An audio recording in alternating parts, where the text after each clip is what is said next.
Got a zip line ready here. Oh no. Oh my god. Boots. Fuck. You're fucking kidding me.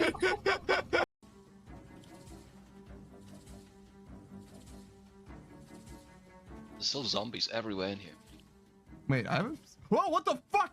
Jesus Christ. All right, there's There's a one there. second floor. There's zombies falling from it. I told you. Oh shit. Jesus fucking Christ. Just as you were saying, I haven't seen. Oh, shit. If you bought yourself a freezer, you'd probably have the same problem too. It would just fill it with their own shit. Yo, did you see that shit? Did you see what the fuck just happened?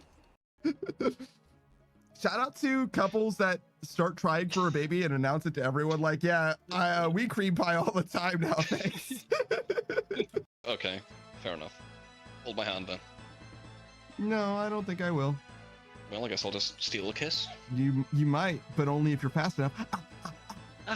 Don't catch me. Oh, I tripped. Oh no, no, don't kiss me. No, please, don't kiss me. No, please. The event even happens, right? We know what both parties are going to do. However, the reveal is, Light knew that Nier was going to replace the book, so he had the real book stowed away. And the double reveal is, Nier knew that that book also wasn't real, so he had both books replaced. And the only reason that can possibly happen is because earlier, Mello presumed, like, he guessed basically that there might be a second book or whatever.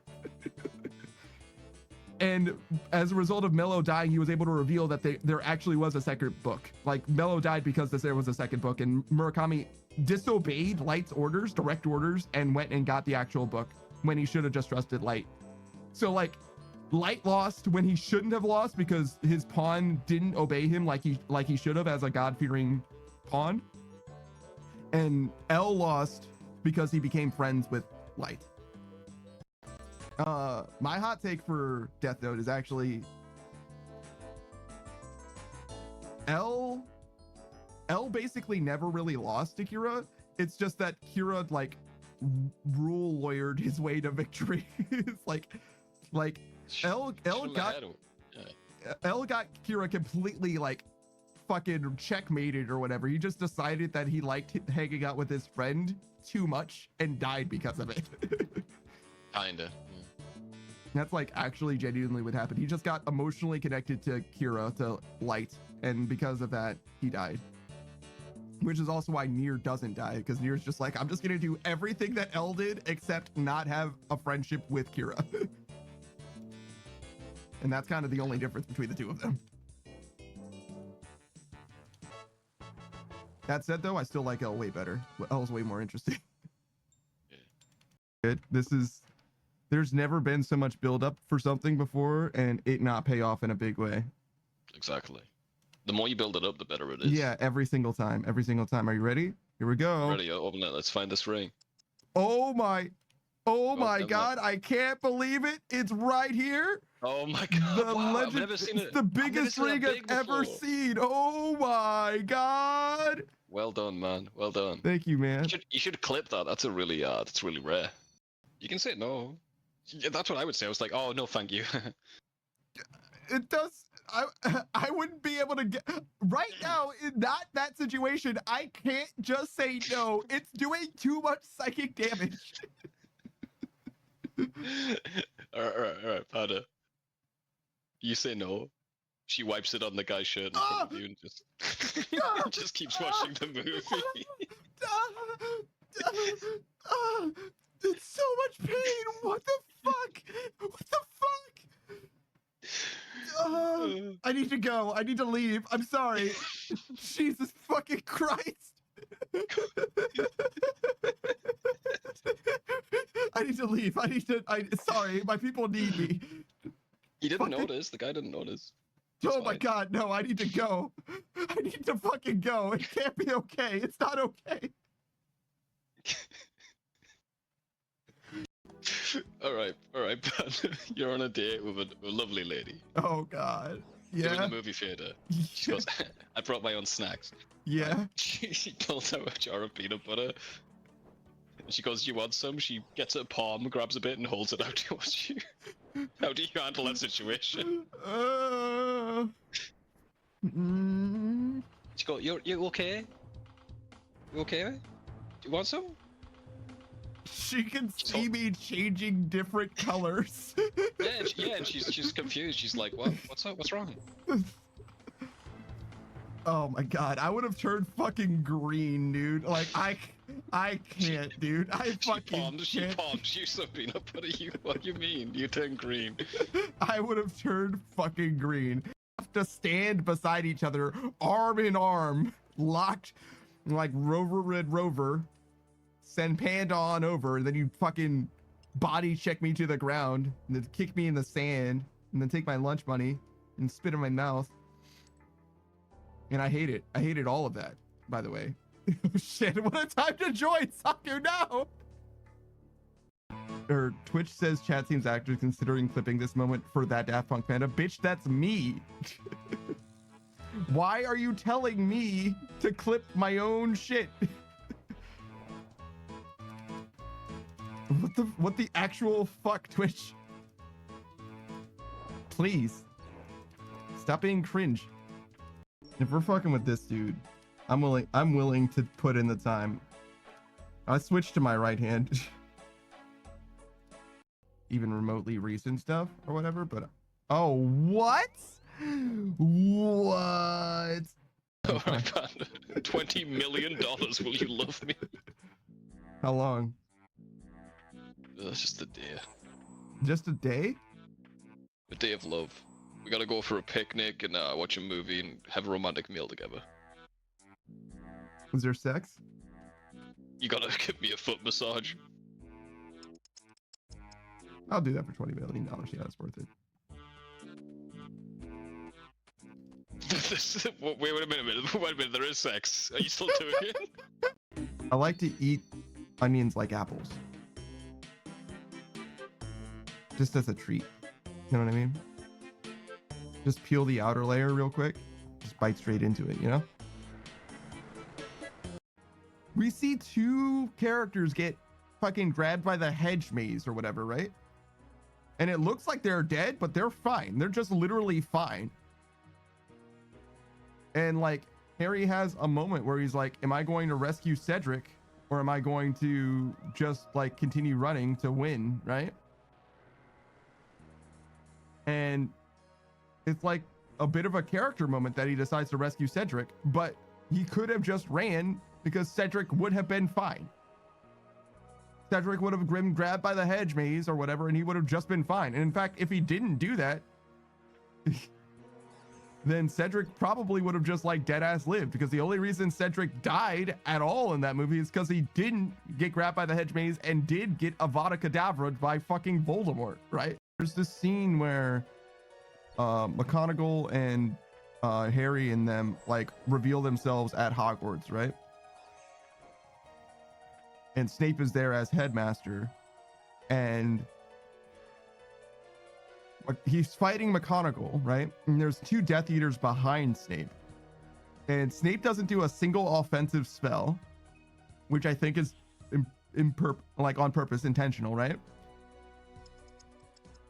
But another thing that happens, which is weird to me, is as he's defending against the spells, he like deflects one to the left and one to the right and blasts the Death Eaters behind him, which also seems intentional to me, given that I'm like paying attention to Snape and know that he's like a good guy, right? But it's not exactly like, I mean, it's okay for it to not be broadcasted or signposted, I guess, but you get what I'm. That's fine. Everyone's getting pets in leagues. Fucking idiots. Ah! You're alright. I just got the same yellow tile triggered 4 fucking times in a row. Please. Should have moved one tile to the left. Yeah, I know. I fucking know. Meow. Beatrice says he has bear paws. Meow. I do have bear paws. Meow. Well, wait.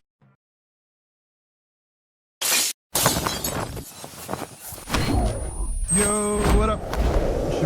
Daft Punk Panda. I'm joined by Savage and Saku. We're live. We're doing Hello. stuff. We're on RuneScape, Hello. of course. Hello, hello. How have you guys been? Same as always. Doing good. There was a bit of an internet outage for me this morning. So your house and was it unlivable for a while? company-wide.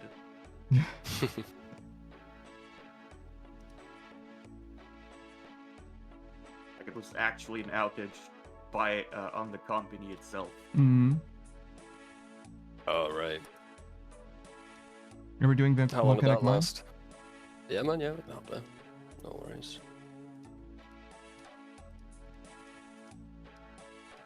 I'll do a few hours.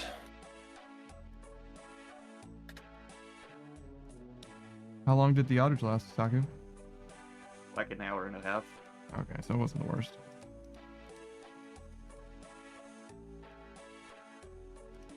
Still, an hour and a half is a long time for your house to be unlivable. No, it's an internet outage, not the entire power.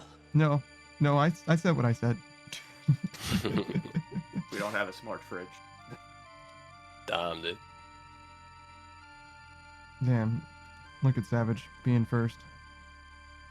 Yeah, dude. I can't play Doom, I don't have a smart fridge.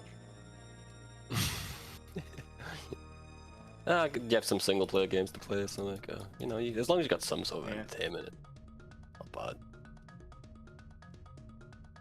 It's mostly an issue for work because I work remote. Oh, lucky man, nice.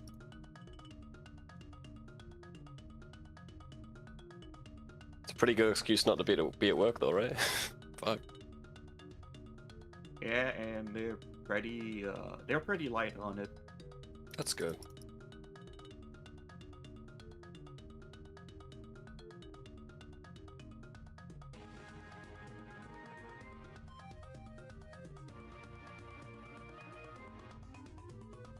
I've got 10 krills today. Oh. Nothing good yet, or What? any good drops? Oh, you haven't done them yet. Okay, 10 krills to do today. Got you. Yeah, I got 10 krills to do today, but not much more than what I had before. Oh, cool. I don't even think Krill can give him anything that matters. Another house to. Esteem battle staff. No. Godsword shard, unless he's got them all. Well, yeah, he's gonna need potentially like 2 sets. Yeah, that'll be Staff gonna be of the hard. Dead has become irrelevant, but it would just help getting the purging staff. Yeah, that'd be nice.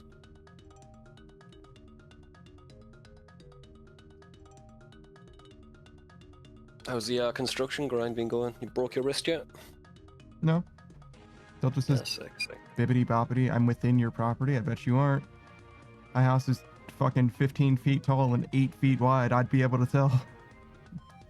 An extra person, I'd be able to notice.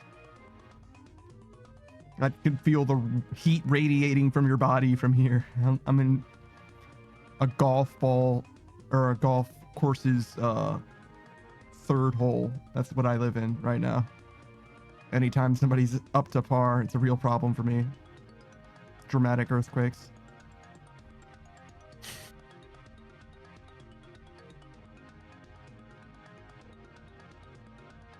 What's going on, Delta? How you doing, man?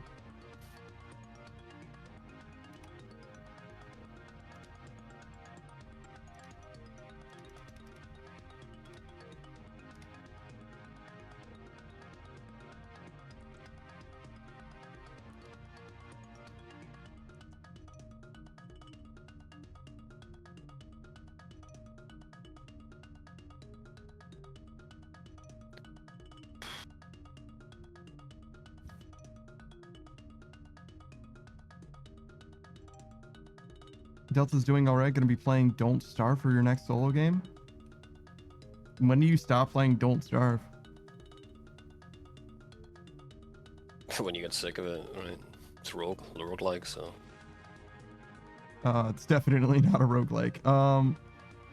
It's like Dial out, right? When you... Isn't it? You die, you start over, right? It's almost the same. It's the same genre as Valheim. So unless you're describing Valheim as also being a roguelike, it's definitely not a roguelike. No, you can die in Valheim and play more of the game. You can do that. However you want to describe it. I thought like you started over when you died and don't starve though. Depends. I think that there's ways to resurrect just yourself by yourself, but in multiplayer you definitely can revive each other. Delta says apparently there's an ending. That's kind of what I was actually asking about. Well, actually, no, that's exactly what I was intending to get at, if there was an actual end game to be had. I know that there's like, I don't know, something approaching like legendary creatures or something of that nature. There's like stuff you can do that are like notable. Last time I saw anything on it was like on release. I don't know what's in the game now.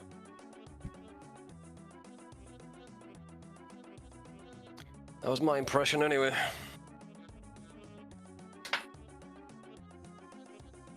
Yeah, I played a good amount of Don't Starve Together. Not so much the base game though.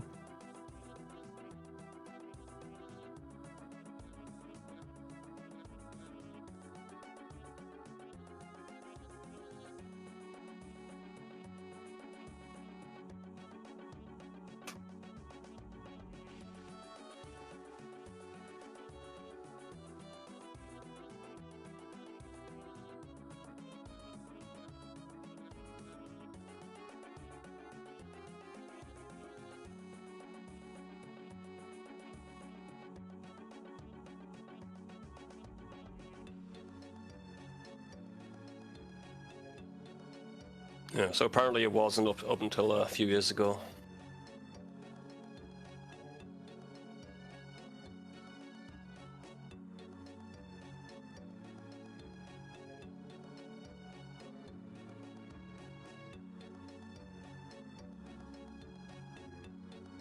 Well, you know.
Now, Saku, for your Zill kills, or Krill, excuse me, do you use the spec recharging Arceus spell?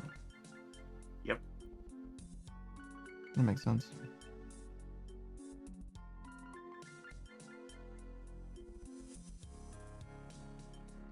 It's about the only use case I could think of for it, and you don't have a light bearer. I like it at what's that guy called? Cerberus. Cerberus is alright. That's about it though.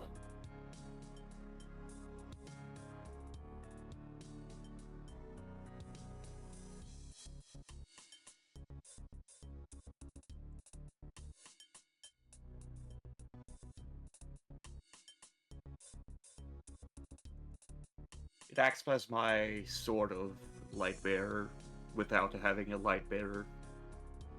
Gives you Yeah, enough that's to pretty use good. 1 spec per kill. I can do 2 specs per kill. Okay.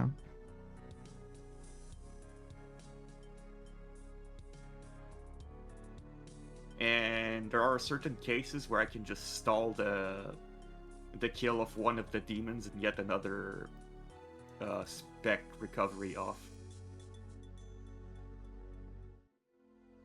Like I just keep one of the 3 generals alive. One of the 3 minions, not generals. Mm.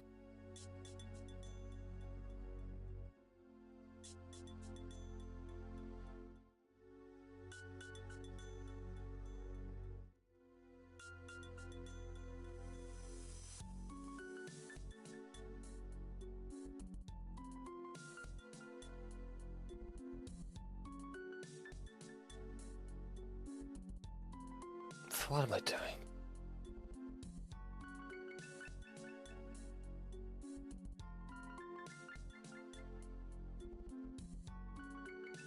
Rip, dude.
So did you do construction all day yesterday, or what was the deal? Not if I want to keep my hand. I'd hope so, yeah. What else you do?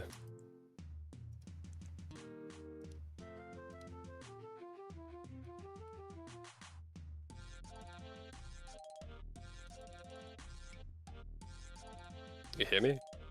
What? So what else do you do, man? You didn't, but okay. I said, did you Wintertodt. hear me? I did. My mic didn't pick it up. Wintertodt, got you. Cushy. Yeah, it's not bad there.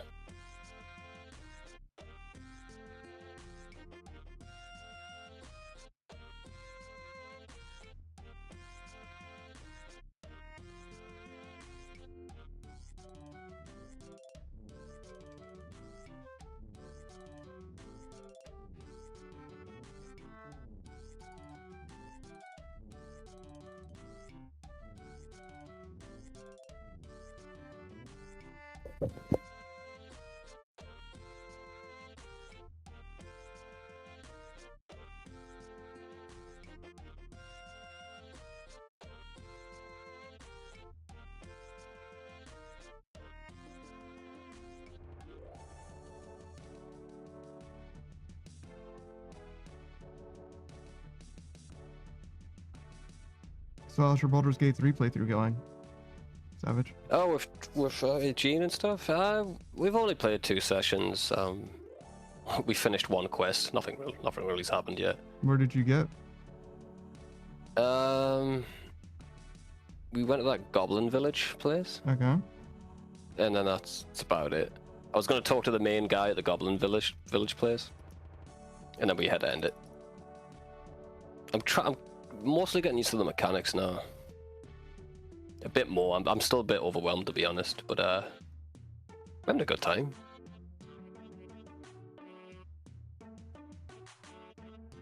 Yeah, there's Those actually. guys wanna. Mhm. Oh, sorry. Go ahead, man. Go ahead. No, go ahead. Those guys wanna roleplay a bit more, which I'm not really into, but I'll entertain it. It's fine.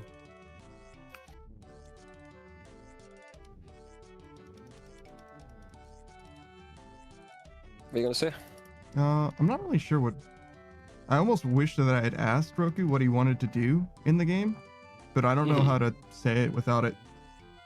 There's no way that I can ask that question without him immediately being like, "Oh, okay, you don't want to play the game."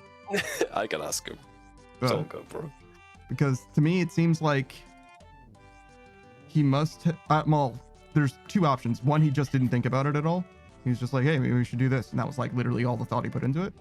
Or he was like, "Oh yeah, we're just gonna like, crash through the game, kill everybody, take some stuff, like play the game like you would play Destiny, basically." Or it's just "Oh yeah, no, we're going through this place, we're killing everybody who looks at us even remotely funny, and then we spec ourselves out with the best gear." Like, which is like a perfectly legitimate way to play any video game, let alone Baldur's Gate 3 specifically. It's just not, I would say, the expected way to play the game, if that makes sense. Yeah. There's a lot of character work and story going on. Yeah, I like to know what's going on. I like to talk to people, make decisions. So yeah, I don't really get the idea, but maybe he's just played Baldur's Gate 3 like a bunch or something, and so he just like doesn't care about the story anymore.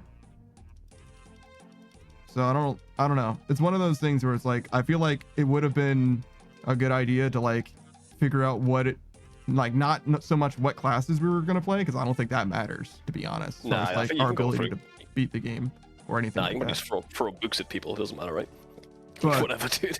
that being said, like what we're actually trying to like see in the game does matter, because like Yeah, like I was expecting a way different experience. He just like skipped all the dialogue. I'm like, whoa, okay. But I'll talk to the guy. Yeah, no, I think it'll be fine. don't think I'm the person to be able to communicate that, because it's a simple thing that I'm trying to say, but it's not gonna sound right from my mouth. There's just no way.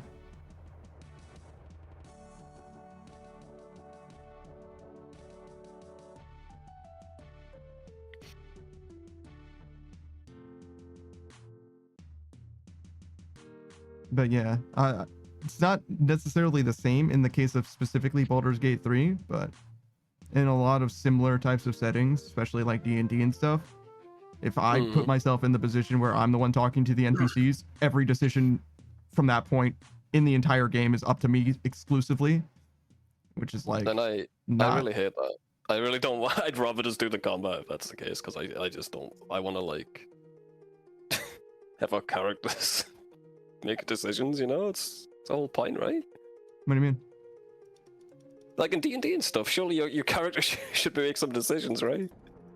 What's the point? What, you're just you're just fighting? Like, surely there should be some decisions you make. Depends on the. In like a pen and paper session. Yeah, depends on the person, depends on the character, depends on the group, to be honest. Depends on what the DM presents to you. If there's options, you can take them. Yeah, that I agree with. Panda was telling me about a guy he knows that like had an option like that and rolled the dice to decide which thing he picked. That's wild to me. That's why I don't understand that at all. But that's me. I mean, hey, fucking whatever floats your boat, guys. If you like the numbers and you like damages, whatever, dude. I'm not really into D&D myself, so I'm not the one to talk to about it, I guess.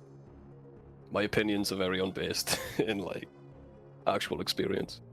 I mean, but it figures to me that would be like one of the aspects that people enjoy. I would. It's definitely something, but like it's too broad to like say. You know what I mean? There's people play for all kinds of different reasons. Some people are just interested in like loot number going up. They just, and sometimes like feeling like a badass, but that's almost exclusively through combat rather than like anything else. They like the Dynasty Warriors experience. Some people like the Dark Souls experience, which is not just a difficult, you know, adversarial relationship with the world, but also there's like character moments and stories and tragedies, especially. Like there's a bunch of different ways that you can have D&D that, and there's like no wrong way to play. That's like kind of the whole point. So I don't disagree with you. Like I definitely see the appeal of having a character and playing a character, but I'm also not necessarily the type of person that does like RP shit really. But I don't at all, especially in a game like Baldur's Gate. Like it's I wouldn't want to do that. They're doing it very lightly and very sparingly, just to fuck around mostly. But like Jean's playing a druid, and they're like trying to talk to all the druids and stuff, and they're trying to make the decisions they think their character would make, for example. But yeah, I'm playing a bard, and I'm like, I want to talk to all the fancy men and women that are musicians and shit like that. Yeah, I'm playing Lae'zel, right? And Lae'zel's an extremely like devout Githyanki. She like worships the like god empress that exists for their race or whatever. And I'm gonna choose options that she's going to choose. But that's awesome. Yeah, I like that. That's not the same as like embodying a character though at all. Don't go in. Yeah, keep talking. I'm just gonna go for smoke. But that's like clearly not the same as embodying a character, because I'm not even really gonna tell you what choices I'm making. I'm just gonna make the choice and that's gonna be it. It's not like a part of like the gameplay experience that you're ever really gonna notice. I'm just gonna be doing the stuff that makes sense. And if you ask about it, sure, I'll tell you. But like, oh yeah, no, I just think that you would do this, and that's it. That's fine with me. That's totally fine. I think sometimes you could talk about decisions if it's going to affect the party and stuff. That's fine, but like, I'm totally down with that. The one thing I just don't want is fucking. I'm making all the decisions while people passively wait for combat. That's like, just why not just skip it at that point? I'll play a solo playthrough. It's like. Oh yeah, no, but like. For me specifically, I'm going to weigh in on like basically any decision that shows up, and that's a thing that you can very easily do without saying anything in the game. And you saw the only reason I didn't do it for every single dialogue option is because you guys kind of went through it kind of fast, especially Roku skipping through everything, which is like fine. Yeah. For me, and it's only the tutorial and shit. Luckily, I've played it before that. I'd be a bit more annoyed if I haven't seen like what actually happened there. But yeah, that first cutscene that I skipped was definitely fully on accident. It's the same as when you start the game up, I think, and I just thought it was replaying automatically. I didn't even notice that you guys had readied up. Whoops. That's fine, man, and nothing's been ruined for me yet because I've watched it all.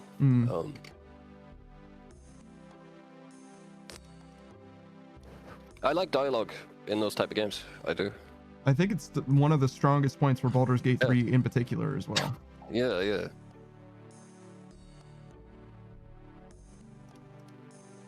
If Roku doesn't want to do that, that's totally fine. I think me and you could just do it. It's not a big deal.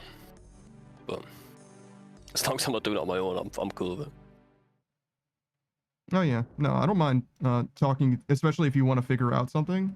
Like if you want to make a choice and you don't know which one you want to go with, I'll definitely tell you what I think. Sure, no problem. Yeah. I just don't want to be the one talking to every NPC because it's going to become me doing everything very, very fucking fast. That's just my experience with that shit. That won't happen with me. I actually want to talk to people, so don't worry about it. I've been in situations like that too. It's not fun.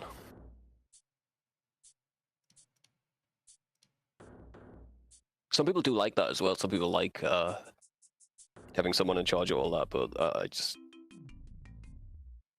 it's not me. It's not for me personally. Especially with a long ass game like that, bro. It'll drive me around the bend.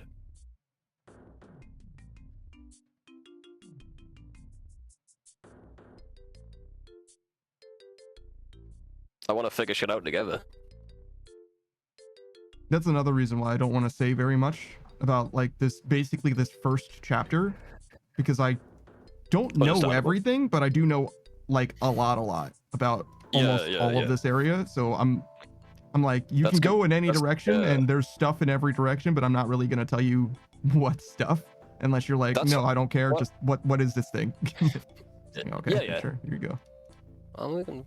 We communicate all right. How Communicate far what? did you get, by the way? We communicate all right together. Oh, I see. I thought you said, I thought that was like a request for me to communicate. And I was like, communicate what? Like, what am I lacking for at the moment? You're good, bro. You're good. How Like far did you halfway get, through the bro? second chapter. I don't know. Second Definitely chapter, into okay. the second chapter, but I don't remember how far. Got you. Do you know how many chapters are in the game? I think there's 3, like but I'm not major. sure. Okay. I was like at the beginning of the second chapter, where Mm. at least we got to a village in that chapter, and then we stopped.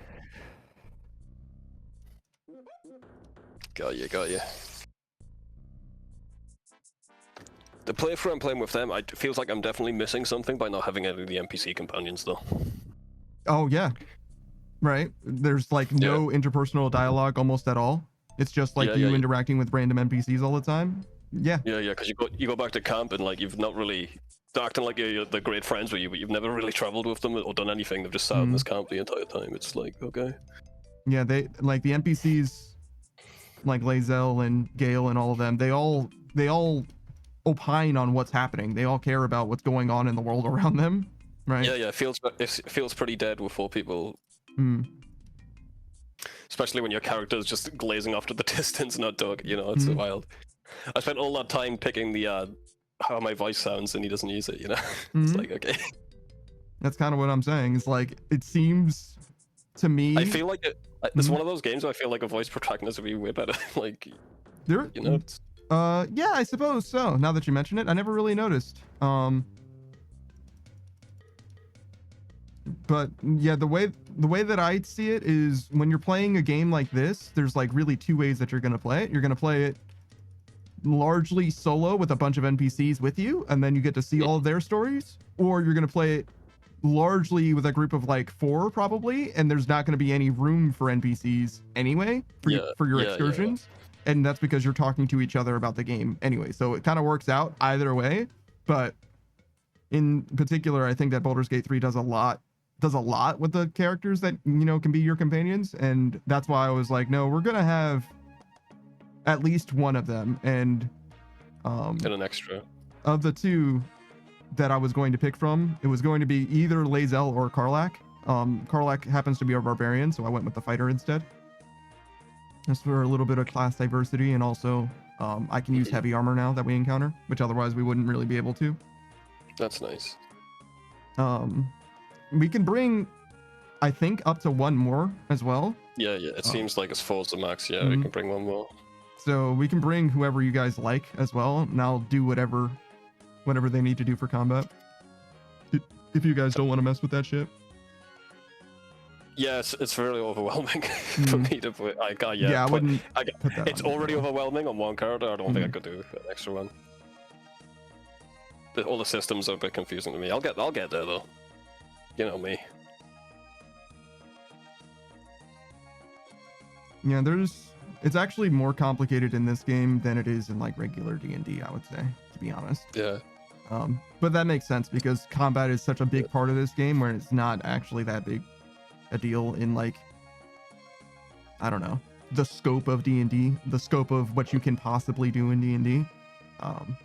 To me, the best D&D campaigns are like basically like Spice and Wolf. I would describe the like breakdown of things that are happening as being very Spice and Wolf.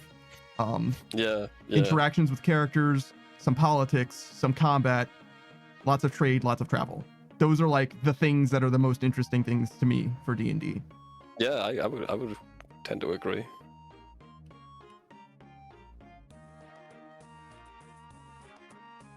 Yeah, but I've been having a great time with those guys. You know, Gene keeps fucking up and killing people. Brilliant. It's great. Yeah. That also seems in keeping with Gene. Yeah. That seems correct. And we won't let him save scum. It's like, nah, we're living with decisions. That's another thing that I like about this game is when you make a mistake, Yeah. you just let the mistake ride. That's the most. There That's like was one. another D&D thing as well. Yeah. But yeah, go ahead. There was one mistake that I actually. Now I don't think I'm a hypocrite about this, to be honest, because it wasn't a mistake I made, like willingly. Like I didn't like misread something or pull the wrong lever like Gene did. I was looking at my skills, and one's called like Vicious Mockery. Mm-hmm. So I can, in dialogue, I can use that to get out of situations, right? Mm-hmm. But I didn't know it was like it's also a skill in your spell slot, right? Mm-hmm. So if you use it on someone trying to mock them in just dialogue, it'll just instantly put you in combat. Yes, it's a combat spell. Yes. Yeah. So I did that. Trying to like talk my way out of something, Mm-hmm. and I like totally got into combat, and I fucked up another guy who were playing with his oath broke instantly. I'm like, yeah, we're reloading that because like that wasn't something I was intending to do. So Yeah, that's literally a combat spell. I understand the name. It sounds like it might not be. No. It's like a fireball. It's both. It's both though. That's the weird thing. It's like you can use it as a dialogue option. It's like having like a terrifying presence or something in Fallout. So it really confused the fuck out of me, and I was like, nah, dude, do it. If I did it in a conversation, and then they fought us, and then he broke his oath, I'd be like, yeah, we're keeping that. But like, that was just me not understanding the gameplay mechanics, so I think that was cool.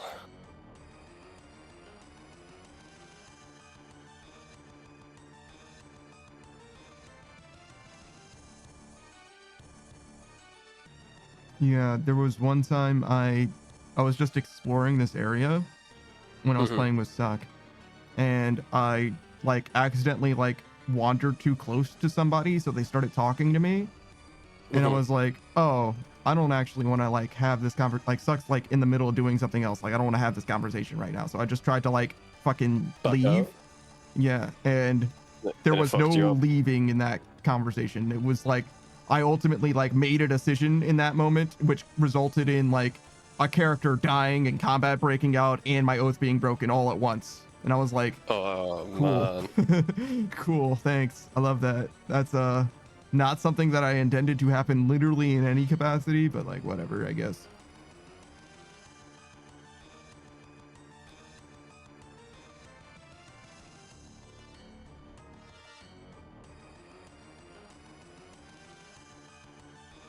But I've been really enjoying it so far. Nothing much has happened yet, but Gold says I like the what I oath breaking understand. made me save scum in Baldur's Gate 3. Yeah, I probably just wouldn't play a paladin. And if I did play a paladin, it would be a paladin whose oaths like I understand more thoroughly. Yeah, there's some weird. My buddy who's like looking at all the oaths. I'm like, I don't understand all of this, dude. He picked like good guy oath, so just help people who are obviously innocent. Don't kill innocent people. That's shit. Hey, Beatrice. Hey, dude. You. It's the Stinky Enjoyer.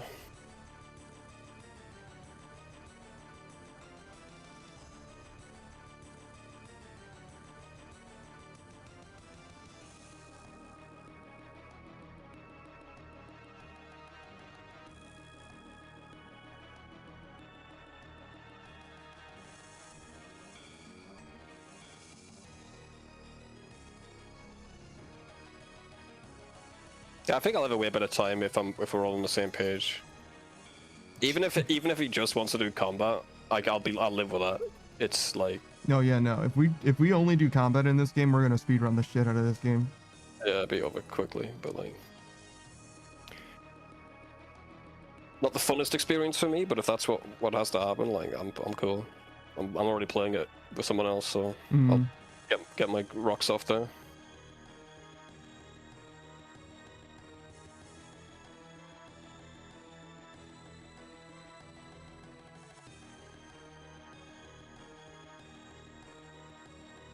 I also wish I knew that I wouldn't have played a fucking bard. Yeah, I don't know. I know that you can respec, but I think it's within a class. I see.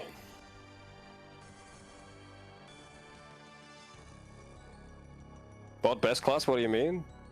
Yeah, but if I'm playing a class that's like not good at, it's not going to do any of the talking. I really like the bard class. It's just I don't want to pick a class that's really good, really charismatic if I'm not going to use it, you know. Well, you can use charisma in more ways than just dialogue. Yeah. Yeah, it's your spellcasting modifier. Like it's literally where your damage comes from. Okay. But also I would say that when it comes to the casters, if you want to think about it that way, if you're comparing Bard to other casters, Bard is the most versatile. They're the ones that have the widest options. Necessarily, that's how your Bard college spells work. Like you can get to choose any spell that you want to have. But like to me, there's not that big of a difference between the full casters being sorcerer, wizard, bard. Like you can, well, druid I guess as well. Druid you can obviously do the shape changing thing, but other than that, they're all like very, very similar. It's just what spells that they have access to, and bards have access to technically the most, but also the fewest. In that they get to choose a few spells that they like, just whatever spells they want, but they have a more restricted list in general. But that's also according specifically to like 5th edition, so I don't know what Baldur's Gate 3 does with them, to be honest. But I know that Baldur's Gate 3 is very much a 5th edition game. Okay. Yeah, I'm very new, guys. Gold says Bard has some cool stuff, combat stuff too. Yeah, no, it definitely is not a combat class. There are no non-combat classes in. Yeah, I thought it was just pretty weak in combat, but that's good to know. If I can actually be I mean, it depends combat. on like there's subclasses for Bard that are more or less combat oriented. Valor is very, I believe it's Valor, are very combat oriented, whereas Lore is more spellcaster oriented, which is still combat, but it's just one of them has like cutting words basically makes it so that people are less accurate when they're trying to fuck up your homies. It's the same as your Bardic Inspiration, but in reverse. So it's debuffing your enemies rather than buffing your allies. As the Way of Gold is saying here, College of Lore lets you take spells from any list, so you get all the versatile stuff from Bard and pick really awesome ones from other classes as far as like spells that you have access to. Like I don't think Bards get access to like the spell Fireball normally, right? Which is like a classic damage dealing spell in D&D. But if you're College of Lore, you can choose Fireball, and then you, just like any other mage, you know what I mean? You're just dropping fireballs on groups of enemies, fucking them up. Thank you for the hydrate, Beatrice. I think natively Bards only get Shatter, which is similar to Fireball, but much weaker. And also a little smaller, I think.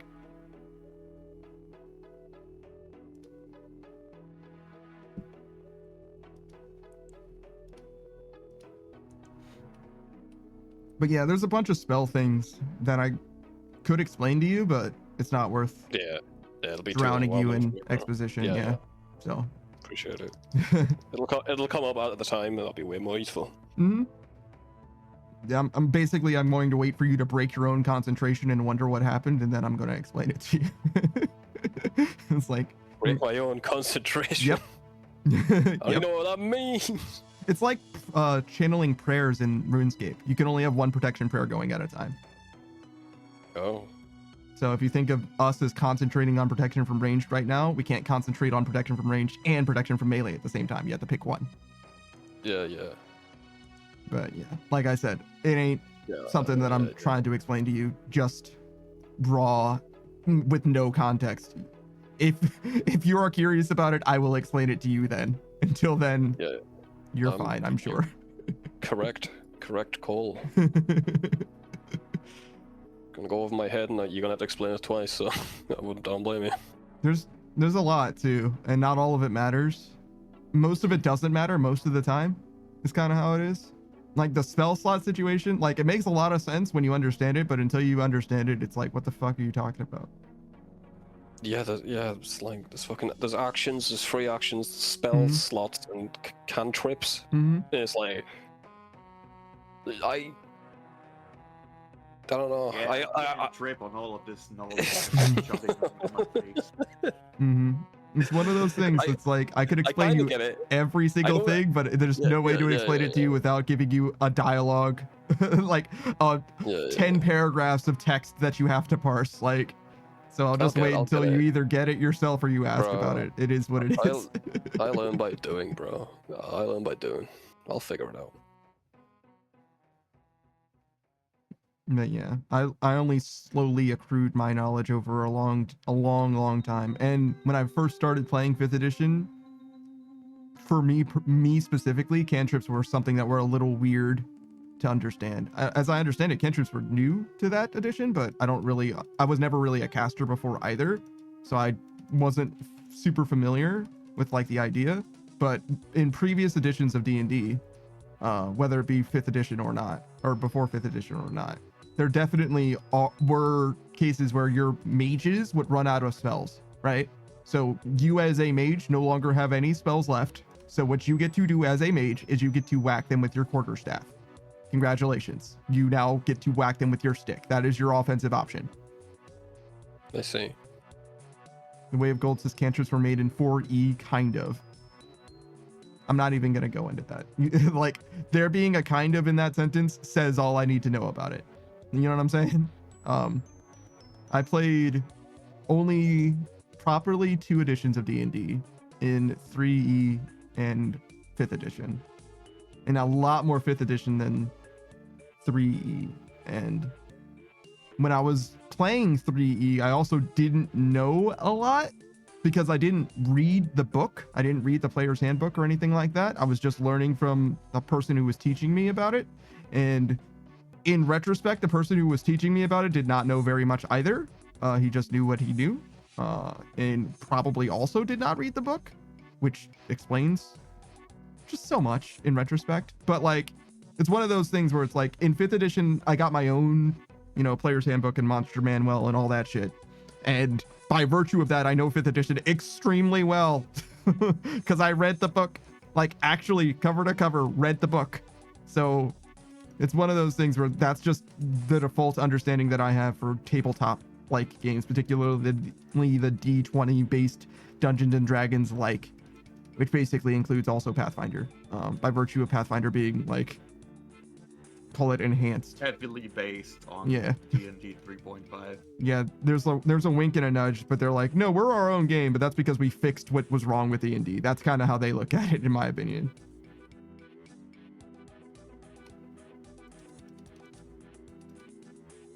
Maybe that's what I should have done before trying to get into it, Yeah. because it did feel like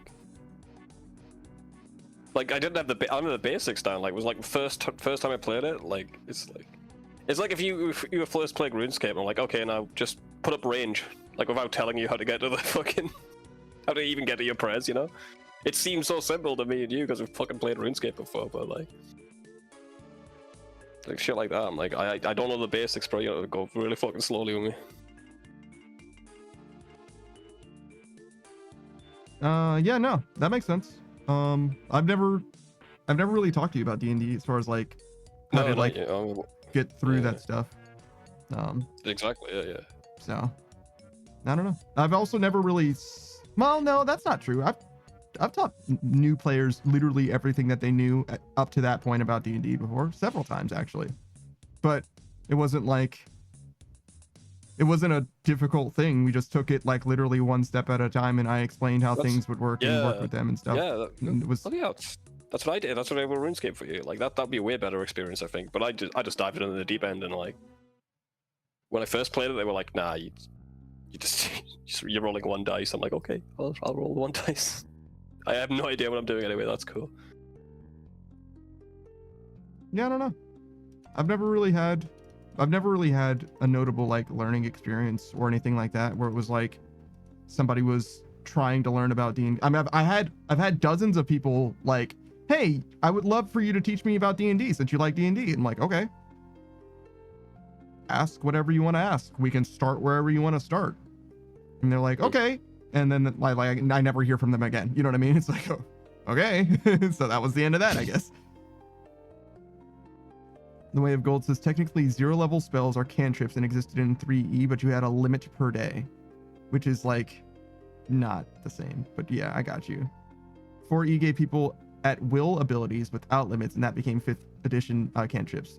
The joys of old edition, getting 1d3 acid damage 6 times a day. Fucking yeah, no. Yeah, no, I'm all right. Yeah, 0 level spells became cantrips. I mean, yeah, and they still kind of are to this day. It's just, it's a lot easier to understand them. They made them quite a lot better in D&D 5. Like, they actually scale with the level. Mm-hmm. Your D&D, your cantrips now are often stronger than your 1st or 2nd level spells in late game applications, for example. Toll the Dead is like kind of a disgusting spell as well. It's like way too strong, I would say. It is a save though, which is something. Sometimes you'd rather roll to hit, but sometimes you'd rather be a save. That's kind of how it ends up. It's like you want probably not specifically Firebolt, because fire immunity is like a real thing in D&D, in Resistance as well, but some 2-hit spell, specifically at range. Definitely not Poison Spray. That one is especially dog shit. Poison immunity is even more rampant than fire immunity is. And then Toll the Dead.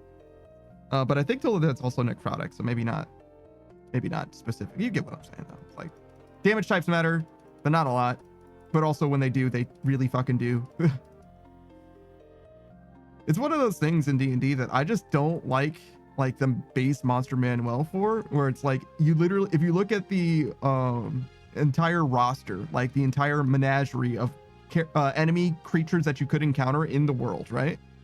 You can optimize for many things because there's a lot of like commonality to them, and also it being Dungeons and Dragons, like you're probably going to encounter a dragon at some point. These are what draconic enemies are like, right? And like this is the thing that you might want to be concerned about in those cases or whatever, right? But as a whole, it's like, oh, well, there's an awful lot of fire resistance or fire immunity here. There's an especially extreme amount of poison immunity specifically, but also resistance in this game. So necessarily those spells are less good by virtue of that. It just from like a programmatic analysis level thing, which isn't like a huge deal. That's just, the more you know, you are cursed with this knowledge, and you're going to have your decisions, impaired by this. Like, oh, well, yeah, I could choose this, but like statistically, it's much more likely that I'm going to encounter a poison immune thing than anything else. Way of Gold says, I always like rolling, so I tend to pick the attack ones over the save ones. Just feels better to have me being the one rolling the die. I understand that, but there's also like the idea of like synergies. I think it's easier to synergize with a save than it is to synergize with a roll. Obviously Bardic Inspiration and stuff can buff up your rolls, guidance, whatever, but I think it tends to be easier to like orient yourself. And also like a lot of enemies, especially like wild animals and shit like that, tend to be like really bad with like intelligence and wisdom saves and shit like that, where it's like you can very consistently hit the shit. It just seems to me like a dominant strategy in that way, which in some ways is like the cancer, it's the poison of D&D, where it's like you're sucking the fun out of the thing. Stop it. Instead of thinking about literally any of those things, you choose the thing that matches your character the most. One of my favorites, like spells in D&D, for example, it's called Chaos Bolt. And the way that it works, as I recall, is it can do up to like 6 or maybe 8 different types of damage. And if you roll the die, it's like 2d8 or something like that. And both of the die are the same. You do bonus damage, I think. Otherwise, you get to choose which damage type of the 2 die that you roll or whatever. Something like that. Or no, you get to recast it, I think. It's like it chains. So it like has its own special like crit mechanic or whatever, which is like badass and very much full of character for me, like for a spell at least. So I'm not just a min-maxer, I swear. I like funny shit too. Delta says, kind of stuck here. Don't Starve has an ending, but Don't Starve Together ultimately is better and up to date. Yeah, no shit. Play Don't Starve together, dude. Watch the ending on YouTube when you get sick of the game. Problem solved. Yeah, I don't know what the ending for Don't Starve is like or building up to it, but I know that Don't Starve Together is for sure a superior gameplay experience because they're similar enough and one of them has multiplayer, right? Like that's like dead ringer, like obviously superior game. I like Don't Starve Together a decent amount too. I think it's a fun game. It's definitely not one of my favorites as far as like, you know, entering the conversation with Valheim or anything like that, but I think it's a fine game. It's a lot more in some ways simple, but I think being a minimalistic game adds a lot to it, to be honest. But I also don't know the greater depths of the game as well. I only know what you would encounter in like the first 10 or 15 hours of the game generally, rather than, you know, what end game looks like. I don't even know what end game would be. Delta says Don't Starve Together doesn't have an ending, Minecraft and Terraria logic, but both of those games have endings. Done with the game after killing all the bosses. That's not how Minecraft ending works. There's literally a credit sequence, a mandatory credit sequence in Minecraft. What are you fucking talking about? Maybe he means it's like a actual ending that you can't play the game anymore. And like Minecraft has like a kind of a soft ending, you know? Yeah, so does Terraria though. Yeah. And so should every multiplayer game, I would say. It's crazy to make you stop playing the game when it's a survival crafting or whatever. Oh, I'd say. You know what I mean? It's like, oh, you beat the last boss. Fuck off. Fuck, even open world games, bro. What are you doing? Like, Fallout 3? Fuck off, dude. Yeah, they fixed it with the DLC. They did. Everyone should learn from their lesson, though. Though, to be fair, Fallout 1 is like that too, right? Fallout 2 and Fallout New Vegas, right? They all just end after you finish the last quest. Maybe you're right. Fallout 1 makes more sense to me. We're gonna die. Here we are. Like now. Okay.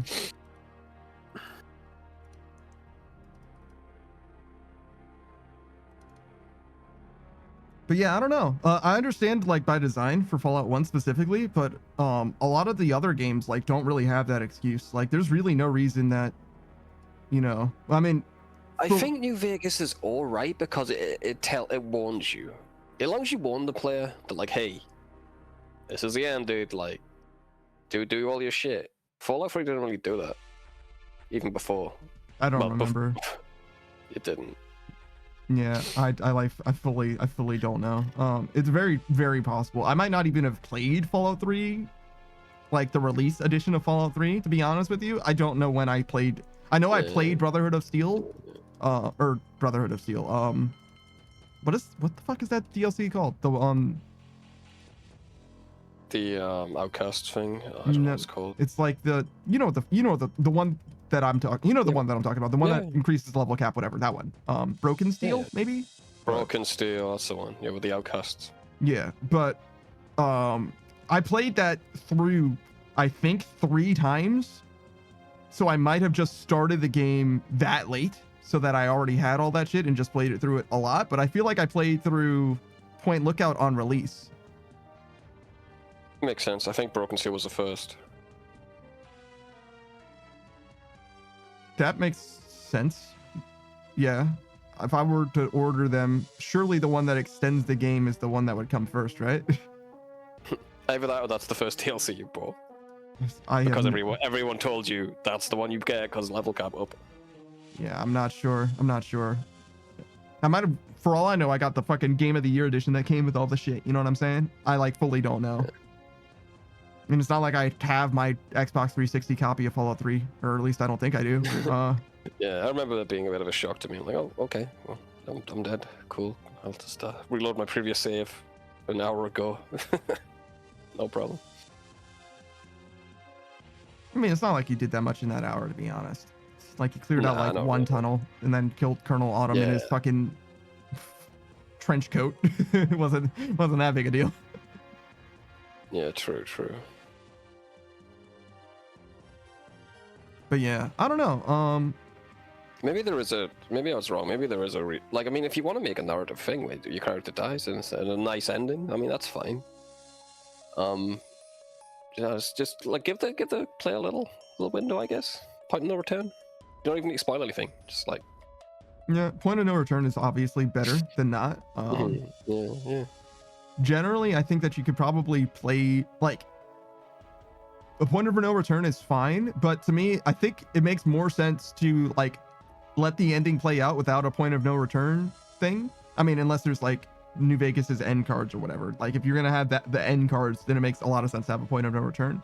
But generally, you beat the game and you just like get sent back to just before you beat the game or whatever, and then you can do whatever else in the world. A lot of games do that, and I think that there's no reason that you can't have that in every game, to be honest. Like, it's like, yeah, I understand that like you know what's happening at the end, but like that has to happen at the end in a lot of cases. So like, here's your free roam as your character, especially in games like Fallout the First, where you have like a time limit, right? And you can't go everywhere and do everything because you'll get roasted for free. Also, hey Koya, and also hello Spot. Is my boy here? There he is. But yeah, I don't know. I don't feel like terribly strongly about it though. Like you can kind of do whatever you want to do, and I'll complain about it if I don't like it. In retrospect, that's kind of how it goes. You. Oh. Complaining?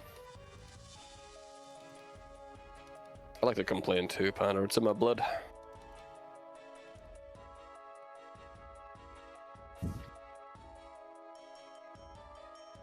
Yeah, it's hard to say then. I don't think a game like GTA should have a fucking ending though. The main story definitely should. No, I mean like an ending where you can't play the game anymore. It's like, I think at least have a character that can fuck around afterwards. Whole point of that game's fucking around. I mean, yeah. I mean, it kind of depends though. And so like from a single player perspective, definitely. But like, I don't know if anybody cares about the single player really. Like, it's like a multiplayer thing. So to me, if the multiplayer is available offline, then it doesn't matter if the single player lets you free roam, right? Yeah, but it ain't, is it? I don't. Fuck. I haven't played a Grand Theft Auto game since San Andreas on the PlayStation 2, brother. Like I don't have any fucking idea. You picked a great time to stop. Like, dude, I do not fucking know. You stopped at the peak. You never got any better than that. I don't know, man. People fucking love GTA 5, bro. Yeah, they love buying the short cards so they can get a car that would take you 19 hours of grinding. Yeah, I get it. It's like a pile of shite, dude.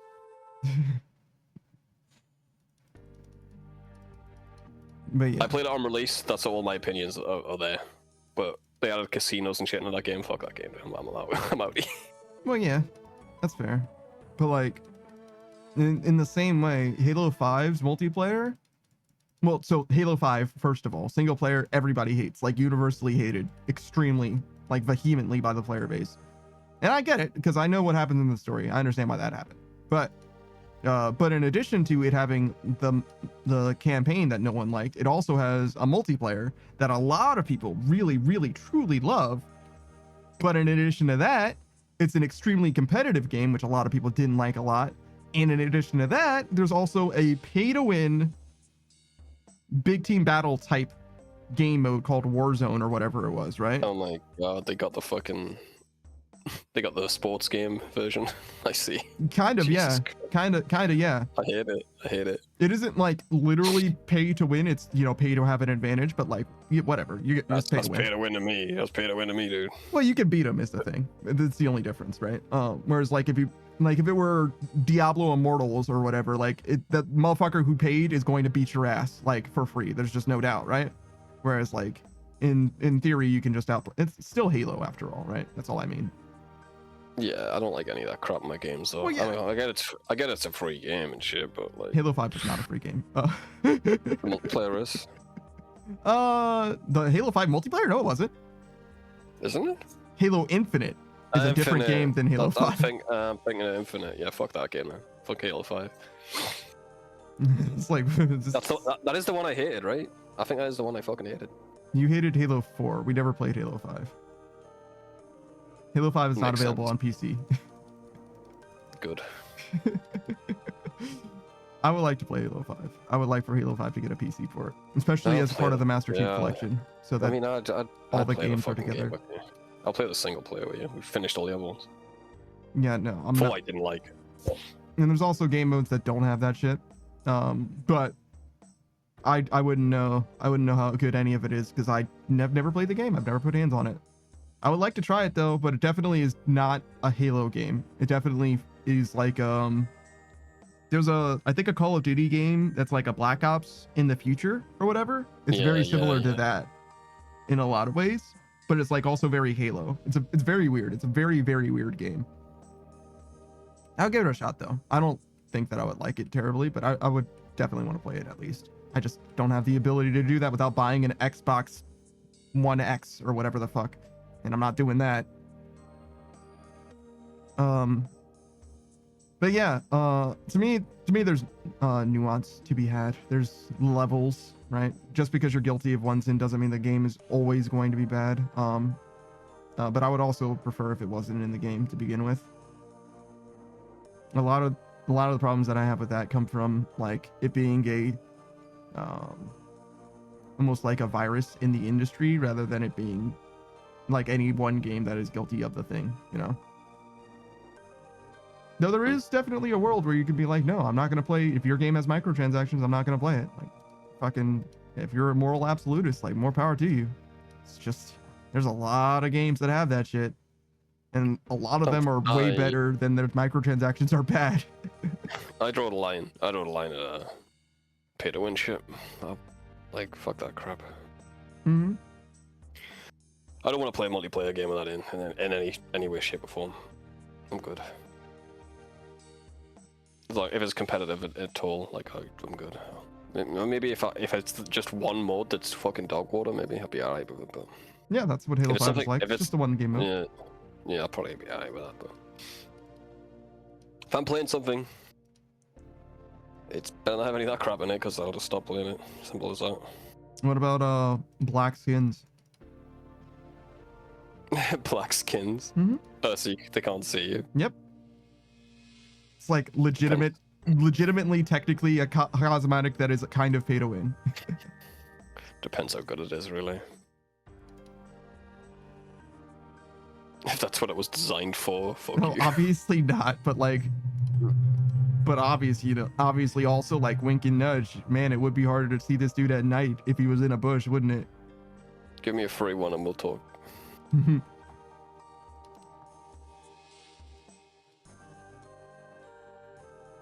RuneScape's got that. But it's free. As long as you're around on Halloween. Can you not get it from Diongo after the fact? But yeah, but you've got to do a Halloween event. Oh, I see.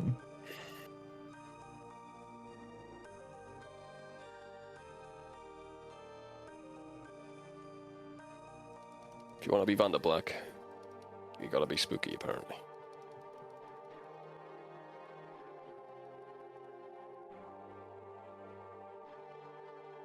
Same with purple, I think. There's a few different colors.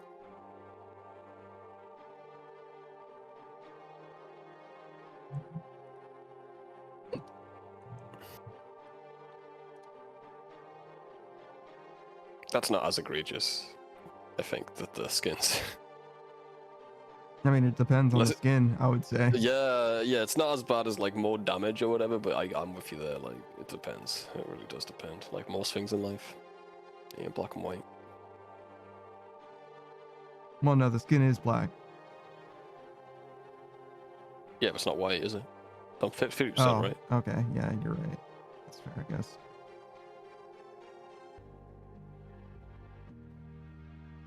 No, it has white on it. Fuck.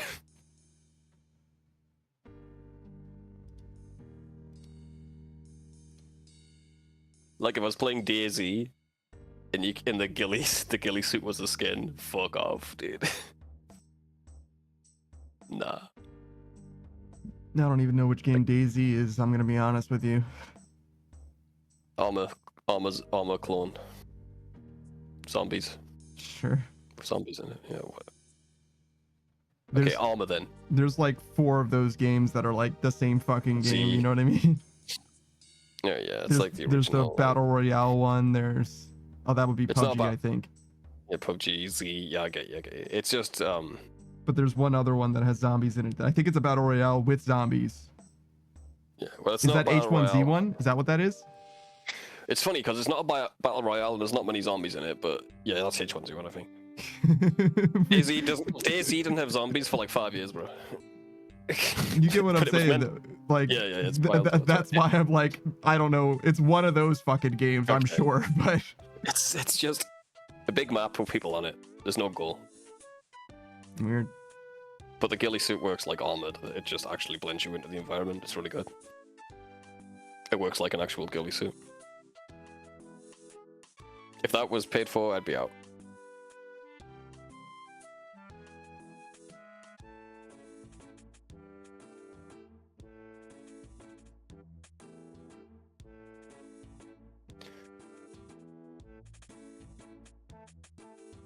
You hear Steam's coming to the Xbox, speaking of the Xbox Series X. They're thinking about adding Steam to it. I don't think I care about that, but okay. It just seems weird. Like, wouldn't the game just buy Why? the... I don't know. That's what I'm saying. Like, I don't... Can't you just buy the games off the marketplace that already exists? If the game isn't on the marketplace, I guess it becomes available. Just a... Yeah, but... Do you need a Steam app for that? I don't get it. I mean, I imagine you do, because the game is available on Steam and isn't available on Just some weird licensing thing. It's like a weird So, workaround. yeah, Strange, yeah. Steam is willing to be the middleman in order to make it Yeah. like have their name on it in some way. And Microsoft's like, okay. We'll take a cut, I guess. Wild. Oh, Microsoft is certainly taking a cut. Oh, yeah. Marked up 20% every game on Steam because on the Xbox. I don't know if there's going to be markups. Probably not, to be honest. I bet maybe they push for it and Steam's like, nah, we're not coming to your console then. That's probably what's going to happen. I doubt Steam will end up there. It's my hot take. That's going to be the one that ages like milk in like 2 years.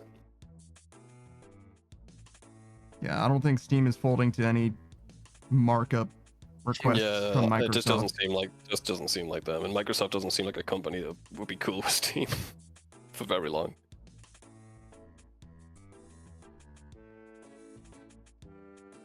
I think Arrowhead, the guys behind Helldivers 2, were trying to get under the thumb of Sony for their next game, which makes a lot of sense because they got a not insignificant amount of backlash because of some Sony execs making some decisions that Arrowhead didn't necessarily agree with.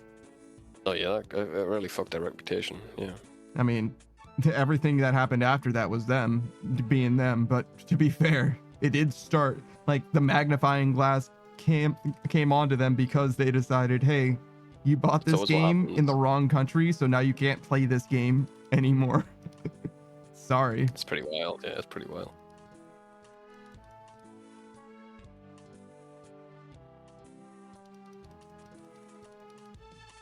That, and also it's really fucking inconvenient for me specifically to have to log into fucking PlayStation, whatever. Fuck off. I hate that shit. I almost like fucking had a headache. I opened up Baldur's Gate and it was like log in. I'm like, oh, it's just a skip button. Fuck. I don't need to do that shit. Yeah, I don't like that it has a launcher or another... anything, but whatever, I guess. Yeah. It doesn't need one. But the launcher, I just click play on the launcher and it works. I don't need to fuck around with anything. Yeah, I don't get it. I don't understand why it has that, but I mean, it might be nice if ever my fucking license with Steam gets expired for whatever reason, so I can continue to play the video game that I own, but... For people who want to play Baldur's Gate free on the move in different locations, you know, you save your character on the launcher. In the cloud, guys. Yeah, it doesn't do very much for me right now, except make me press an extra button whenever I launch the game.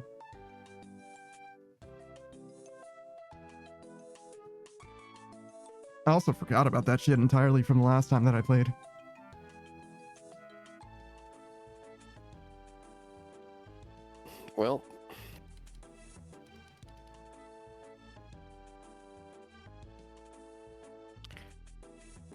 Hope this fixes itself.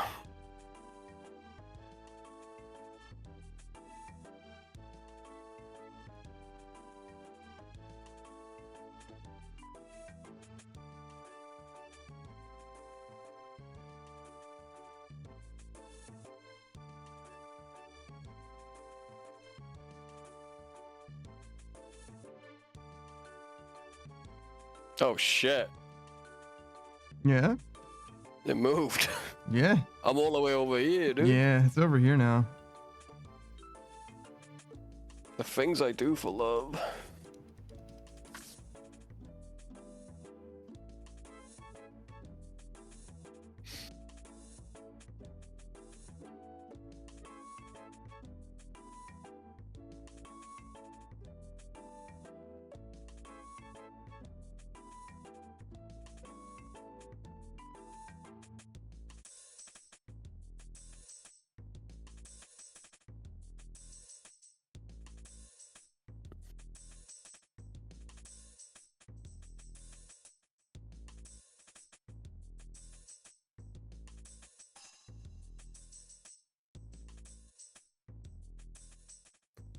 Hiya, Spot. What are you doing?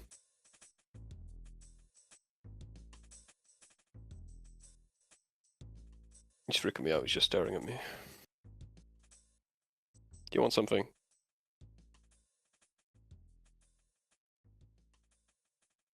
Alright, I'll sort my out of this game.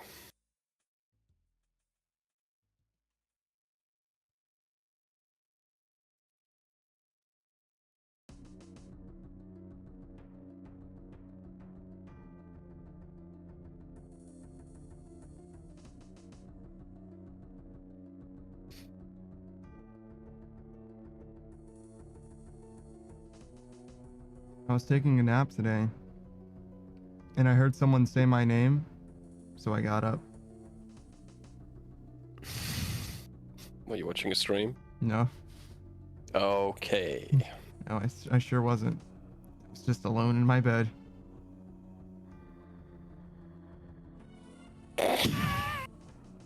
What kind of voice was it? Comforting, feminine one, which is why I got up. Damn. A feminine voice saying my name. I'm awake now. You've done I'm a it. lady. Congratulations. That's all it takes. Hey, you're finally awake. Like, yeah, sure. I'll wake I've up had for like that. some. That's just some dream residue, bro. You alright? You're not going crazy. No, that's probably fine. Oh. Well, Yeah. we'll see. We'll see. Yeah. Yeah. I mean, if that's what Sandy is, a nice lady, Mm-hmm. probably be better off, right? Yeah, I think so. Alright. Net positive. Just gonna sort my dog out, brother. I'm still on the mic though. I swear, man. It's like having a child. Yeah, you know a lot about having kids. Yeah. Personally, no, but yeah. Koyas's dream residue is a good word. Hmm. Yeah, man. Yeah, I get it sometimes, but it's always fucking not as nice as that. I see spiders. Koyas is savage as a dad confirmed. I'm an uncle, bro. I'm a fucking uncle. I'm not having any of my own, but I can trick children. You can trick children. I Yes. swear to God, children in my presence. You will not know reality from fiction by the time that I'm done with you. Nah. I'm alright. Try getting the thing skeptically without ruining what their parents told them, you know? Mm-hmm. You were telling me about Santa one time, I'm like, really? That isn't... How does he do that? Mm-hmm. Things aren't adding up. Anyway. Koya says, Never what heard a about white that. man sentence. I can trick children. Yeah. Yeah. That's what he does with the tricking of children, right? He uses his white van. Thanks, Panda. You're welcome.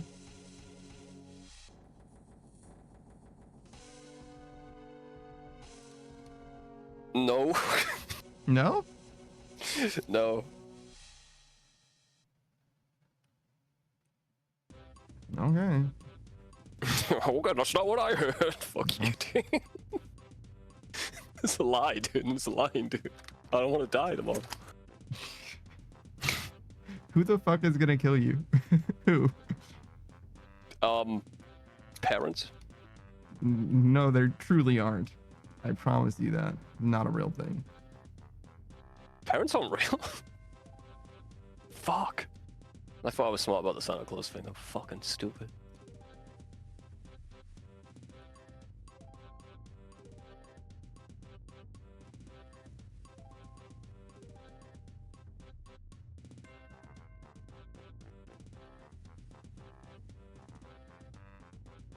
Kolya says parents aren't heal. You heard it here first. They aren't heal. And then Kolya said real. Let's see. They aren't heal or real.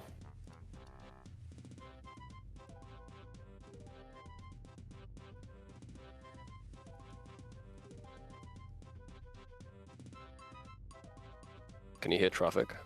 No? Good, good.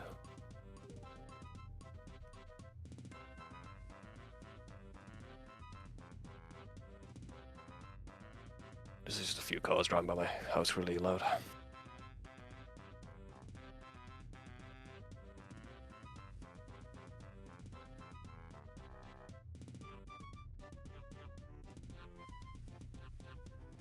Turns out the dog didn't want anything, so I'm having a smoke.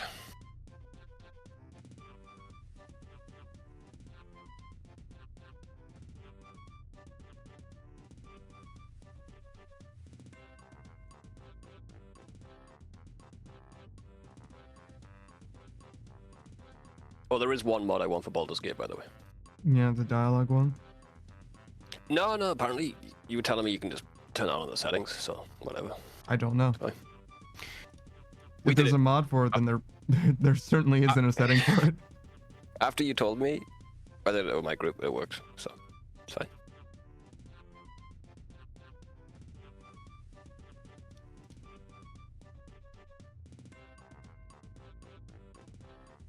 Just want the ability to follow people outside of combat. Fucking RuneScape players, man. I didn't want it until the other guy wanted it, and I'm like, he added it, I'm like, it's really nice, actually, when I go for like, a cigarette, I don't have to walk 20, I have to walk 10 minutes when you guys don't have to wait for me.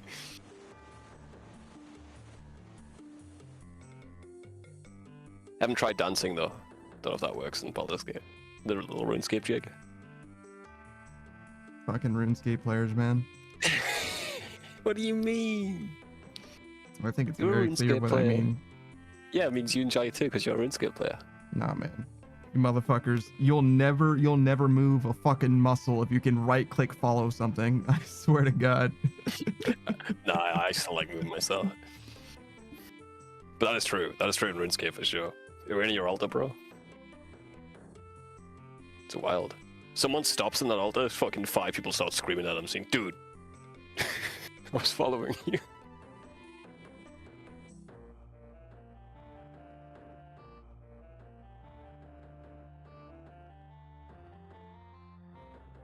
I need to put some WD-40 on this door. What you do is Yeah. you go to about midway, and then you follow someone that's going the other way. To troll that's- the people. Oh, that's evil, Soccer. But I like it. Shouldn't have trusted me. My favorite is still going to the Giant's Foundry with hand eggs and tossing it at people just before they finish their sword, then they can't pick it up. I've broken a few bots that way, because you need both hands free.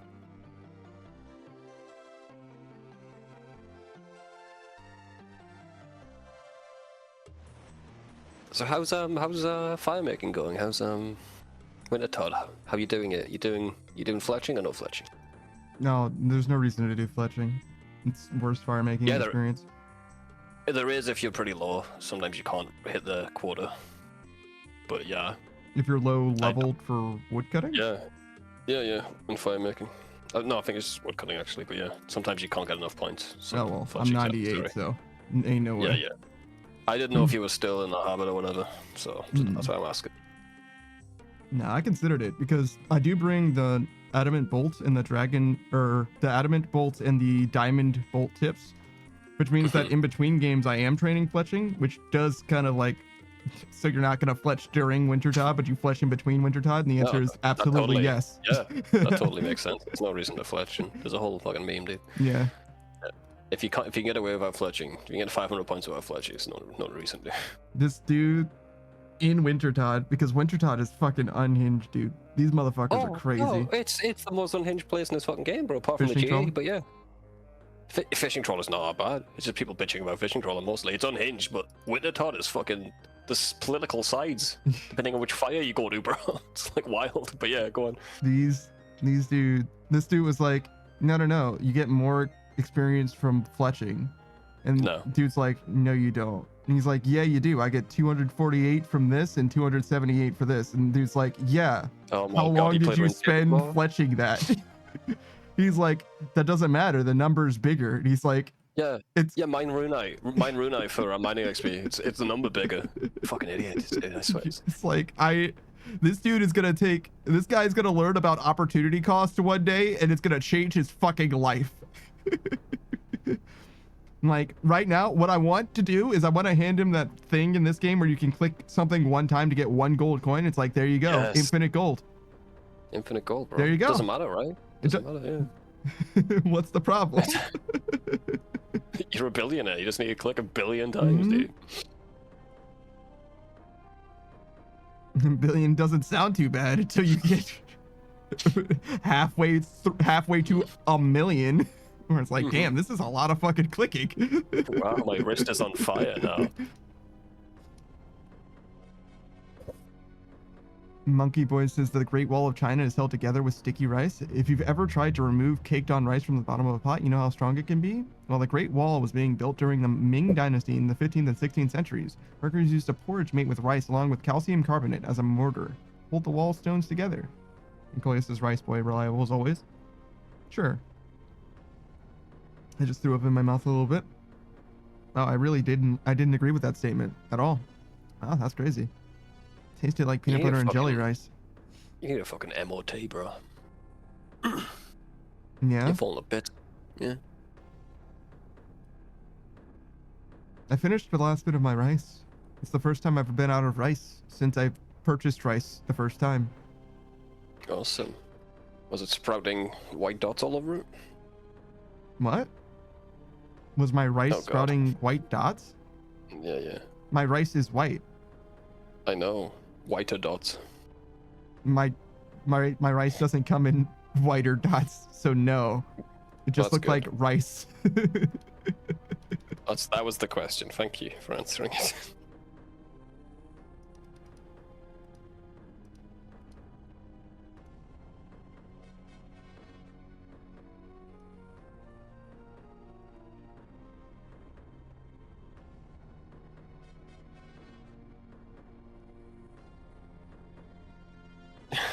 The item that's 1 coin per click, so that's some guy do.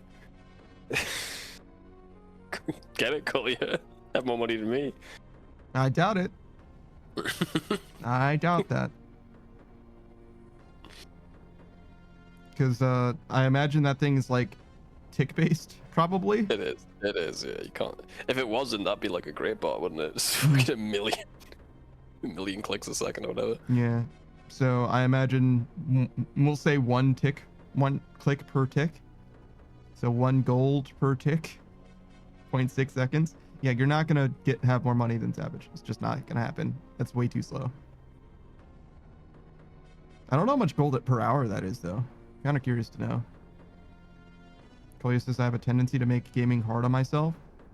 You sure do. I mean, so does every RuneScape player to a certain degree as well. Even the people that play the game efficiently are not making the game easy. No. There's a way around it. Obviously, there's like, I don't know what the word is, but yeah. I think I play pretty chill for someone who's maxed in RuneScape, but that's not saying much. It's vibes, bro. Blackjacking great for XP on paper, but I'm not that guy, dude. I'll take 100k an hour XP loss if I can stand it for 10 more hours. So.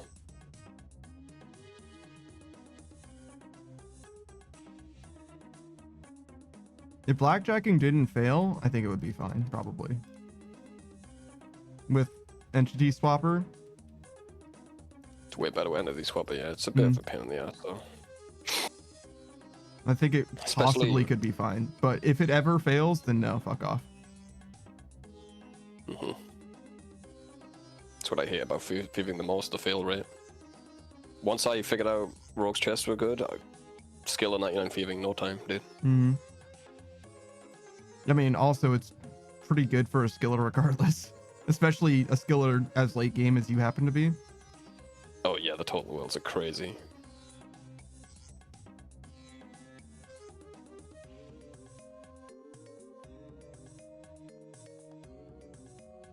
Even off the Agility total on- worlds, I feel like it's possible though, because a lot of the bot killers are spec to kill the bots and nothing else. Yeah.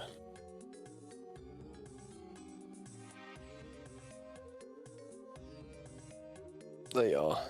But a lot of PKs have low level accounts just ready to log in, so if I get spotted once, I died a lot more when I was trying on the different worlds. I might just do angler fishing though for 99 fishing, especially with the new worms. When the price goes down, maybe. Not yet, I'll wait a while.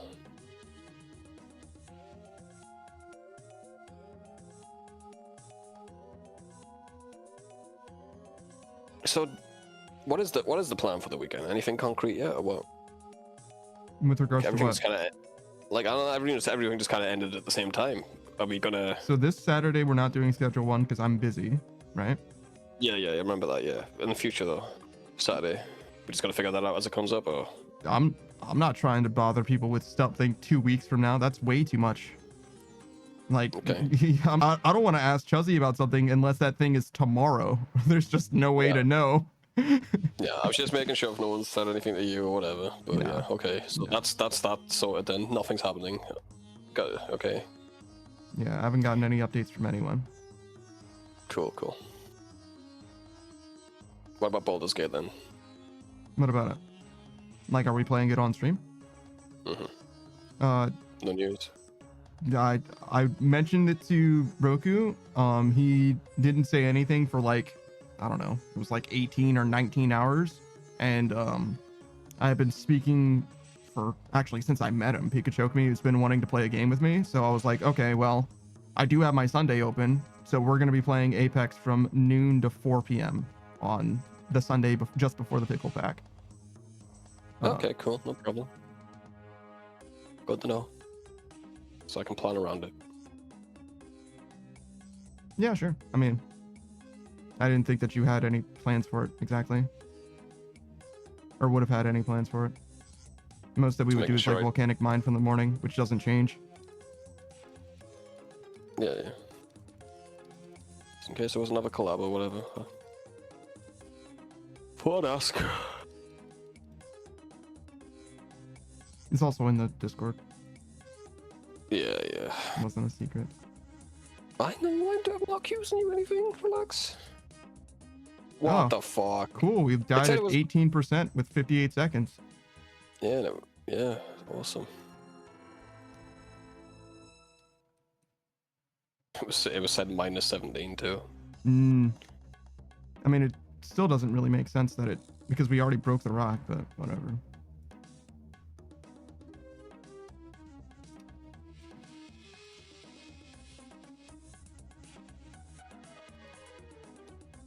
Where did you go? Fucking forgot to bring a tablet, bro. Went to Oh. dig site.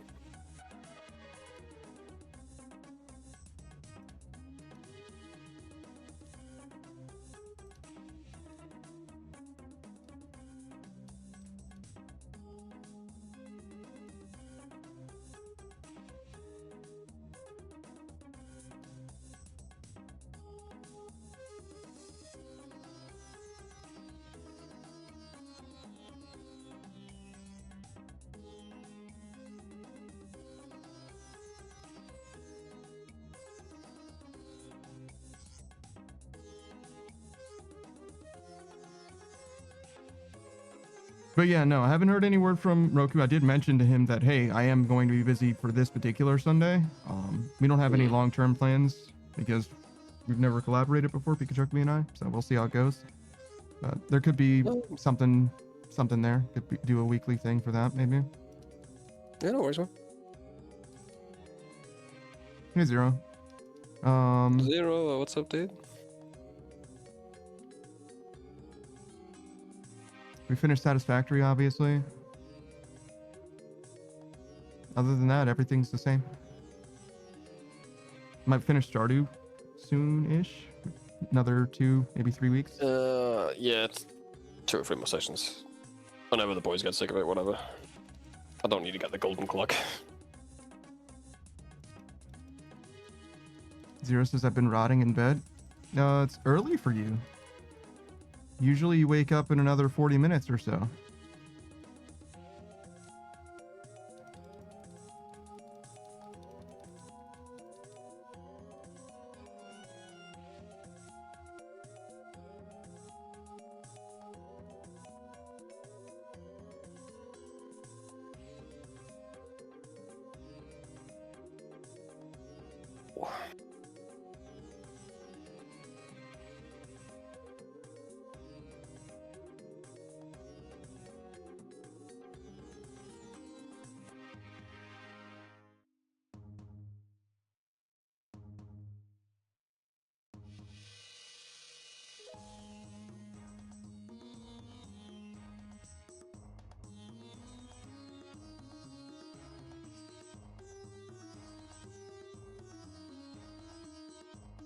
Zero loaded back up Animal Crossing.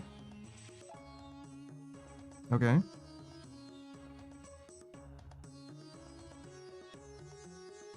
Having fun?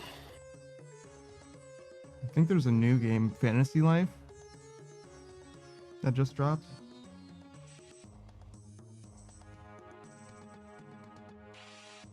Zero says it's how you know life's going down the drain. Because you're playing a fun video game? What the hell, man? Not the excessive drinking, it's the it's the Animal Crossing.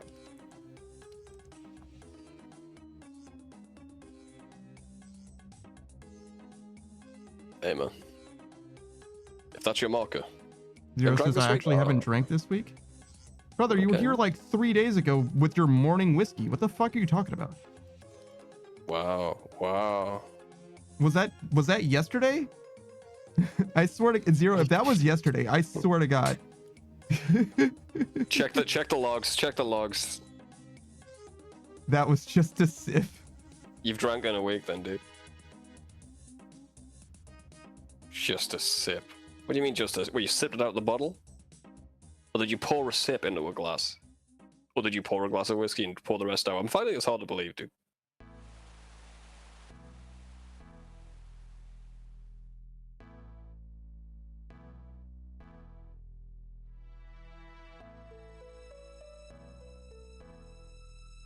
He said a lot yesterday, holy shit.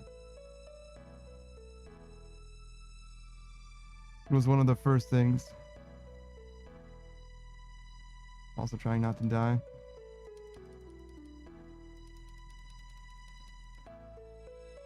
Zero says I drink out of the bottle. I'm not fancy enough for glasses. Yeah, the whole point was that he woke up and it was the only thing near him that he could drink from. Alcohol. What, was he thirsty? Genius. Yeah, he was thirsty, so he drank whiskey. Fucking genius, bro. He says next to my bed it has 3 different liquor bottles on it. Jeez. Jesus, man, you need fucking help, dude. I never was that bad. I just drank a lot and was annoying to people around me, you know? I wasn't sipping whiskey out the bottle in the morning.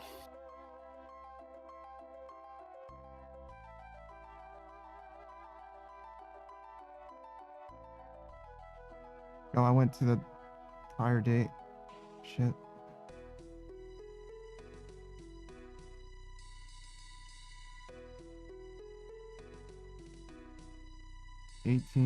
Oh, so the 18th. So yeah, it was 3 days. Or no, wait, there's the 20th. Maybe that was it. You have a bunch of different days of talking about booze. It also. Yeah, I don't know, man. Maybe all week isn't that far from being true, but like, Jesus, dude. I don't know if you should quit drinking that fast. You might fucking die from it. This is maybe his week starts on Monday. All week. Some people are like that. They do count it from Monday to Monday.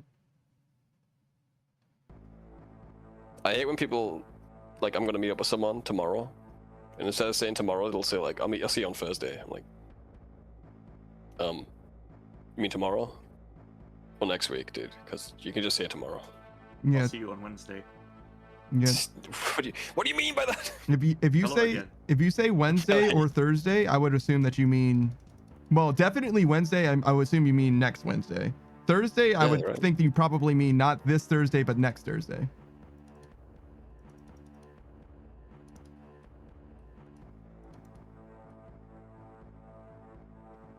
Yeah. I like to say it. Tomorrow's a perfect word for that. It's fine, guys. Just say it tomorrow. Unless you got some weird time zone shit, then that's fine.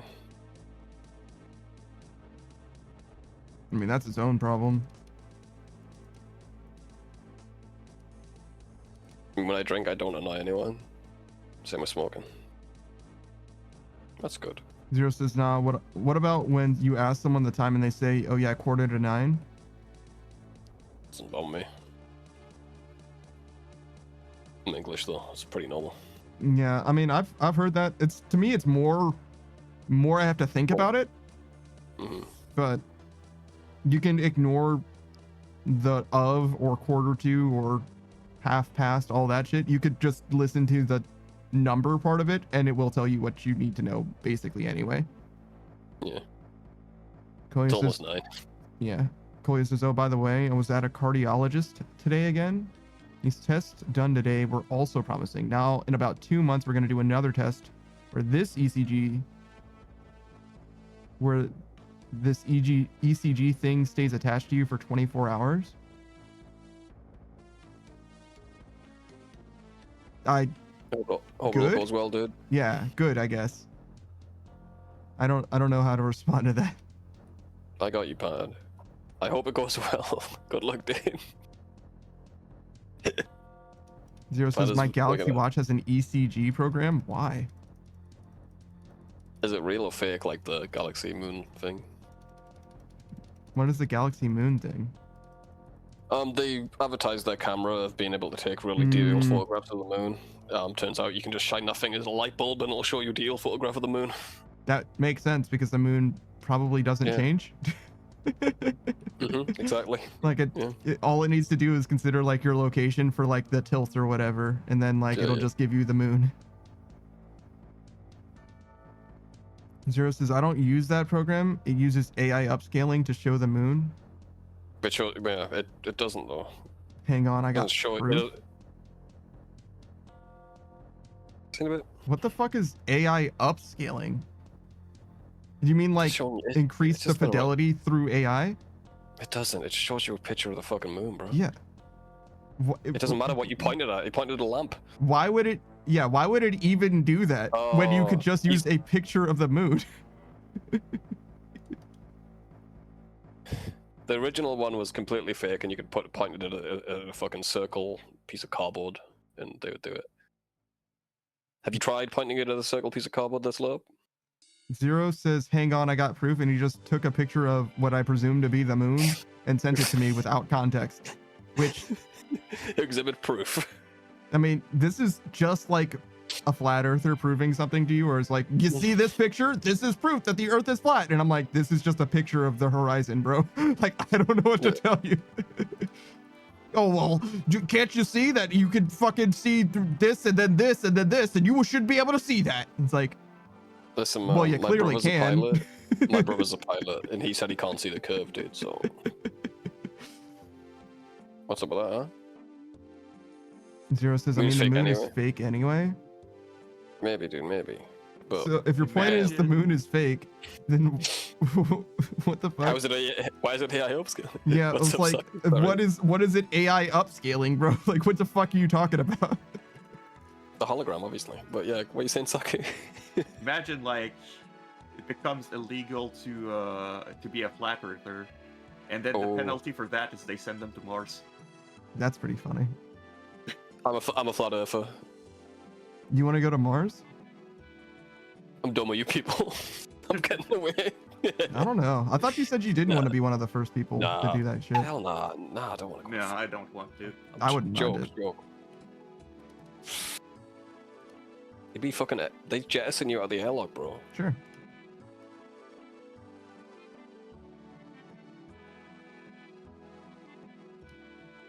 I stand by what I said. I wouldn't mind. Okay. Put you up on mobile. Welcome back, Collier. On mobile. And welcome back. Picture of my dog eating a carrot. Hey, Spot. But yeah, Zero, can you actually try that? Have you got like a lamp that's a circle or just a piece of cardboard that's circle? Because that's like what I heard. That's what I saw as well. A lot of people doing it, like, what the fuck? It's obviously fake. And I heard they got in a bit of trouble for it. False advertising. Zero says they fixed that. No, so now... Okay, so it used to be fucky. They got caught in a lie, so now it's AI upscaled. Okay, cool. So they can technically say that you're seeing the moon, because the AI upscaled the picture that you've got. Because it's AI, it's real. What a weird fucking thing.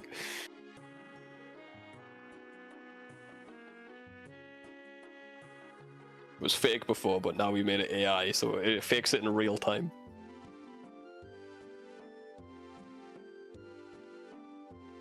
Yeah, AI is becoming more and more of a like... Before I like mostly didn't care, but as time has gone on, I've become more and more like, I don't know, guys. This seems like a bubble that's probably gonna burst because they don't get money from this. The reason why people use it so much is because it's basically free. Like, it uses energy, but like they're not paying for the AI usage. You know what I mean? Like, they're losing money hand over fist because people are investing into it. Right? Like, I feel like this is a VR situation where, like, is VR dead? No, not at all. But if not for Meta, VR would basically be dead, right? Like, Facebook is the thing that's like investing in VR and making VR continue to be a thing, right? And otherwise it would be like a super micro niche that exists in a place that is like extremely overpriced and nobody fucking cares about it, right? I think it'll stick around for some reasons, but you might be right. I don't think people that are using it at scale for like their corporation or whatever are interested in paying the cost of using it. They are only using it because it's free right now, or basically free, you know, $10 a month or whatever the fuck, right? As soon as they actually are burdened with the cost of like hosting the software and training the shit, I don't think that they're going to be interested in paying that. They would rather just pay an artist, I think, to be honest. Like, yeah. For example. I don't think a government's going to stop using it, though. Maybe not. I think it'll get better and better. Well, yeah, no. Honest. And that's not the thing that I'm saying either. It's maybe it'll become more affordable in the future as well, like to actually host these fucking servers. I don't know. I don't think that's possible. Ask AI how to make it more affordable. I don't know.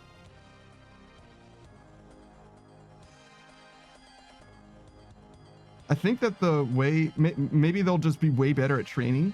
It's possible in theory, obviously, but like as I understand the way that AI works, right? Like, I don't think it's possible for the cost to like do things can really go down. Like, unless you can make the neural networks that the AI used, like the, you know what I mean? Like the way that it's able to like think or whatever, unless you can make that more efficient, it has to be as complicated. Like, what the like if it becomes more efficient, then it becomes kind of stupider. That's like the whole point, right? Like, that's why it needs to think about it. But maybe, sure.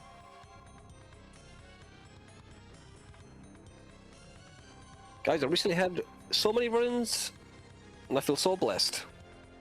With doggies? With dogs. I missed that part. With dogs. Had a 15-week Dachshund Hound. Storm cuddle me. Huge. Those things are mad. Those things are horses, bro. They ain't dogs, but that's awesome.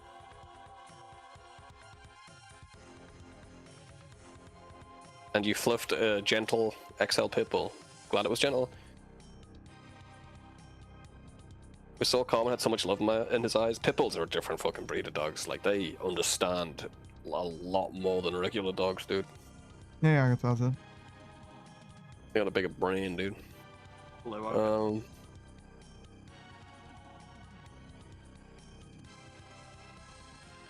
Less than a few days later, I met a golden retriever.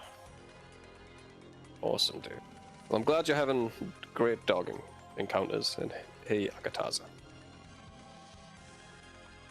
Zero says that the new One UI 7 assistant is called Gemini, and that shit is annoying. It's Google Assistant with AI, and it takes 5 seconds longer to turn on my light bulb as opposed to asking OG Google Assistant to turn it on.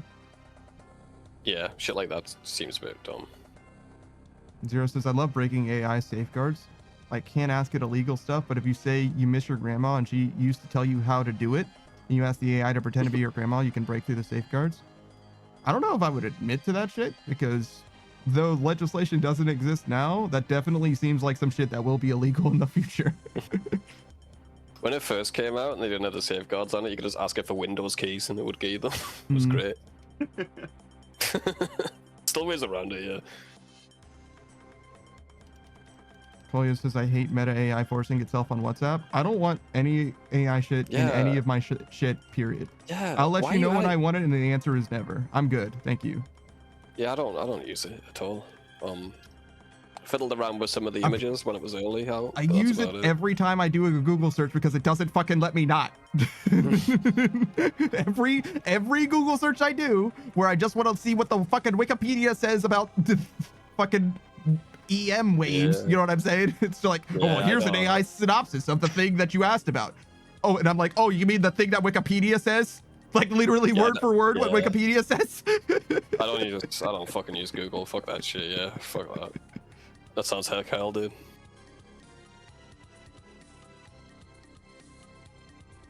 I think even like DuckDuckGo has it now. It's fucking stupid. Can I have like real information, not information that a computer thought I might like? Zero says if you type fuck at the end of a Google searches, it'll disable the AI. I mean, it gives me what I'm looking for. It gives me a good enough thing that I'm looking for because it just copies word for word what I was looking at for Wikipedia to begin with. So it's like, it's not the worst thing in the world. It's just an extra thing that it does for no fucking reason. Like, just, if it didn't, I would get exactly the same fidelity of information, which almost always is like, I just want to know when this actor was, like, oh, right, I forgot. David Tennant was which doctor again? You know what I mean? Like, I type in David Tennant and it's like the 10th doctor. Thank you. That's what I fucking wanted, but it says it twice, once with AI and once without. And I'm like, fucking, why? There's some fucking pretty fucked up instances of them just giving you like fucking shitty information. Oh too, yeah, I'm right? sure. Yeah, I'm sure. But, the worst one one famous one is the one where it tells you, oh, if you want to stick a pizza back together, you want to use glue. There's yeah, that's fucking crazy. Like, there's a worse one though. Someone was typing in, I'm feeling depressed. And it said, many Redditors have suggested jumping off the Golden Gate Bridge. I'm like, Oh, wow. okay. Jesus Christ. Okay. I mean, it would solve that depression. Yes, don't put that on the front page, Google. What are you doing? Most people don't have access to the Golden Gate Bridge. It's fine. Zero says, if you type fuck at the end of a Google search, it'll disable the AI. I might actually do that, to be honest. I might start doing that. Collier says, and it's so often spreading misinformation. Maybe. I really don't get misinformation from it almost ever because I'm almost always just looking at like celebrity name because I want to see Facts. what movies they're in. You're looking up straight up facts, so maybe if you're looking up something a bit more. Yeah. You know. I forget what her name is, but Harley Quinn and the Barbie movie lead actress, something Godot. Margot Robbie, that's it. Yeah, I looked her up very, very recently and was like, yeah.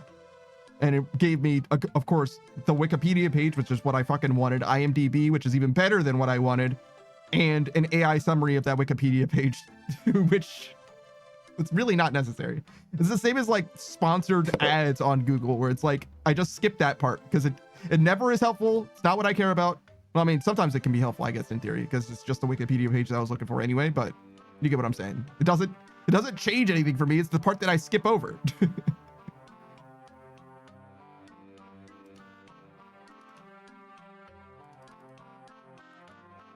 But yeah, I don't know. It definitely feels to me like a VR situation right now, as opposed to like a Revolution type thing. I think it's more of a hype beast situation as of right now. Just because like the AI videos scare me. They're getting too good. They're getting too fucking good, bro. It's hard to tell if they're fake half the time. Yeah, there's something there.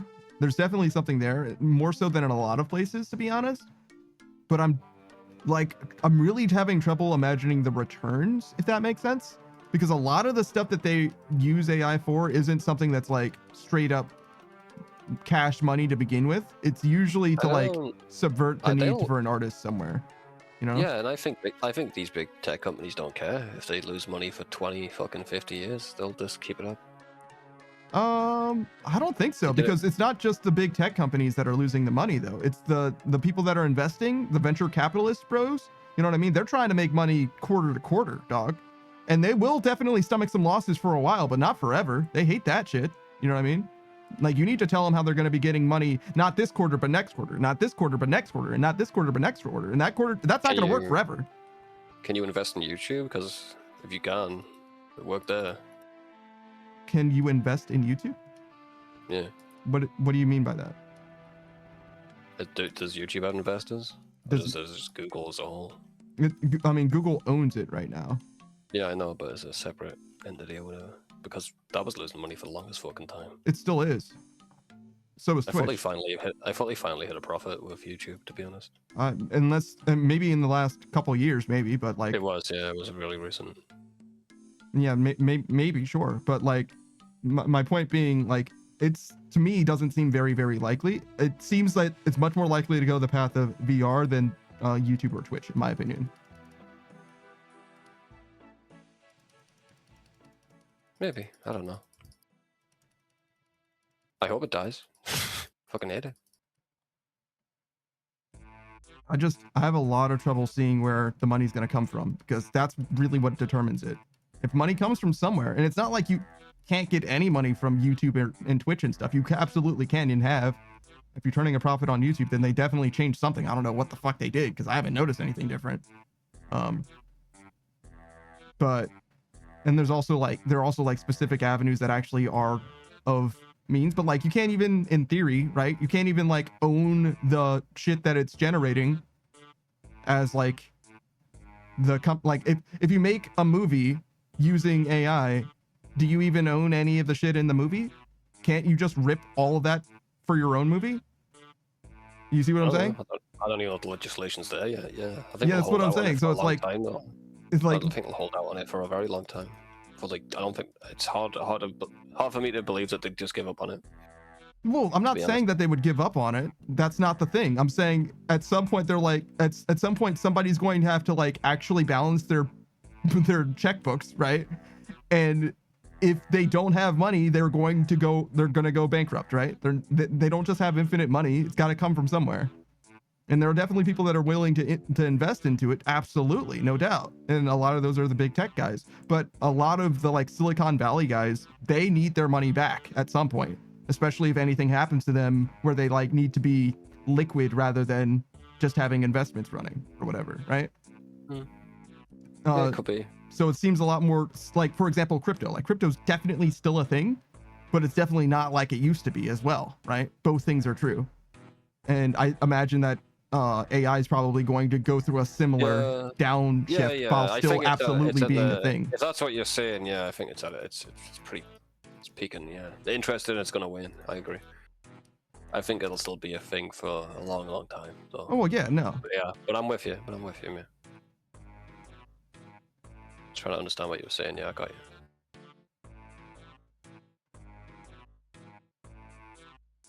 It's definitely not crowdsourced. It doesn't seem like it is. Maybe there is like a market for a crowdsourced AI algorithm though, because I know that it's really, really, really fucking popular. Like the most popular Discord, I think, is specifically an AI art Discord. And the second most popular one is like Marvel Rivals or some shit. And it's like a difference of like 20 million people or some shit.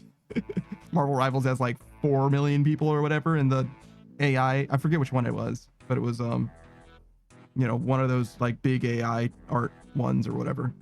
It was like Mid-Journey, I think is what it was. It was like 20 something million people. Yeah, I'm not that well informed on AI, to be honest. I've got a buddy who really likes it. But he likes any new tech, to be honest, so just a new toy to him, I think. I mean, I think it is to most people too. Like, that's why I think it has the following that it does on like the Discord server. It's just because people want to make shit with it. They want to see cool shit that was made with it. Right? I think that's all it is for like mass appeal. And it's definitely something that does, in theory, you know, democratize art, right? Like you can generate images of whatever you want without having to commission an artist to make it. So I get the appeal from that capacity. And like, as far as use cases go, I don't like a lot about it, and I'm not interested in using it for all of those reasons that I don't even need to enumerate. I'm sure that you know. This isn't the first time you've heard about AI art. Yeah.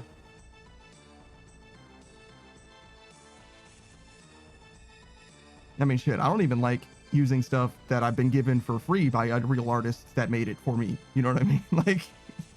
Like, no, you're absolutely the fuck. I don't want to use AI art for fucking anything.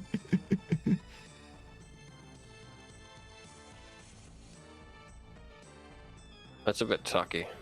What is? You know, you can AI art. I feel like it got to the point where it's just like you can just fucking tell. It used to be a bit better, I think. It's like now it's just like it's all that glossy sort of hyper real, but you can tell it's not real art at the same time. It's got that style to it, and that you see that style sometimes. And you're like, oh, that's AI, but it turns out it isn't. But like all AI art looks like that shit to me. I don't see a lot of examples of AI art, but as I understand it from people who like care about this shit like very passionately, like artists that are like complaining about this shit constantly, as I understand it, it kind of comes in waves, right? Where it's like, oh god, it's getting better. Oh wow, it's kind of shit. Oh god, it's getting better. Oh wow, it's kind of shit. You know what I mean? Yeah. Because I mean, if you don't get any new, it just eats itself, really. Which means all we need is every artist to stop making art for like 2 years. Okay. I mean, you can make art, you just can't post it online. Yeah, you can make art, but you're not allowed to post it literally anywhere on the internet. Okay. That would absolutely like 120% work super well for destroying the AI models, but there's no world where that happens. Because the people who want to make the stuff are still going to make the stuff, right? Like those 20 something million users in that Mid-Journey Discord, right? They're still going to use it, and it's just going to destroy itself from the inside out with its cross inbreeding type shit. But there's no way that art's going to like form up and actually artists are going to form up and actually boycott all art for a long enough time. There's just no world that is even remotely true. And Matrix says no. And even if 99% of artists did do that, that 1% would become so fabulously wealthy in those 2 years. Those artists would be like I'm not saying I would, but if I was an artist, bro, a life-changing amount of money, sorry guys. You know what I mean? Like I have a family, you know what I mean? I need to feed my people. Like, I understand that you're making a stance here or whatever. Like, I totally get it. I can't be mad at the artist who's like, nah, man, I want to like live in a house and eat food, so I'm gonna make art. Chloe says, I'm in a group on WhatsApp, and all the boomers in the group always share AI art with a typical "I need my coffee in the morning" settings. Like, or like deep, you can do it stuff. Jesus is my favorite. Jesus fixing a Toyota or something. A child making a sculpture of Jesus out of sand that's like 90 feet in the air. And like there's comments underneath saying, wow, amen, amen, God works in mysterious ways, amen, amen, amen. It's like there's like the fucking child's got 3 arms and shit. Yeah, I don't think most of them ain't real people. One fucker is. One grandma's like, oh, how nice. Chloe says, no, most of them actually don't believe in God. Oh, most of the boomers that you associate with? Sure. Yeah, I mean, they're German, so it makes sense. Yeah, that sort of shit. Yeah, it's cringe. There was a popular one. You know, there's like street interviewers who interview like ladies, ask them questions. Like, what's your perfect man? All that crap. Mm-hmm. It was one of those. They went viral. But then someone like looked at it and she had like 9 fingers on one arm. She was like fucking 3 million views. Just totally fake bullshit. Kind of scary. Yeah, I hear you. But also, I like my information not to be like, you know, just like the proof and evidence is gone, bro. Like recorded evidence is gone. generally, You can't yeah. trust any shit. And it gets worse and worse. The better the AI gets, the worse it gets for us. I mean, there's gonna be some battle. Like, you're gonna use AI to detect AI eventually, but then, you know, this isn't big arms race forever. Boy, it says it's actually all related to your inner strength and therapy stuff. No, the AI are they? See, that's okay. I mean, if they're getting joy out of it, I guess. I mean, to There's me, enough of that's- that. There's enough of that fucking shit in the world anyway. You don't need AI for that, you know. No shit. I was on the internet in 2003. I know.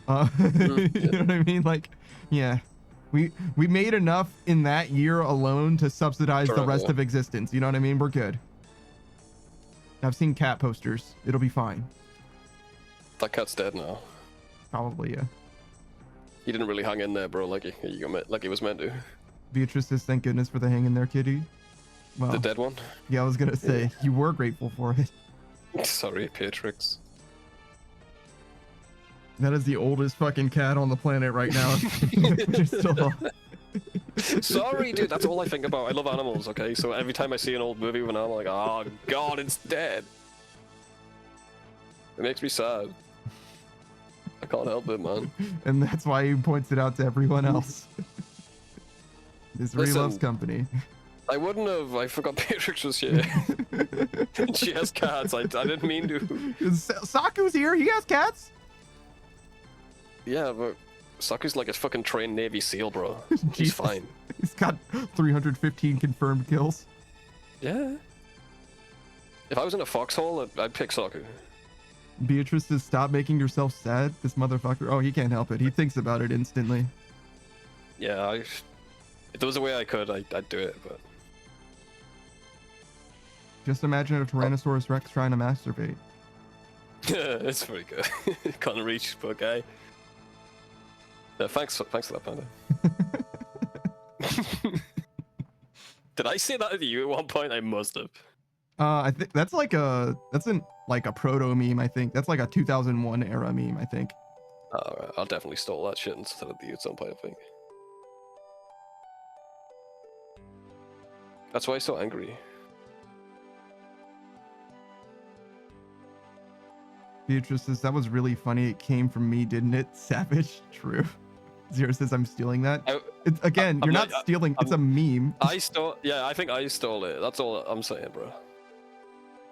I'm not a professional comedian. I'm allowed to steal jokes. I mean, there's definitely that, yeah, to some degree. But yeah, memes are not. You can't steal memes. It's not a thing. It doesn't make sense. The whole point of a meme is to like proliferate it throughout the world, everywhere that you can send it. It needs to be posted. Yeah, I know, but you know, it's just a way to say it. Just the way I enjoyed that, I'm going to say that. Beatrice says, "You wouldn't download a meme, would you?" I Have you got a mean, meme I folder? haven't, to be honest. I've only ever I thought- reposted them. Yeah, but you've downloaded a meme. You wouldn't make a meme though, would you, Panda? The only memes that I've downloaded, technically, are the ones that Zero made of us, specifically. It's nice. But yeah, no. You wouldn't download a policeman though, would you? No. Would you? No. Okay, Well, just making sure. What, What do you wait? what kind of a lady cop are we dealing with? She's got the big bahonga zonga, bro. Oh, well, if she's got big on dong bongaroos, like, I don't know, Oh, yeah. maybe. She's got the dong hongaroos, bro. Zero says, "My gallery's 10,000 photos and 90% of them are memes." I don't have photos on my Well, actually, I do have a couple photos, but like very, very specific ones. And like right now, I have a picture of the RAM that I have for my computer in case I decide to get more of it. I found out that I have 64 gigabytes of RAM in the 2 slots that I have.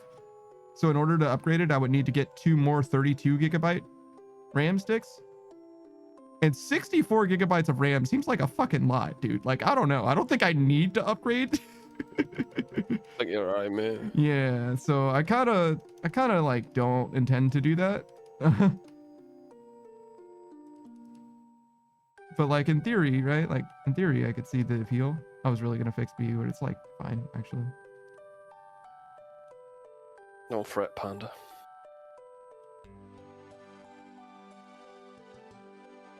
All my pictures on my phone is it's like all my dog, Mhm. and then there's like 2 pictures of food, because I think you guys asked me about it Mhm. once, and then I've got my Wi-Fi password. I got a picture of the back of my modem. You didn't change your password? I'm lazy, bro. Let's see. I figured that you might be concerned about security in some way. Better off. Yeah, I am, but like I'm surrounded by fucking old people. I'm alright. I mean, you can always check what devices are on your thing as well. I do. Yeah. Yeah. So I like the long password that I just Mhm. can look at. Fine. Yeah, one of the default passwords I got for one of those was Dizzy Unicorn 316, and I was like, Yeah, that's good. we have to That's pretty keep this. Like this Yeah, is man. perfect. It would be perfect if it was Dizzy Unicorn 360 because he just span around, but 360 that's Damn. close enough. Agadas, this is all my pictures are of cats, my cat specifically. That makes a lot of sense. Pet owners and stuff. If you have people that are important to you and stuff, that makes sense too, I guess. I wouldn't know. I'm paying away. Sorry. Jesus Christ, dude. Like full mask off on that one a little bit. Wow, get a load of this pity partier. Look at him. He's throwing a pity party. Everyone. Like, Jesus, all right. You can read about it in his new book. Beatrice's were not important to you. Beatrice, show me the picture of me in your phone right now. Oh my god. If you show me a picture of me in your phone right now, I'm making you my wallpaper. I swear to God. I mean, Coleus is... maybe I got one, Pando. Why? I don't know. I thought I might need one, so I took a screenshot of your handsome face. Do I get to be on your wallpaper? I took a screenshot of your handsome face. Coleus says that came out of nowhere. Oh yeah, no, he's just you know. I'm just fucking around. Yeah. Just fucking around. Beatrice says, okay, let me check my photos. Good luck. You know what my phone's wallpaper is right now? What? Gray. Great. Okay, so so it gets to be me. Gets to be my little rat guy. What do you mean? You said if I had a picture of you. I said that to Beatrice. That wasn't an open Okay. offer. I'm glad because I really don't have a screenshot of you. I'm not that creepy, but If you did though, I would want to see it. Zero says I changed my wallpaper to you as a bit, Nah, but I'm there too you go. lazy and my current one took a lot of effort setting up. It's a wallpaper. What the fuck do you mean? I wouldn't breach your privacy like that, unfortunately.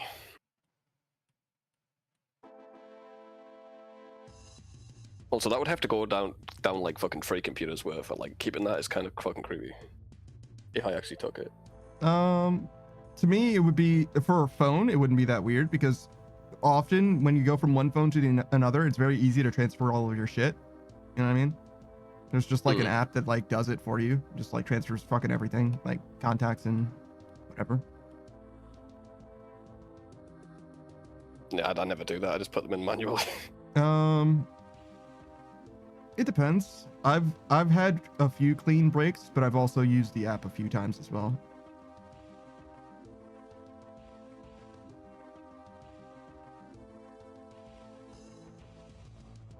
It depends on how much stuff I have and if there's anything worth moving. But like for photos, never. I don't care about any of that stuff. I don't really take pictures. Except for of your dog. Yeah, That's he's mostly cool. for stream, it seems like. You did He's before right here. too, but like, Yeah. I got pictures. I've got one picture of with me and him in it, that's crazy. just in case I have to prove ownership. I see. So you're not talking about the ones with your dick? What are you trying to say, Panda? That your dick isn't very distinctive, I guess? Oh, you mean the one with my bulge? I What? see. My dick is not out in any of these pictures, Panda. Okay. It's not even my Just out balls, there bro. playing for all to see. It's not mhm. even there, dude. Mm-hmm. It's just my pants. It's just my pants, dude. I like Why are this you looking story. there anyway? Why are you even looking there anyway? Why am I looking at Yeah. your dick? Yeah. I mean, I'm just like sizing it up relatively, you know what I mean? Well, you obviously lost, but it's fine, dude. Like it's fine. Lost? Size Oh, you thought I was competition. comparing it to my dick. No, I was comparing it to my mouth. Zero says, I don't save pictures. of Thank you. myself." Oh, fucking base, dude. It's like, what are you talking about? Oh! Is it he's gonna. Yeah. I think you can get it. You can get it in if you tried hard enough. It's about how much spirit you bring to the table. Have you seen a snake eat a hippo? It can happen, man. It can happen. It's gotta unhinge your jaw a little bit. Beatrice says, I only have Chuzzy and Saku, and there it is. And there it is. Zero says, whoa, rewind, what? What? What about snakes, dude? Yeah. You wouldn't get it. You wouldn't understand. Snakes, it's a little too high level for you. Yeah, dude. It's like another creature, but without limbs. Mm-hmm. And for that reason, I'm out. I don't know. Too few limbs is much better than too many for me. You could always whack off the limbs you don't need, though, with a hatchet. It's true. So you'd always have enough limbs, you know? He's got the wanna weather be a snake. rationale for extra limbs. Yeah. I can always put on more Carlos. Am I wrong, though? I think that snakes are way less creepy than like centipedes. Oh, I thought you meant for you personally. Okay. Well, that's fair. yeah, no. I mean, yeah, you're right. I guess. Like as well. I think I'd rather have limbs than not. Yeah, I would That's- say so. That's just me, though. Yeah, centipedes are creepier than snakes. Snakes can be cute. Zero says, I have a spinning gif of a chicken nugget saved on my phone. Thanks for sharing. I hope you get the help you need, Zero.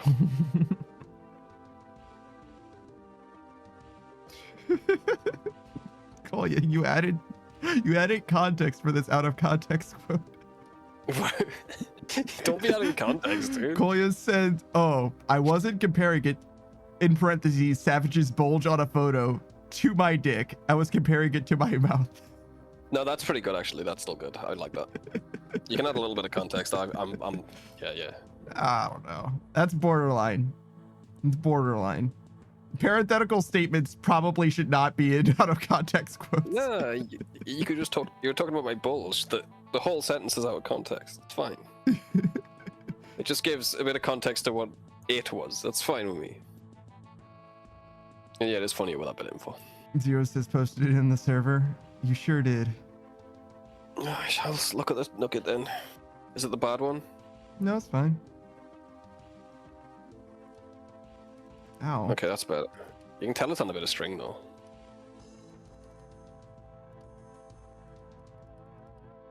Kolya says because it's funnier with that bit of info. Yeah, mine does. See, Kolya, I'm going to tell you a secret, right? When it comes to out of context quotes, it doesn't need to be literally a quote. You can like tweak it a little bit. The point is that it's a fun channel of funny things that happened, right? Yeah, and Kolya's with that. What are you talking about? Well, the reason that Kolya added the parenthetical parts to it is because Kolya didn't want to reframe it as just an actual quote. Instead of saying the word it, you could have said my bulge, and it would have done the same thing, but without the parentheses.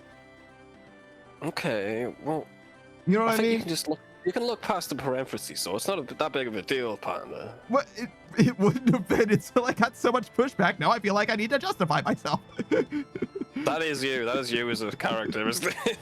No, you're fine, dude. You're fine. It was like I'm explaining why I feel the way that I do. Like you could have just tweaked it a little bit and it would have been fine, and you wouldn't need to have this extra thing happening. It would have been fine. Also, you're about to die. I'm not. Ooh, I just went to one. Oh, buddy. Yeah, I am. All right, later, Delta. See you, Delta. Have a good one, bro. You got any food for me? Not after all the shit you've given me, I don't. What the fuck, man? It's just locker room talk, dude. I need some fucking food, dude. That sounds a lot like a you problem, doesn't it? Thank you. No, don't thank me yet. I just put it down for now. I can always pick it up later. Too slow, You idiot. You won. Now I need it. Sorry, I need it now.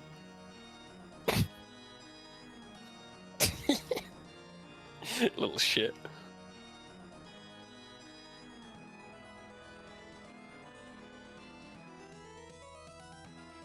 You had a chicken nugget gift from 5 years ago. Sick, dude.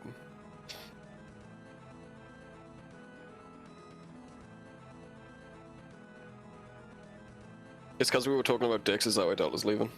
Because he said, I'm gonna do my own thing. No, he's probably just gonna go stream, if I had to guess. Yeah, but he is scared of penises, so let's not forget. Even his own? Probably. Do you think he takes the shower with swim trunks on? He makes someone else touch it, so it's not gay. Oh, okay. That makes sense. Zero says, oh, good news. I have actual water on my desk, so today's not a whiskey sip day. You guys have like the saddest fucking flexes in the fucking world. Like, what is going on? I don't think that flexes. I hope it's not. Jesus. I think it's a cry for help, mate. Yeah, no shit. Zero says a win is a win regardless of the size. No, that's definitely a flex. Sorry, Savage. I regret to inform you it was a flex. That's 100% a flex. That's what that was. No.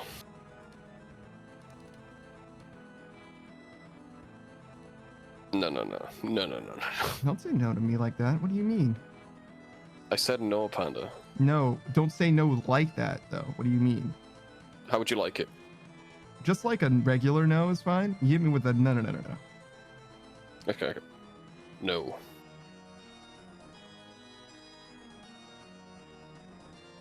But better? It is better, yeah. Okay. Glad we sorted that out. Zero says he hit you with no parentheses dismissive. Yeah, exactly. Beatrice says you guys are cute. No. No. No. Zero says when he wants no reaffirming. Yeah, see?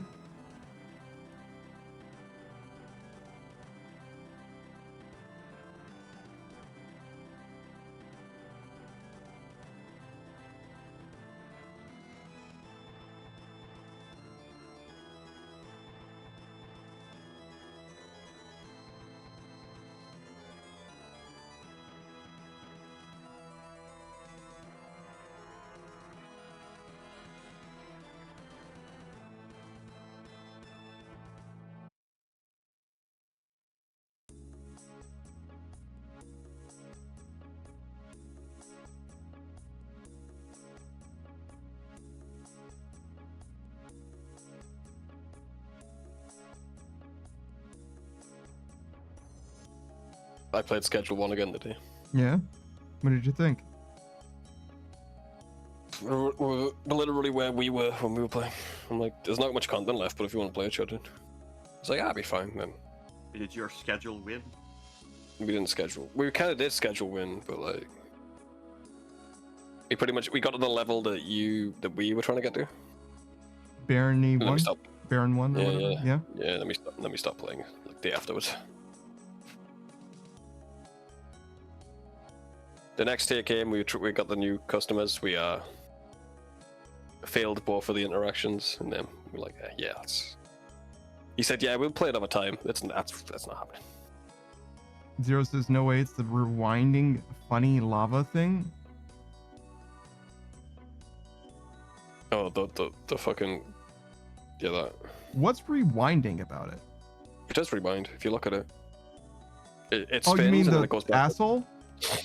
The asshole, yeah. Yeah, I got you. I thought he was talking about the lava beast. I was like, what rewinds about this lava beast? Nah, it's a rewinder, bro. They didn't do the thing right on it. It does its animation, then reverts back. Yeah, sorry. For those of you who haven't seen it, it spins this way and then it unfurls for some reason.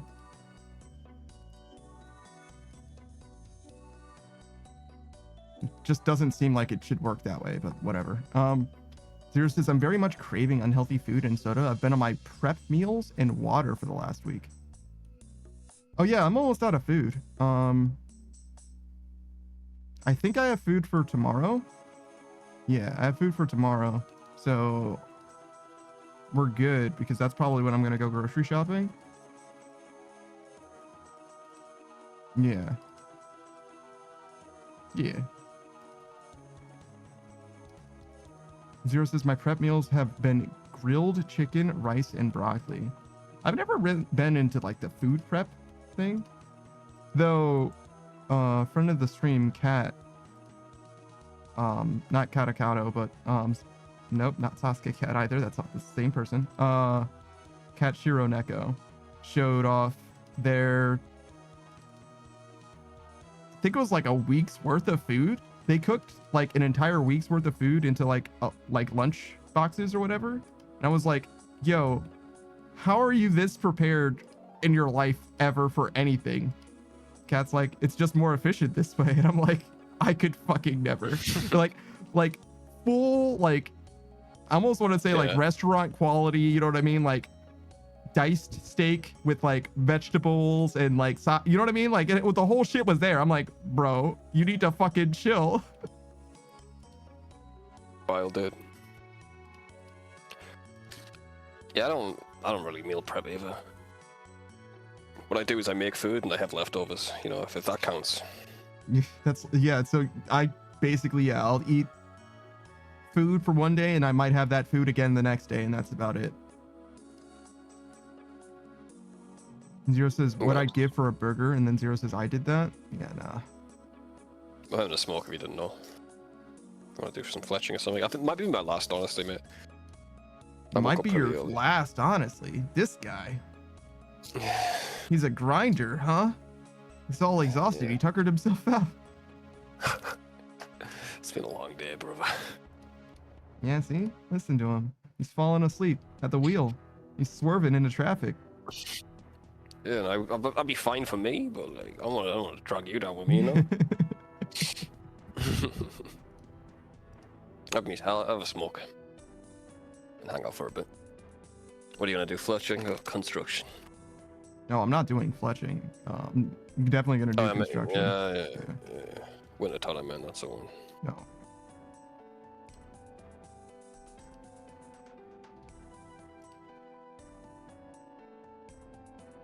Huh.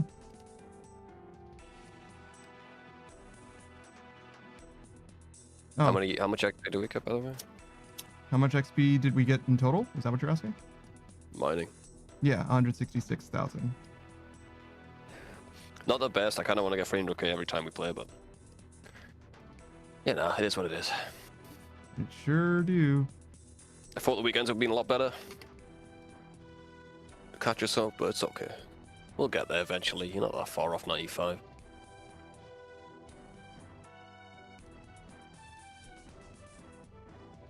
It only matters when mining's your last skill and you got literally nothing else to do, so. Mm-hmm. You're definitely gonna get 99 before that. That would be very surprised.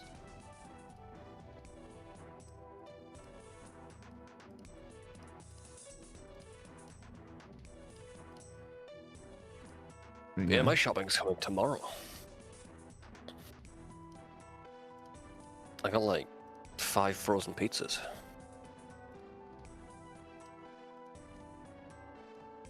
And mint sauce.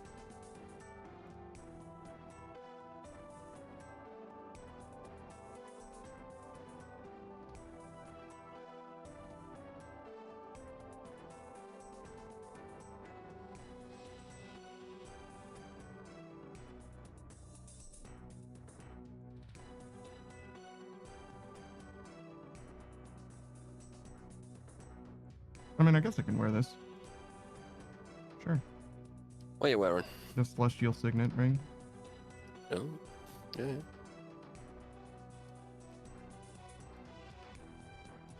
It's a shame that the plank sack does not help you doing regular construction at all. I think there's any way it could, really. But I mean, holding extra would be fine, but it would need to deposit directly into your plank sack when you withdraw it from your Yeah. butler. exactly, that's what you need, really.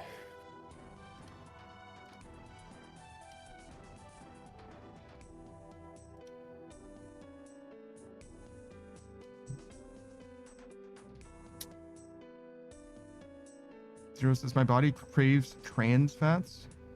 A big bucket of KFC and with mashed potatoes and gravy. Trans fats are good.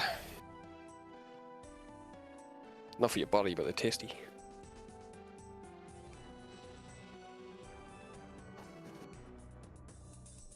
Yeah, I don't know, dude.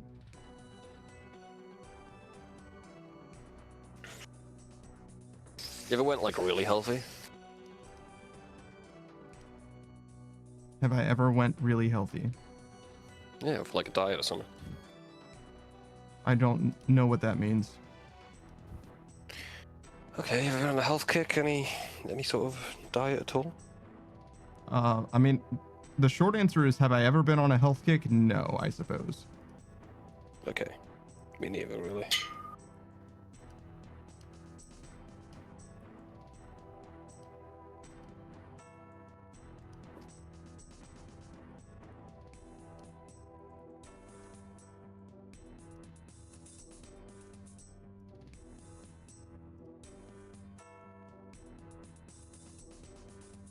Not as far as changing my diet in any way. I've changed my diet a bunch of different ways, but never for health reasons. Yeah, same. I got into rice, and I was like, this is great. Yeah. And It's rice so simple, you know. might be better than bread in some way, but it's not because of that I got it. But Same, I eat shit for the taste and the convenience. yeah. Alright, lads, I'm off. All right, man. You guys later, have a man. good night. Bye, guys. Bye. Yeah. Look at Savage going to sleep at a regular time. I don't even recognize him anymore. It's also not that regular, I guess. It's like midnight for him, something like that. That's like close. Close enough.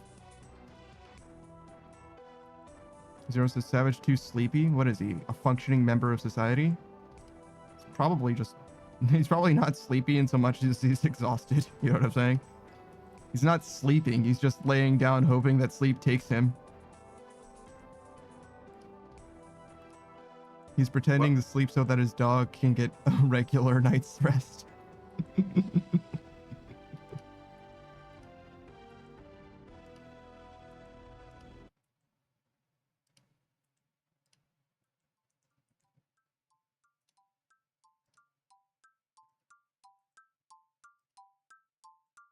Zero says, my dog sleeps regardless of if I'm asleep. Yeah. Some dogs are a little more anxious though. And they like won't eat unless you're eating, and they won't sleep unless you're sleeping type thing. I mean, they'll sleep during the day, but you get what I'm saying. Like if you're not sleeping at night, it'll freak them out.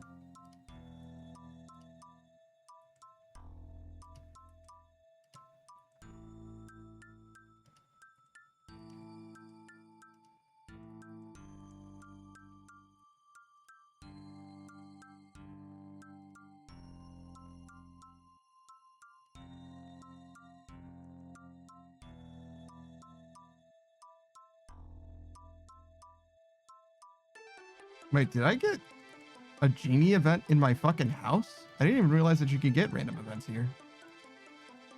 Huh.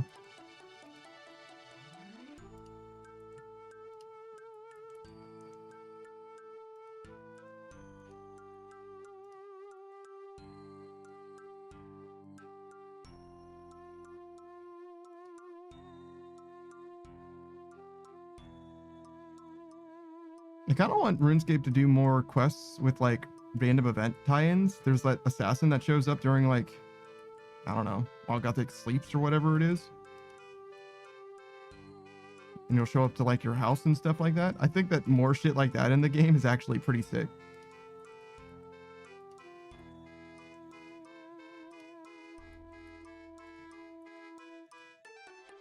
It used to be that there were random events that were a lot more negative.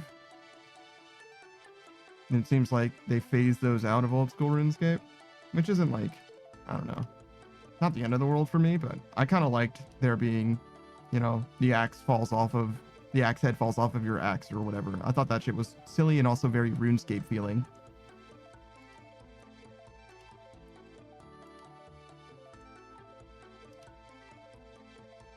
Even if it was Yes. inconvenient as shit. Back when random events were actual anti-bot methods. Mm-hmm. If they worked. Because I don't know if they did. Yeah, I have absolutely no idea if they were actually effective for that.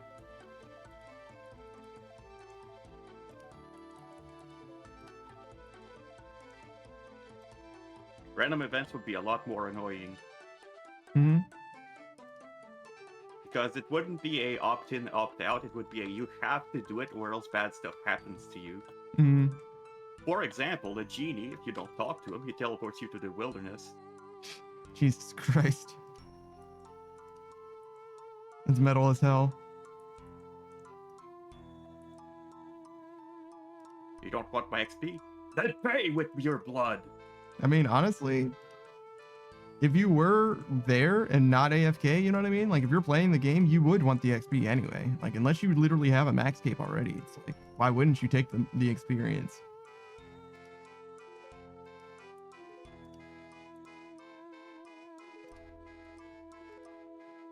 That's got to be some of the most, like, tick efficient experience you can get in the game, right? What's the rate if you consider the genie is standing next to you trying to give you a lamp? What is the rate of that experience? It's got to be like pretty fucking good, right? It's like 800. Well, I guess it depends on your level, right? Depends on what level you use it at, but it's some hundreds of experience for like 3 ticks or something. Maybe not even that long. Because you get it from him like literally 1 tick, so it's just as long as it takes you to actually use it.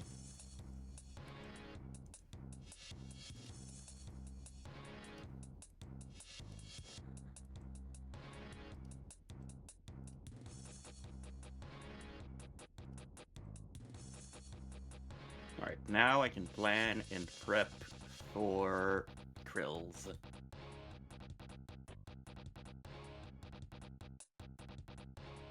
I don't remember what prayer I was protecting against. I feel like my choice was unusual.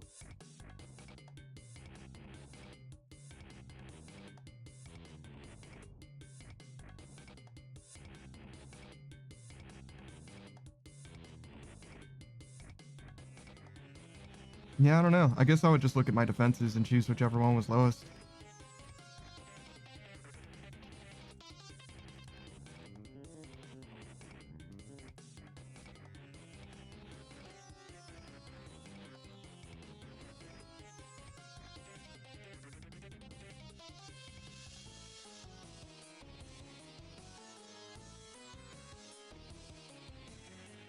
Protect missiles.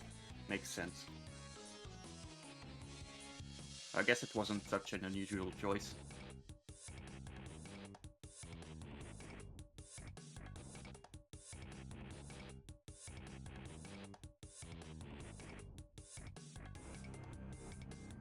So you can get the staff from him, you can get another Hosta. You can get God Fragments, which would be helpful, but not necessary. You could get the Hilts, which would be helpful in a way, but not necessary. And that's it for green logging him, right? I don't think he's got anything else that matters. Trill.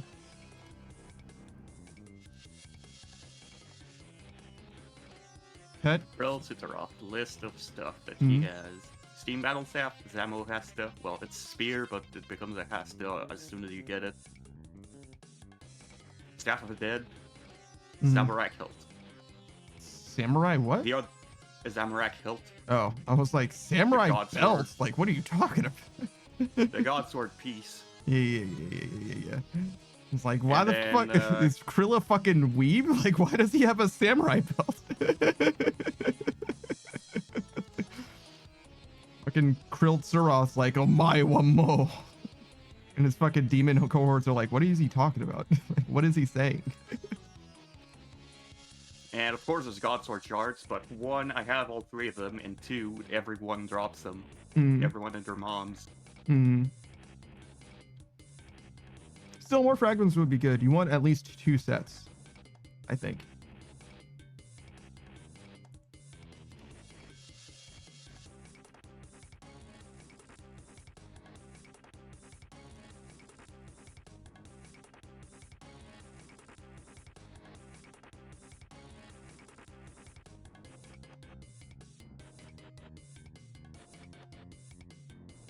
Do I just pick Surf Helm and deal with the 2-hit penalty?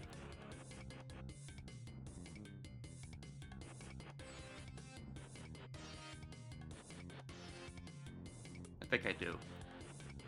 I don't see any reason. You're using the Demon Bane bow, the Scorching bow, as not just your spec weapon, but also the thing that you're killing him with, right? Yeah. Yeah, I don't see any reason to bring a switch. The head slot isn't usually very good. You're gonna bring a Toxic Blowpipe for health recovery? I could, actually. Because that's a great reason to bring the Surf Helm, right? Venom the ads or whatever.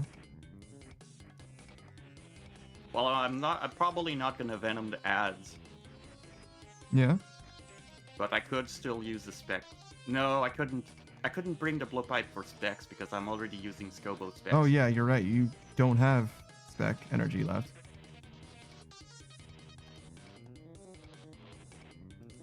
So I guess you wouldn't bring the Blowpipe.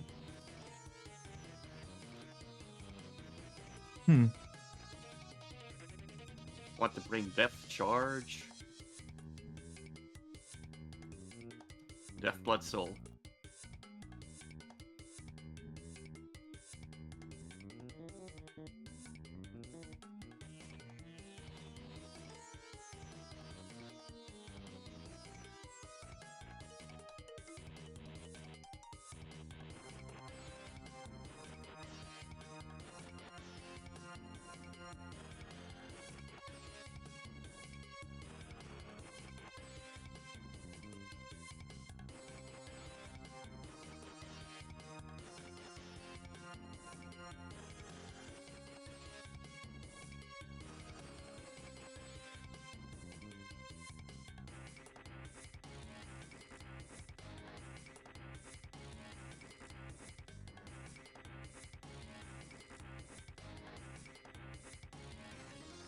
Bringing Anglerfish for overhealing.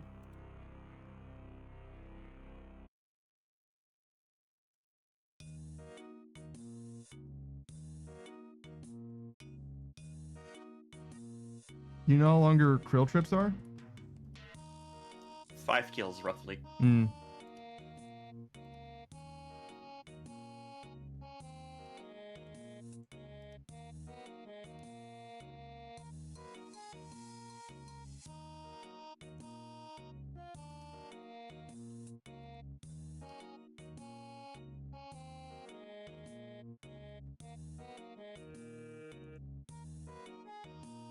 Bringing combo foods.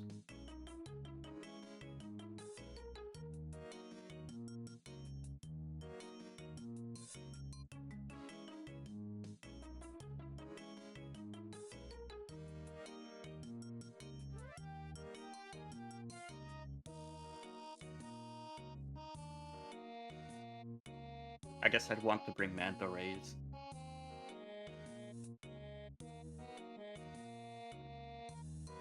Do you need combo food? Do you just get hit that often? It's definitely possible for everybody to hit you at once. Yeah, well, I do often take damage. Because you could do like Moonlight Antelope meat, no combo food, or with combo food and not have the Surf Helm. I mean, you can use combo food with antelope meat. You just have to wait until you eat the next antelope meat. Yeah. That's what I'm saying though. It's since it cures poison, right?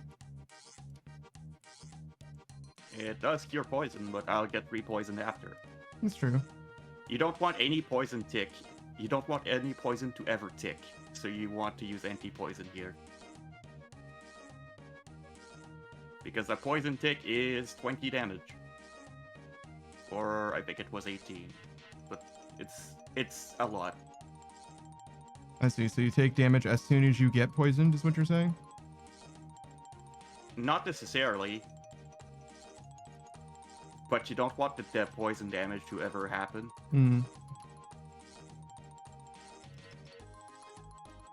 And if you rely on antelope food, the poison will do damage to you at some point.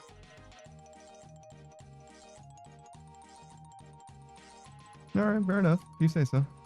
Another way to do it is just to drink an anti-venom plus extended before you go. Mm-hmm. Because that turns into poison resist after it's over. Yeah. And it lasts for like 10 minutes or something like that. Yeah. 10 minutes doesn't sound like it would be enough for your trip, though. It'd be close.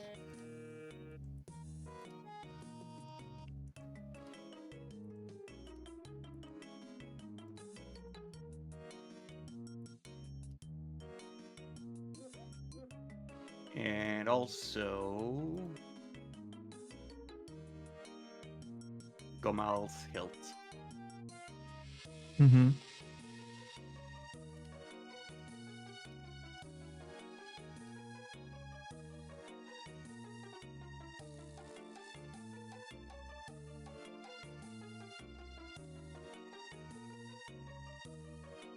Wait, no, that is an unusual protect. Protect from missiles.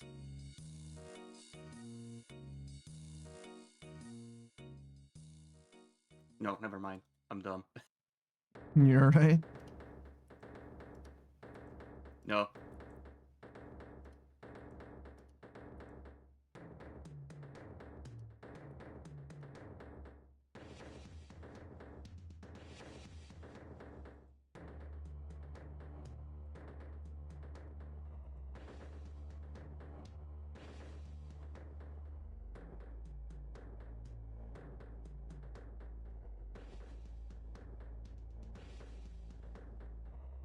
Have you ever looked into the Twitch integration that Baldur's Gate 3 has? Nope. I've heard good things about it, but I don't actually know what it does. I think that they can like vote on dialogue options, Yeah. but other than that, I have no idea if there's anything else.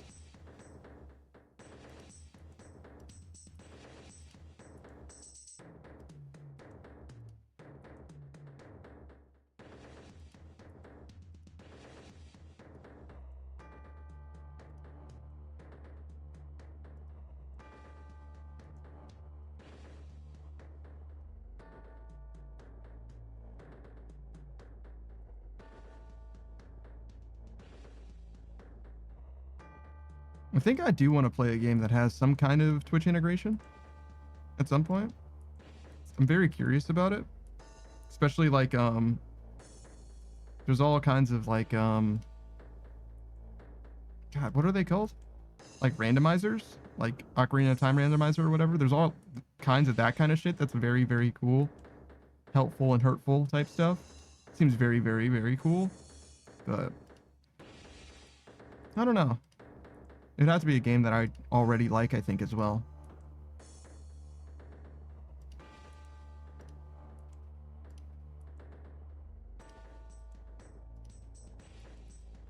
And I don't think I have very much, how do I want to describe it? Like, I don't think I'm very good at most games. So, or like enough familiarity to like be able to like overcome like everybody roasting me in some way. And there's a little bit of like self-balancing, I imagine that would happen as well. Because like as things go more and more poorly, people are probably going to try and help out as well. But I'm not sure like that I have a game quite like that I'd be like really, really good at. I'm just not very good at video games, I don't think. Like, on the whole. I need to like niche down to a game that I'm like extremely high performing at. Like, RuneScape's obviously the one that I've played the most, but like, everything in this game takes forever. You know what I mean? Like, somebody were to like make me do like a raid, it's gonna take a fucking hour to get done with that raid. Even if I could do it solo.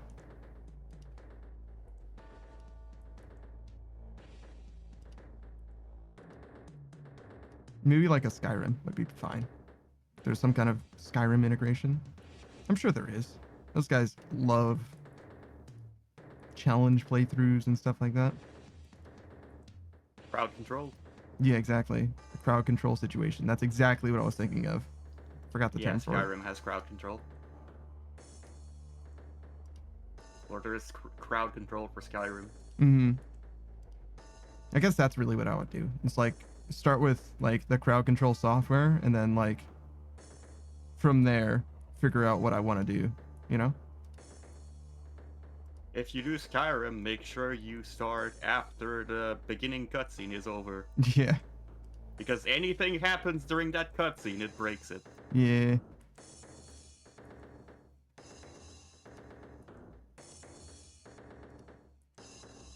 Even just having the wrong frame rate breaks the beginning cutscene. Yeah.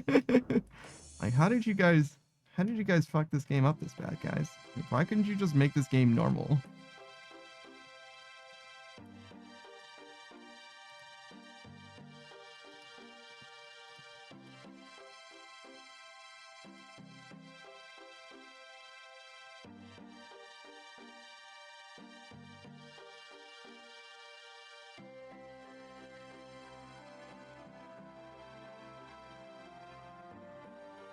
Recommended Synapse is 76 mil now.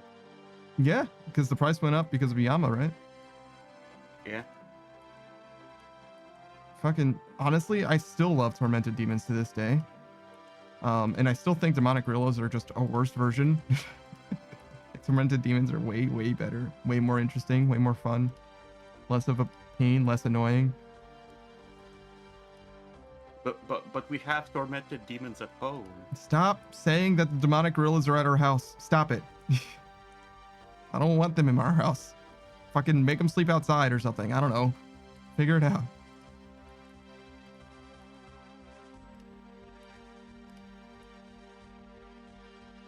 Why do I have to World Cup for It is silly.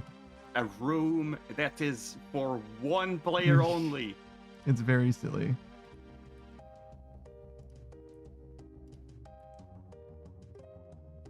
And also, why is Krill so popular in the year 2025 with Iron Man? You guys need Zamaraki and Hostas so that bad? It's a good weapon, to be fair.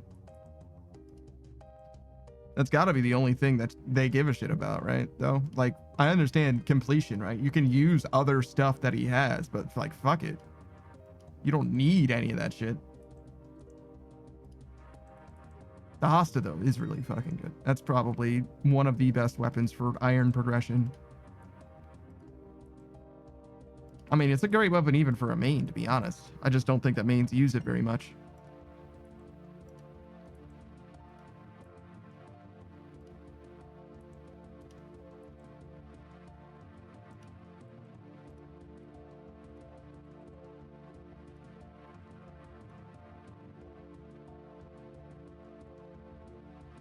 Come on, just get the last hit.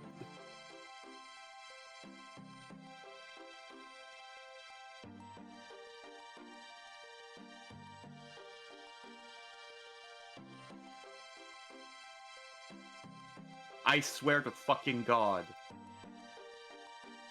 Boy, it says falling asleep during Lurk Grave. Sorry, falling asleep during lurk gave fun.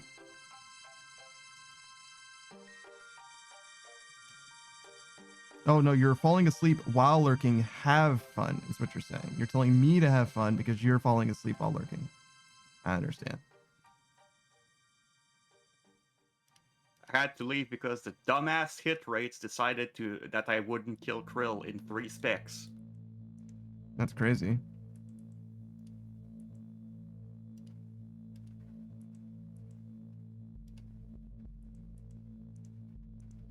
Okay, maybe that Serp Helm is a trap.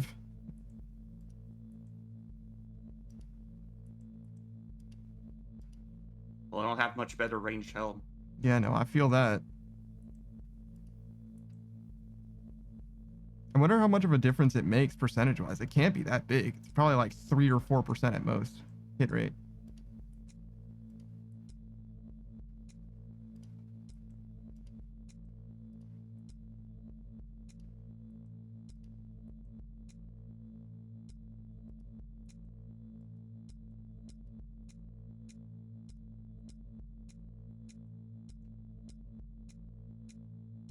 Where's your greater demon task? Is Krill a greater demon? Yes. Okay. That is a popular thing to do for Krill. But you remind me to go and unblock greater demons. Mm-hmm. For tormented demons, for a purging staff, for Yama.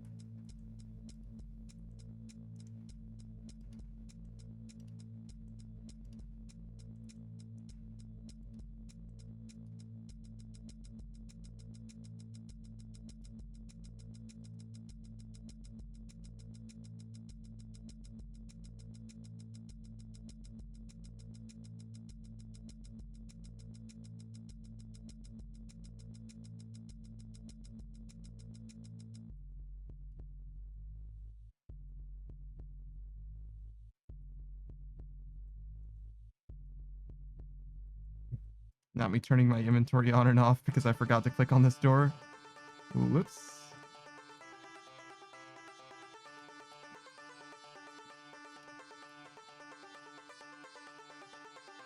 Alright, time for a 300-year reset. For no reason other than not hitting good.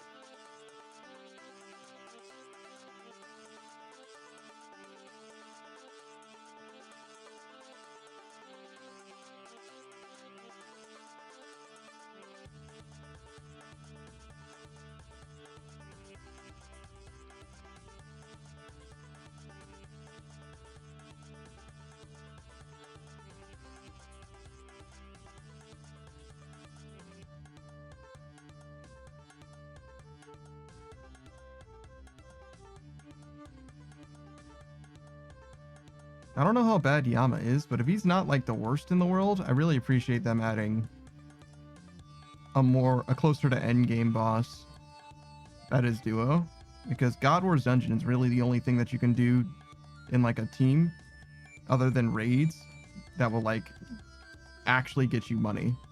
And even then, like God Wars Dungeon isn't like amazing for money, but it's something, you know what I mean? It's chill. Well, it's not like amazingly chill. I guess there's stuff, but you get what I'm saying. As far as like group content goes, it's one of the very few highlights outside of raids. And even if you count raids, like there's a lot of solo for not just TOA, but even Cox.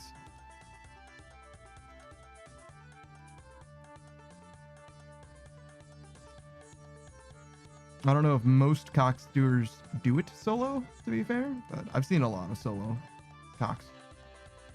Mostly because of like, I don't know, irons, but you know, just people grinding out the game on their own schedule rather than having to sync up with somebody else. It's so like such a huge burden to like find someone to play a game with, especially a game like this where everybody's like not necessarily busy, but you get what I'm saying. Everybody's like got their own interests, their own grinds going on.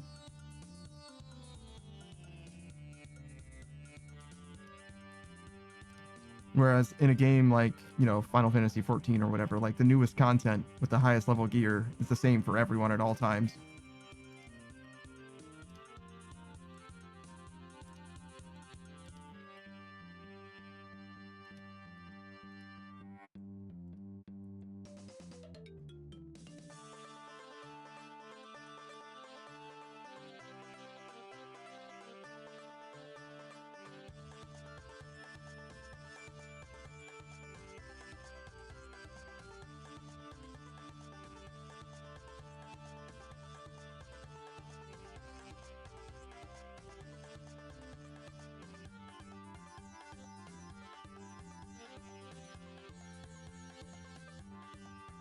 Have you read any book series, Saku? Not really. No Lord of the Rings or anything for you? Nope. Yeah, I'd never read the Lord of the Rings books, but weirdly enough, I own 2 copies of The Hobbit. Hobbit's only 1 book long, but I have 2 copies of it. No Lord of the Rings books, just The Hobbit.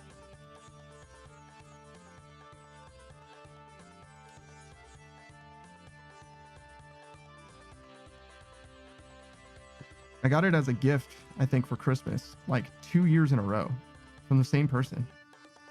So weird. To be fair, I haven't read it still, so I guess it was warranted for them to get it a second time because I definitely didn't read it the first year.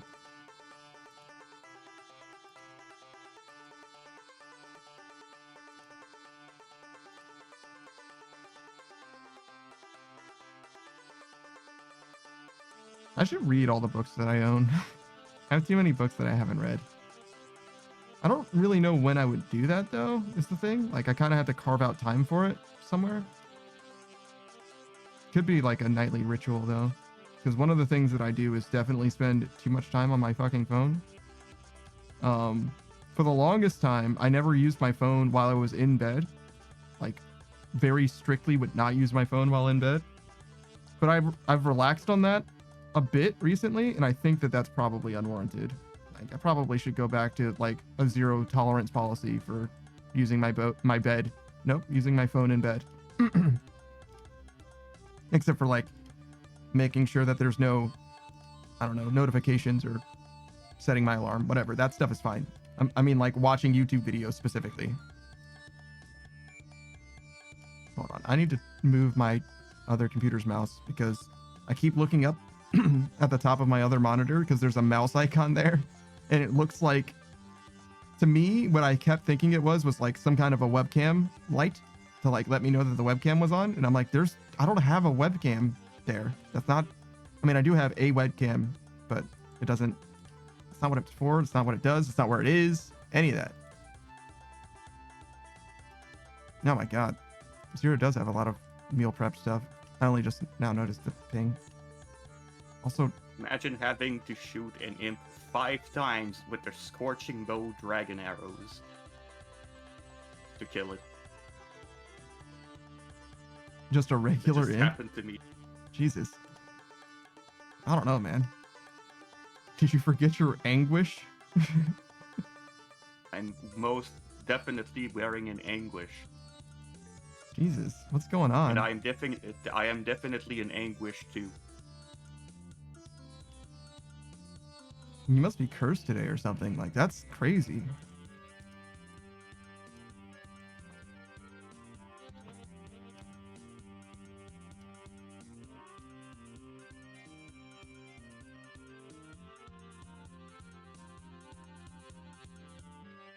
Oh, you know what?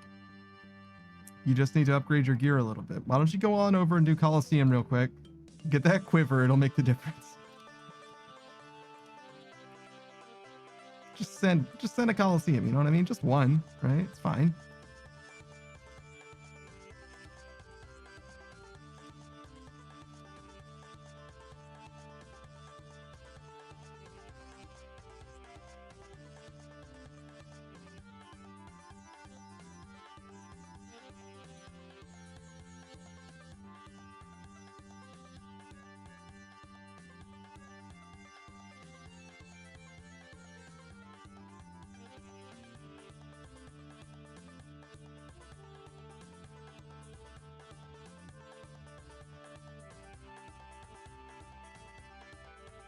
Alright, hopefully this round goes better. Do you think you could beat Coliseum, Saku? If you put, you know, a month of time into learning it? If I had a month of effort, maybe. Do you think it would be easier than Inferno? I think it would be faster to learn, but I don't think it would be easier. I see.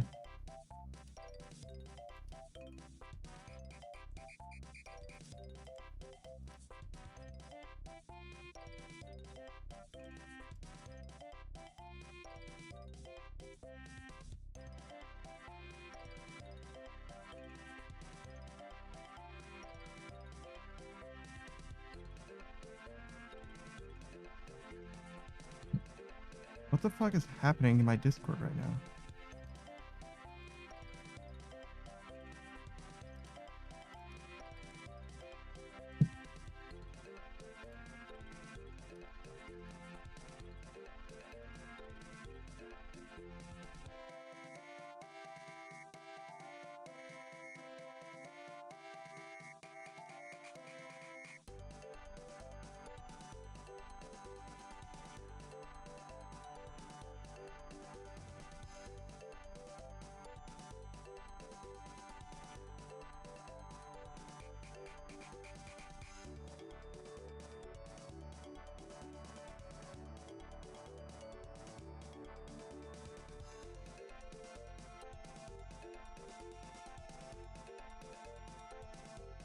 I very, very rarely get like red pings in Discord. Almost always it's from like DMs. And I had 3 different pings and I'm like, oh God, what have I done? What did I do? But it was 3 completely separate things and nothing world altering, which is I'm very grateful for, but definitely concerned about. If somebody sends me a message, it's usually not a good thing. They're not telling me how well things went. You know what I mean? Like, uh-oh. Something's broken. Something's terrible.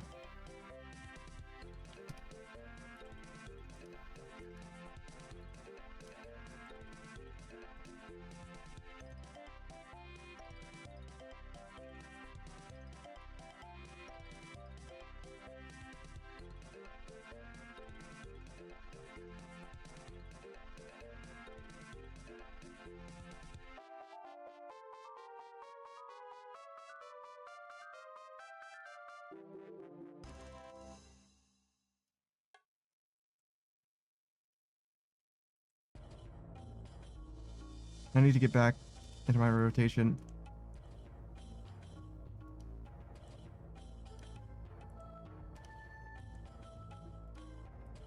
I made sure that nothing was on fire and now I can't see my regular Discord to make sure nothing's on fire over there. I'm pretty sure it is. Usually it's fine. That's something that I actually should be like aware of.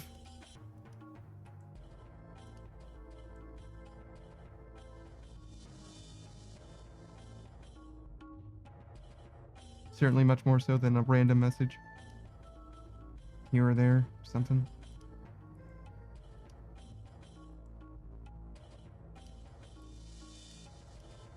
Much better. What did you change? Just got luckier? Nothing. I see.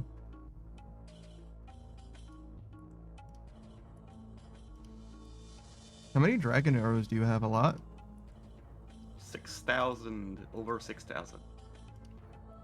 So not like a lot, but with the accumulator or whatever, it's effectively like a lot more than 6,000.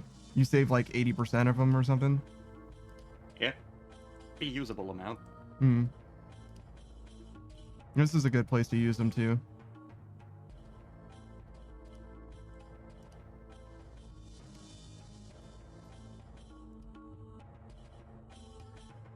In fact, I don't know. You don't really have like a good bow, right? If you're not using the scorching bow, when would you use arrows? You don't even use arrows for the Bofa. Yeah. You don't have a bofa as well, so you obviously wouldn't use that. But if you weren't using the scorching bow, I think you would be using something that doesn't even fire arrows. You would either be using a crossbow of some kind or the toxic blowpipe or the atlatls. Even the Hunter Sunlight crossbow bolts or whatever.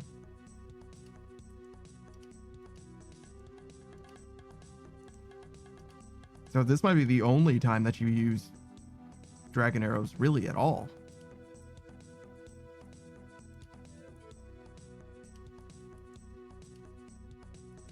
I mean, in theory, you can use them on something, but like, I don't know what bow you'd be using, like a magic short bow, I guess.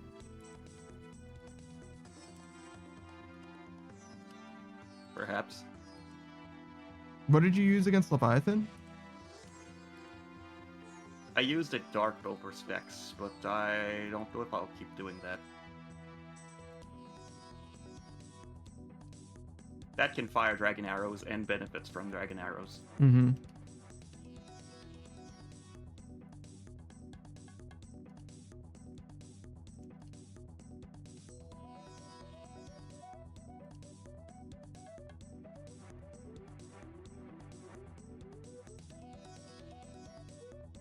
Yeah, it's really not worth going to the Rev Caves for...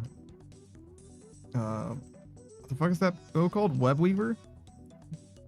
It's a lot of effort for you. It's really good, though. The spec, especially for executing Leviathan. Yeah.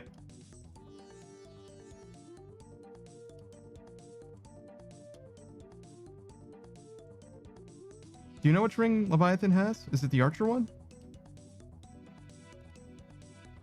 He has the archer ring, yes. That would be pretty good. And presumably, eventually, you'll be able to get an axe piece from him. But that's like well after you finish with Duke, probably. It's probably the order of operations there. Finish with Duke. Like, probably even green logging him, to be honest, but if not, pretty close. And I then, think I misremembered how many kills I get here. yeah, you're Because I'm almost at 5. how much resources do you have left? A lot? A lot. Hmm. Well, shit. Turn it into one trip then. Well, 2, I guess, counting the the misfire.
Do you have any other bosses today, or just the Krills? The Skrill. Okay. You should have a lot of time then. You're gonna go back to Duke or something? Not sure.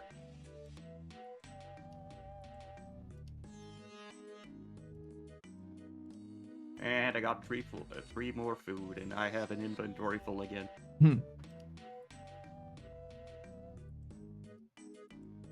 He drops like a Zamarakian brew, right? Do you know what that does? I think it gives like health and prayer or something. I don't remember.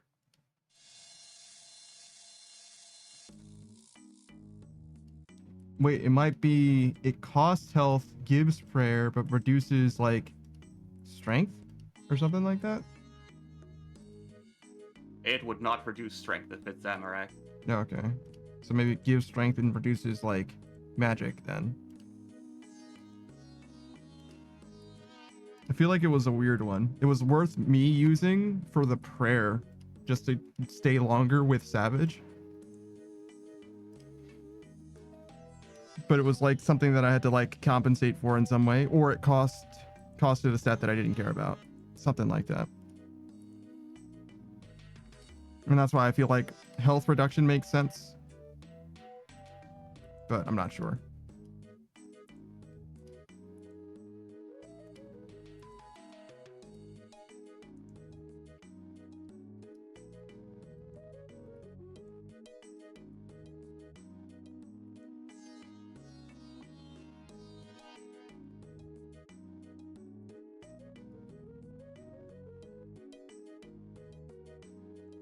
I do feel like it's weird that we don't know, or I don't know very much about Armadil.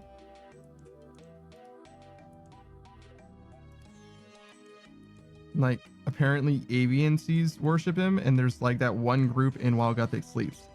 Other than them, I don't think Armadil's like ever mentioned in any way about anything. He's like involved in the God Wars dungeon conflict tangentially.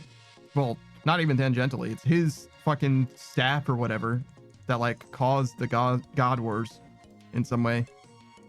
That's a little fuzzy to me, I'm gonna be honest. It definitely seems like Saradomin is the like main asshole somehow. He's a self-righteous god. Yeah. That's how he's written in RS3 anyway. Hmm.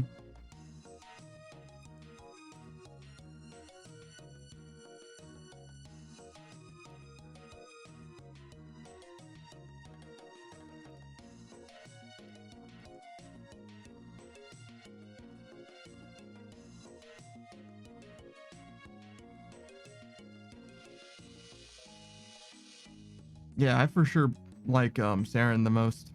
Saren's like kind of a fuck up god, to be honest, but she's very clearly trying her best.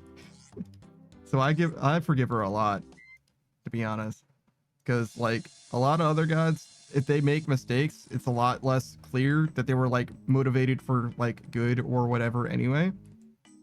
Armadil doesn't seem like he makes any decisions at all, though, to be honest. Like I don't know about that guy being active in any way.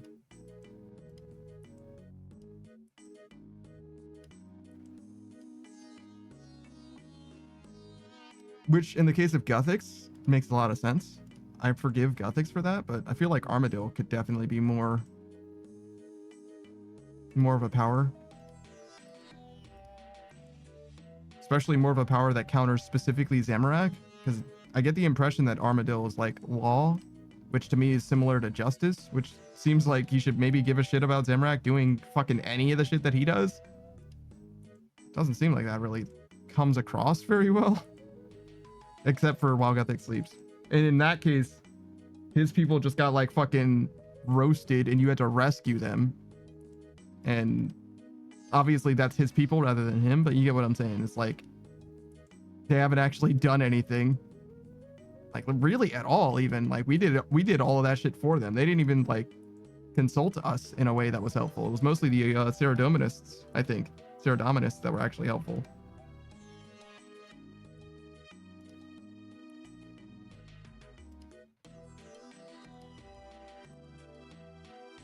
Also, it is Zamorak's actions that created the wilderness. Yeah, I remember you mentioning that.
Honestly, for all the quest lines we have going on, I might be least hyped about the Varlamore one.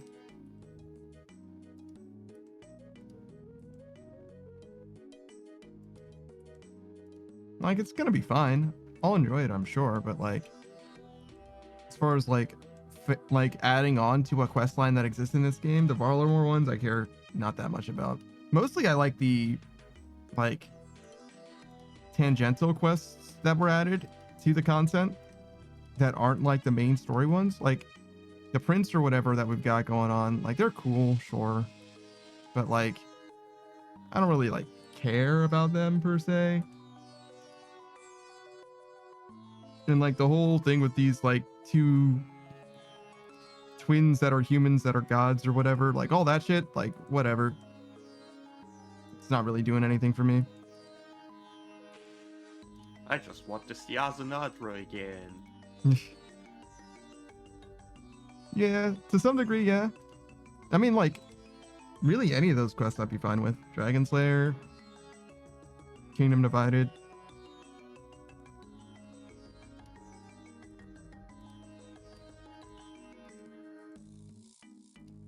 We just got While Gothic Sleeps, which I forget which quest line that was technically a direct continuity of, but it's the one with Hazelmere, which I guess is Monkey Madness 2.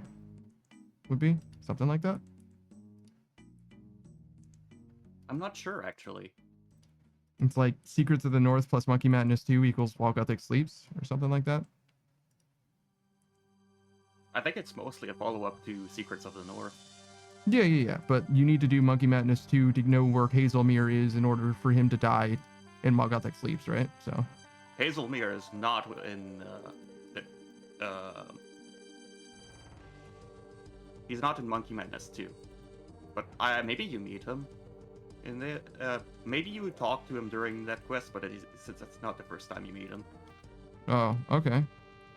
Is that true? Are you sure? Yeah. Okay. There's that might not be where you meet him, to be fair, but Hazelmere says that you're gonna go somewhere with like 6 warriors and only 2 of them will survive or whatever. And I think that was Monkey Madness 2 that he told you about that, which is directly describing what happens in While Gothic Sleeps. I'm not 100% that that's true, but I'm pretty sure. I know for a fact Hazelmere says that to you, and I know that's about Monkey Madness 2 or While Gothic Sleeps, but I'm not sure if that was the quest was Monkey Madness 2. It could have been Monkey Madness 1 or something like that, to be fair. But yeah, no, I hear you. It definitely has more to do with Secrets of the North as far as the antagonists involved, right?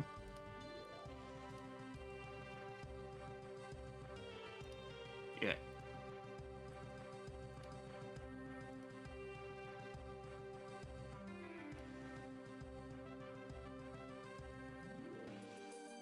You forgot the death charge.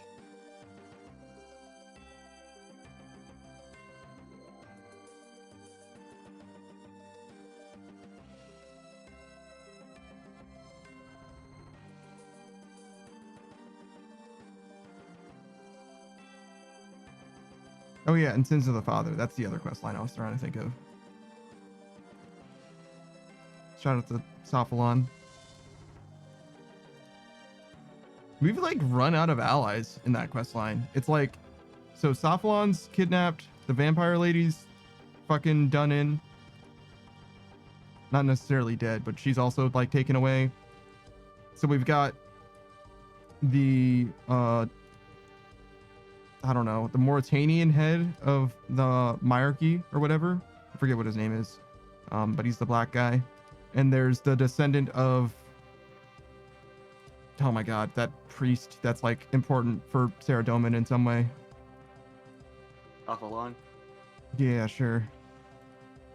I don't remember what his name is, I'm gonna be honest, but He gets captured. no, does he? Yeah, well, he's... No. He Sophalon didn't capture isn't the descendant Teleport. of the Saradominus priest. Sophalon is an Icene. That's not who I was talking about. Ah. It's the other guy. He's like, I want to prove myself. You guys should stop treating me like a kid. I'm part of the Myarchy too. And then whatever. And he's like, you and the other guy, I think, escape away from, what's his name? Vanstrom. No. It's been too long. Vanstrom's the guy you kill. The other guy.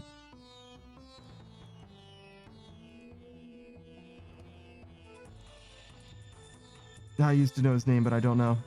He's actually one of Zamorak's like OG cohorts, which is interesting.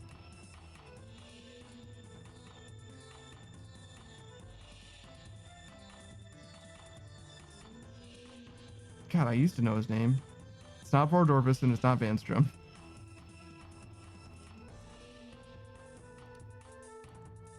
Makes me feel like his name, Draken. That's what his name is, Draken.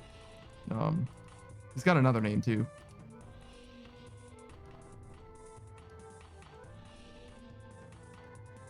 Santa Claus's brother, Vance from Claus. What? Santa Claus's brother, Vance from Claus.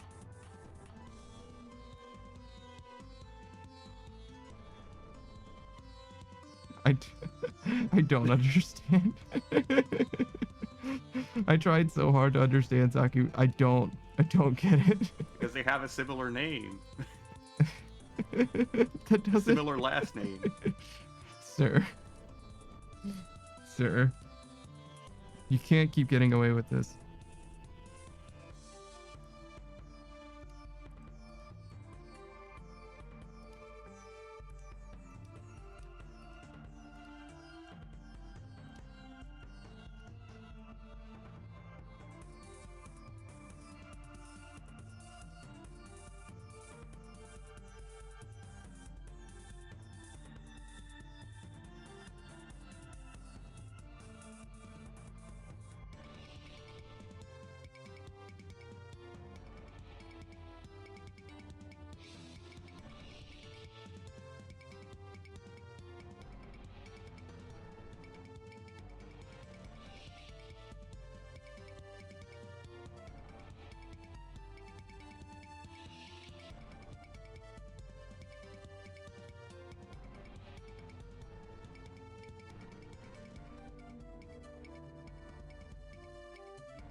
That's Stentrill. All on the same trip, yeah? Yeah. Not bad. How much food did you end up left over? I have 4.5 brews left. Oh, okay. Which in hindsight, I should have brought just one row of brews. Hmm.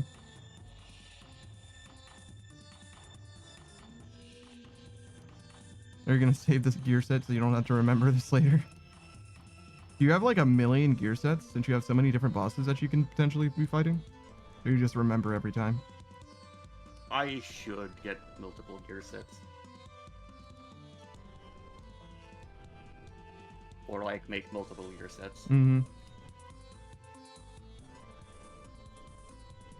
I think I just got lazy at one point. I feel like I have a bunch of gear sets that I'm never gonna use again, so I could probably get rid of them. And a lot of the gear sets are like not super relevant. Like often when I return to a piece of content after months, I'm like, this gear set's like wrong for this reason or that reason, so I have to like, I feel like I'm constantly updating them. But for specifically Volcanic Mine and this construction grind, they've been doing me a ton of good for sure.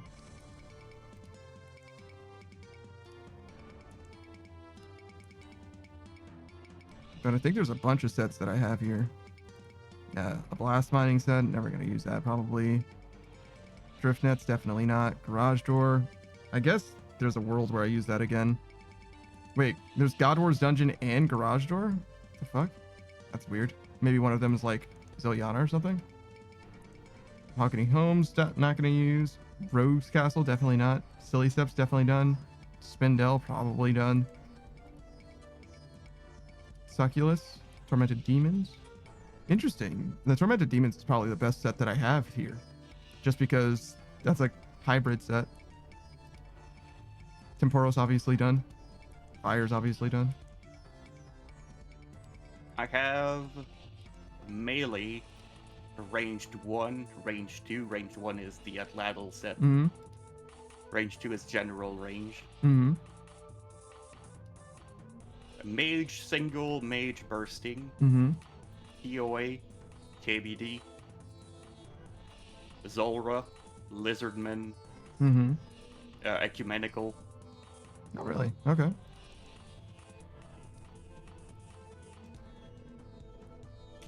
Farming. flu, I can delete that one because I'm never touching a eclectic impling jar again. Yeah. Guardians of the Rift, Miner, Blast Furnace, I can probably... No, I'll still use it for Rune later. Mm-hmm. For... Ziliana, Zombie Scroll. Oh, okay. So you got a good selection. Oh, a decent bit. Yeah. But I don't have every boss.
All right.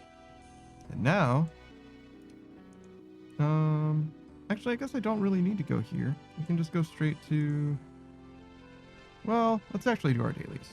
Let's do that first.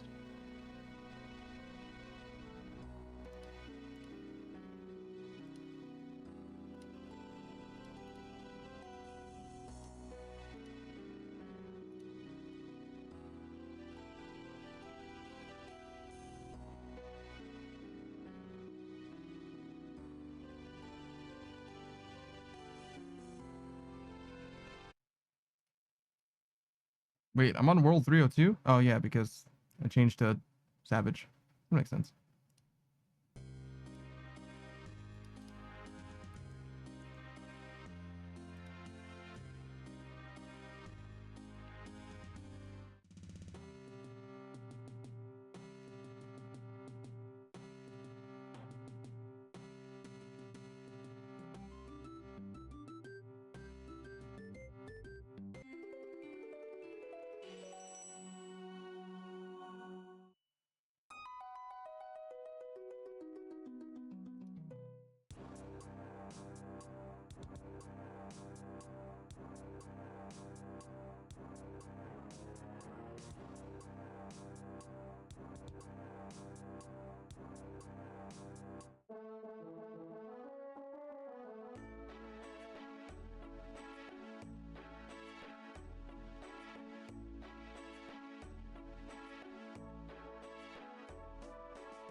Okay.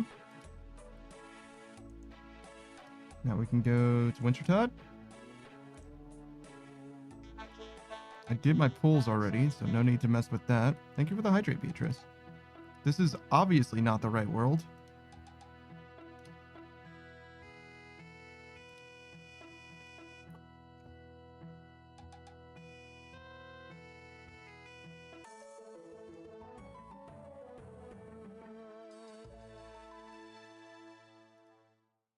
I don't think it's possible for me to like really contribute to this game.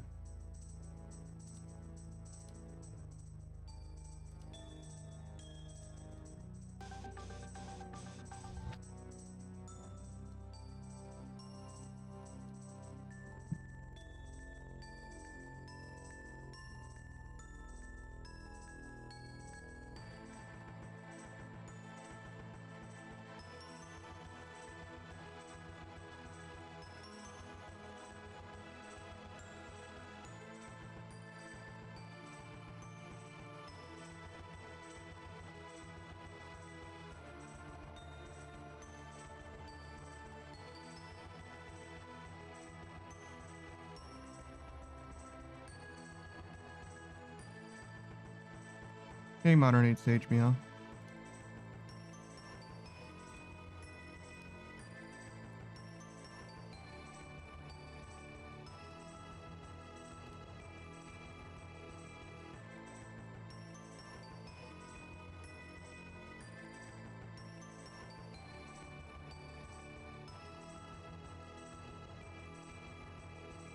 Just the same as always, Modern Age Sage Meow.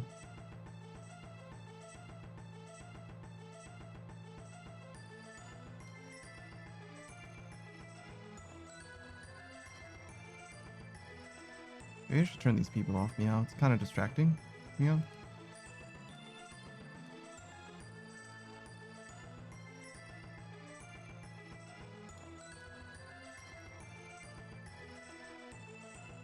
Modern Age Sage says, was hoping to get you to say Nya. Meow. There you go, Meow.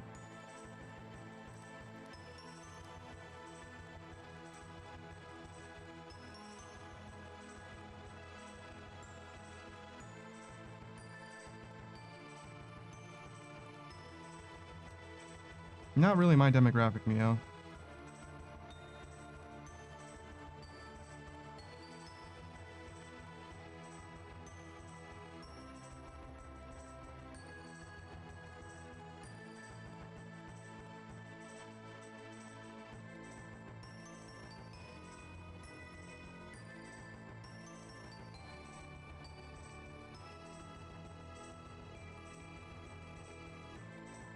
Beatrice says, what is your demographic, Meow? Taking shit too seriously, Meow?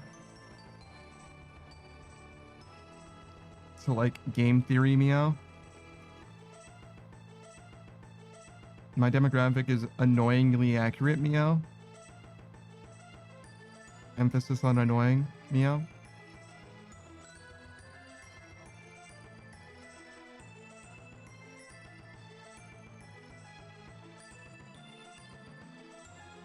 Also, like, actually, Meow? That too.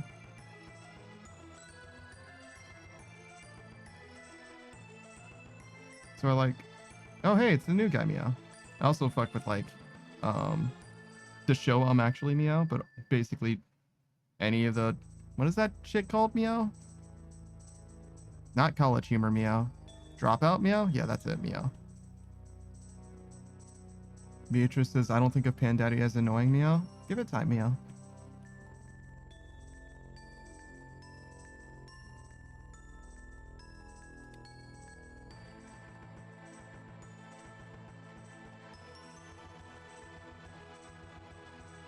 Beatrice says, but it's already been a year, Meow. It comes in waves, Meow.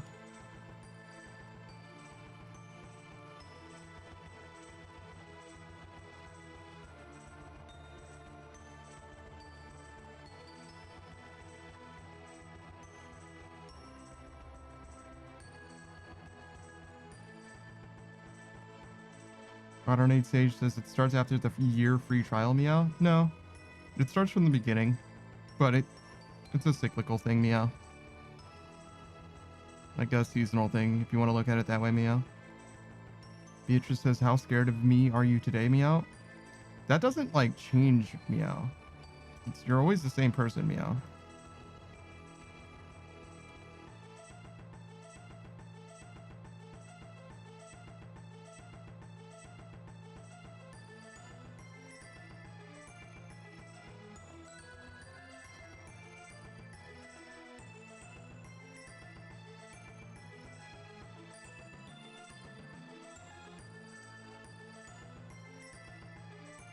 Modern Age Sage says, so on a level of 1 to 10, Meow, I imagine is what he means, Meow. We've already answered this before, but just so you know, Meow, 6.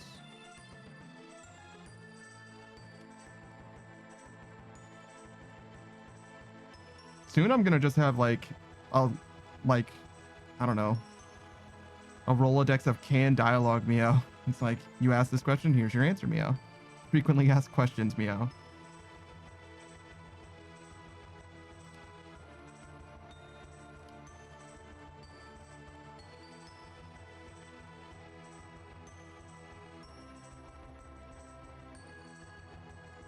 Oh, we can just do touching, Meow.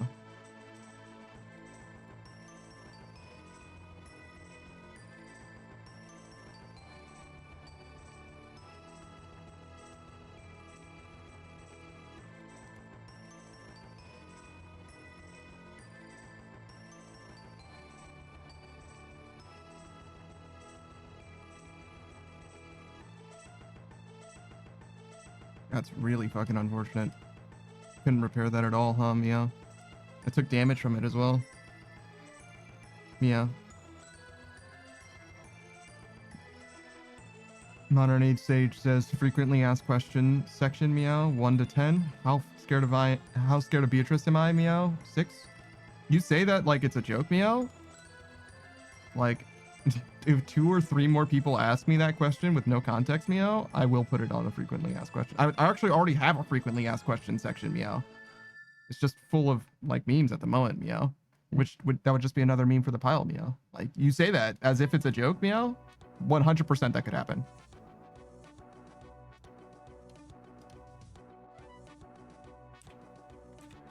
And there's no reason not to, Meow. It's very easy to change what's in that text, Meow. It's not like it's formatted or anything, Meow.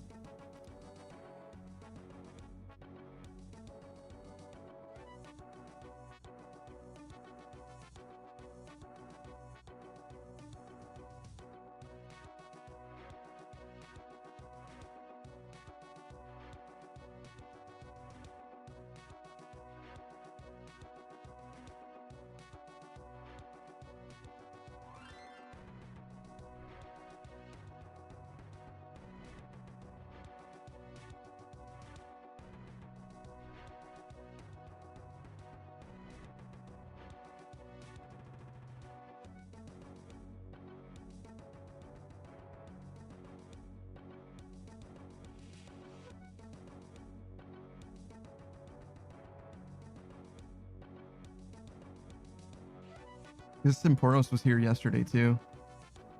Meow. That means that guy almost definitely is the same guy, Meow. I don't think that's a coincidence, Meow.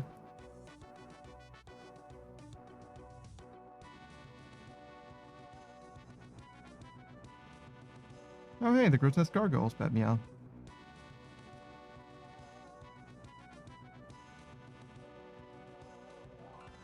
I think they're named after each other, Meow. So the one with purple is Dawn, Meow. And the other one's Dusk, Meow.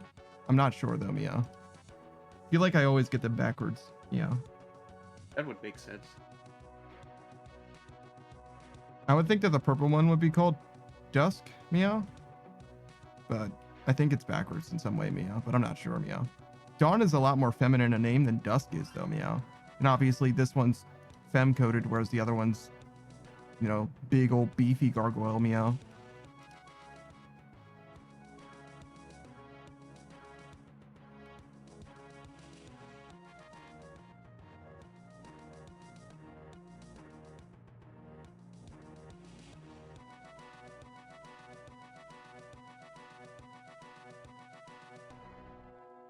Do gargoyles have lore in this game, Meow? Are they like animated statues, Meow?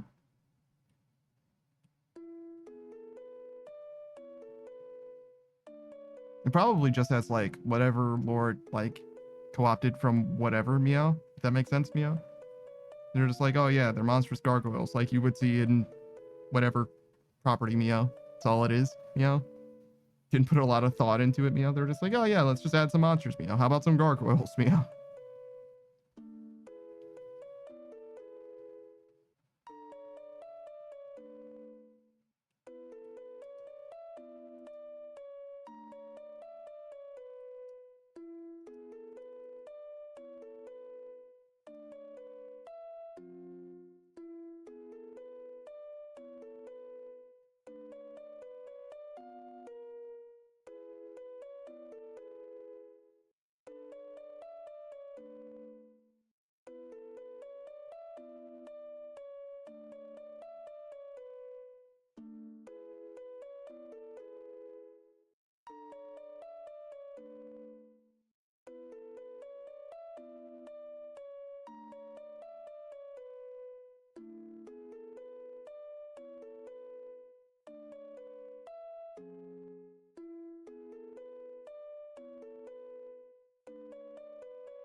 I kind of like the new pet, Meow.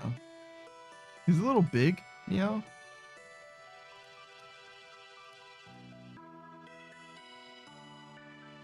But he is also an extremely large boss, Meow, so I guess it makes sense, Meow.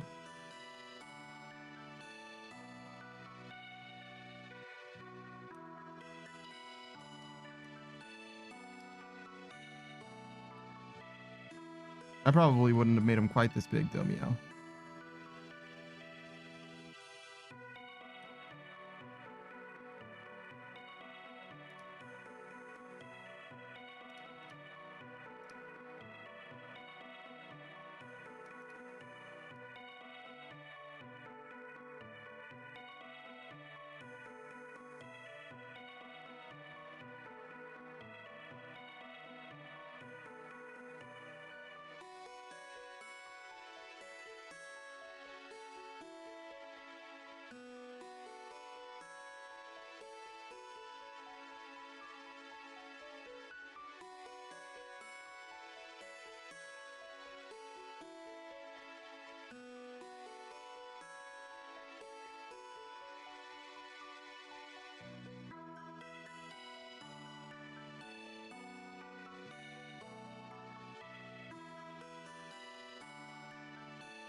I don't use my pets very much, Meow. I mean, they don't have very much use as well, Meow, to be fair.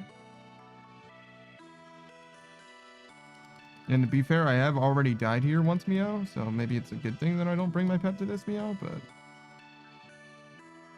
I do feel like the odds of me losing a pet here are pretty low, Meow. I mean, the odds are exactly 0, Meow, if I'm paying attention and doing a little bit preventative maintenance, Meow. Like, just simply drink this potion that's in your inventory, Meow. Literally click on that shit one time, Meow, and you get like 20%, Meow. It's not bad, Meow.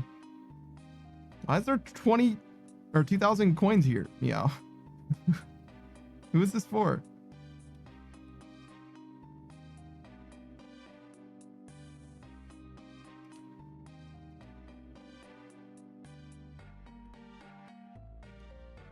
I kind of consider picking it up, but I literally want this inventory slot more.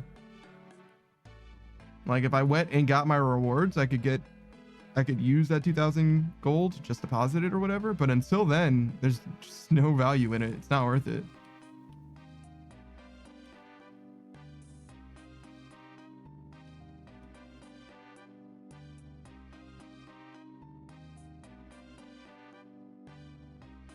No, I don't think I'm showing this.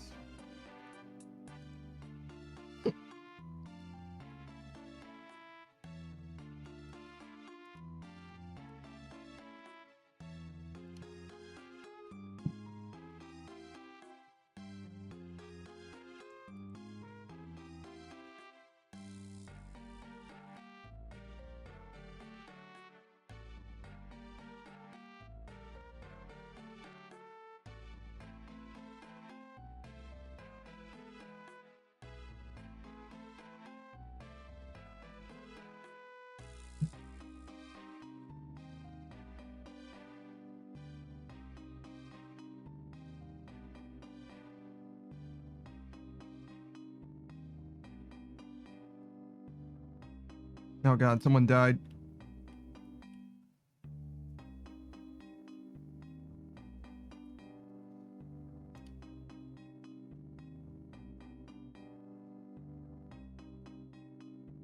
Hey, look.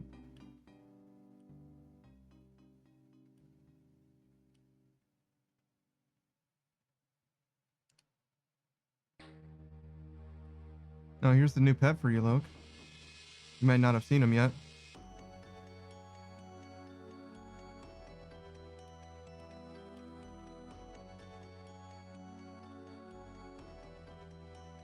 That's Yama. You might actually know about him. You fought, or you probably fought, you did a lot of quests. You probably fought the agent of Yama or whatever. The judge of Yama, I think is what his name is. As like a mini boss.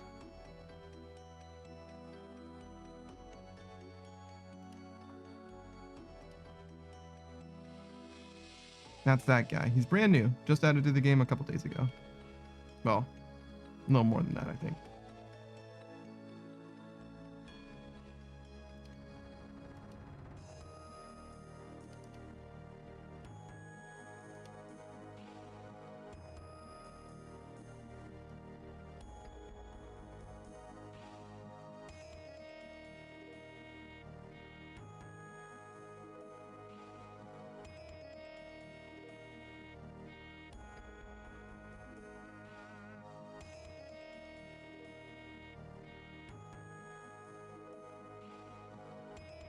Oh, what's up, Cam?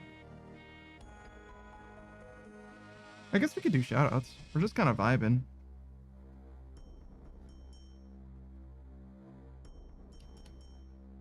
Not a lot going on. Waiting for one game to end and the next to begin.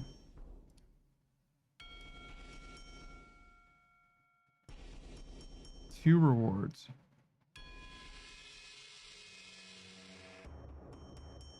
It's probably all we're gonna get every time we do this. So, not too stressed about checking that then. Pretty low odds of getting the stuff that we're missing at any given pool.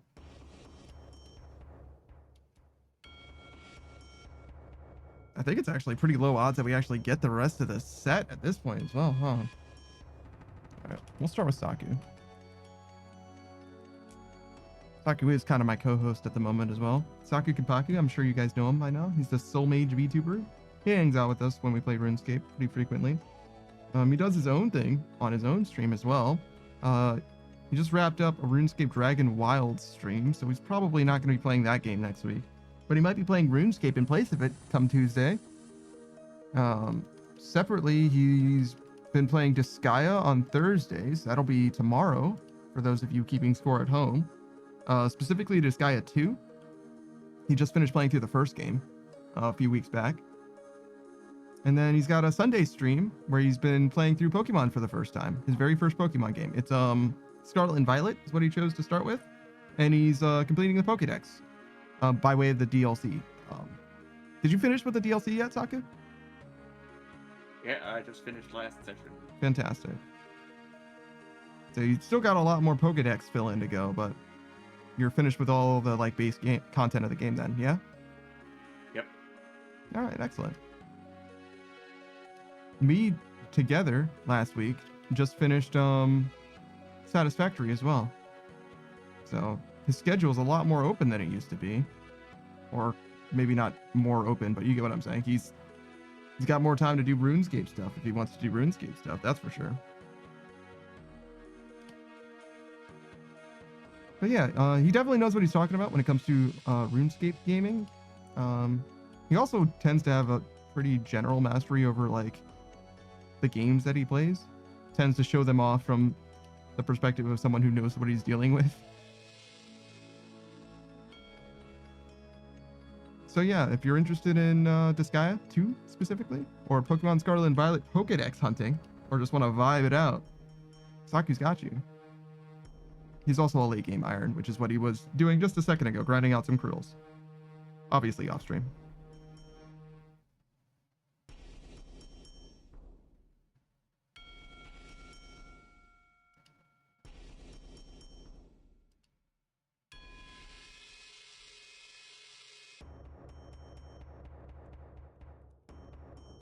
Okay, and then Kolya, I think, was next.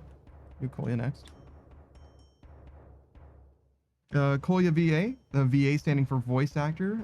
He's an aspiring voice actor. He speaks German natively and English fluently. Plays all kinds of different games. When he had like a pretty full weekly schedule, he was streaming during the day mostly, for East Coast time, which I think is like afternoon for him. He's a big fan of Zelda. That's like the main squeeze, I would say, as far as like gaming franchises though, but he's also a big fan of rhythm games in general. They meet together at the nexus point that is Cadence of Hyrule, which is particularly a franchise, that is to say the Necrodancer franchise, that he likes a lot as well. But yeah, I've seen him play a bunch of different games. RuneScape, as you might imagine, being that this is a RuneScape stream. He also plays a little bit of RuneScape himself. The last 2 seasons of Leagues particularly, but is relatively newer to like the base game. Hasn't experienced all the game in like a regular context, mostly just in Leagues. But yeah, you could definitely check him out if you want to see somebody playing through RuneScape with more fresh eyes, we'll say. Definitely could see him do all kinds of stuff for the first time. Draft just says this is the official OSRS stream. I fucking hope not. I imagine that would have all kinds of shilling and stuff going on.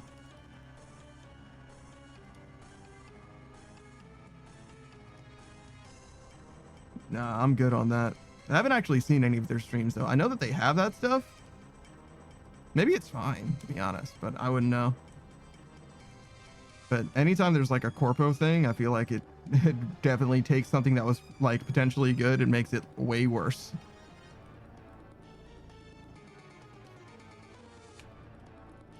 All right.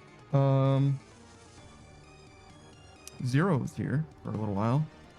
I don't know if Zero's going to be streaming again, but just in case he does. Psychotic Zero, one of the OG homies. He's a big fan of Hogs of War. He loves Hogs of War very dearly. And if you don't know what Hogs of War is, think of Worms, like the franchise, like the turn-based strategy game where you're blowing up worms with rocket launchers and shotguns. You're most of the way to Hogs of War. It's just a 3D game instead of a 2D game. Worms has 3D versions, but they figured that out way after Hogs of War. And generally, Hogs of War is just a better franchise, to be honest. Or franchise, it's just the one game, but it's a better game. It's a little clunky. It's a PlayStation 1 game, so you gotta like adjust mentally, be prepared for that. But it's pretty good, honestly. It's pretty good. I played through it myself. Savage co-piloted me through it. I definitely recommend it. So that's a big thing for Zero. I don't know if he's played Hogs of War on stream at all, to be honest. Which is funny, because I know that he loves that game a lot, but I have never actually seen him play Hogs of War. Aside from Hogs of War, though... Oh, I need to do this. There we go.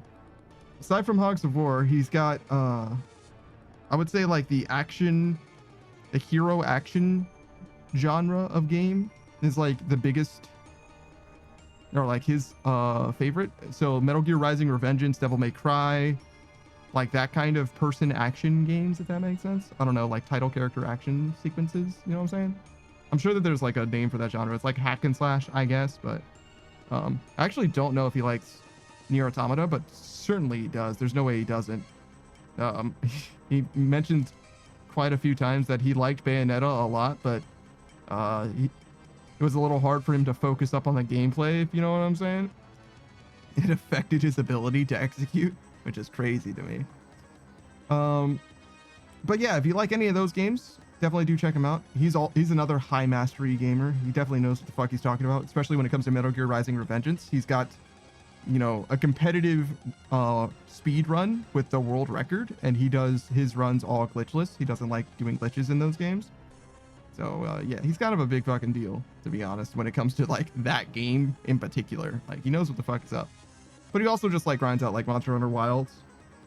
If you like fighting the same few Elder Dragons over and over again, he was doing that for a while too. Which is kind of what endgame in those games just becomes. It's just what it is. I don't like it, but I haven't quite gotten there yet, but I'm very close now to that stage of the game. So we did Saku, Kolya, Zero, to Beatrice. Beatrice Gambit, as you might know, is a Bunny Girl Casino hostess VTuber.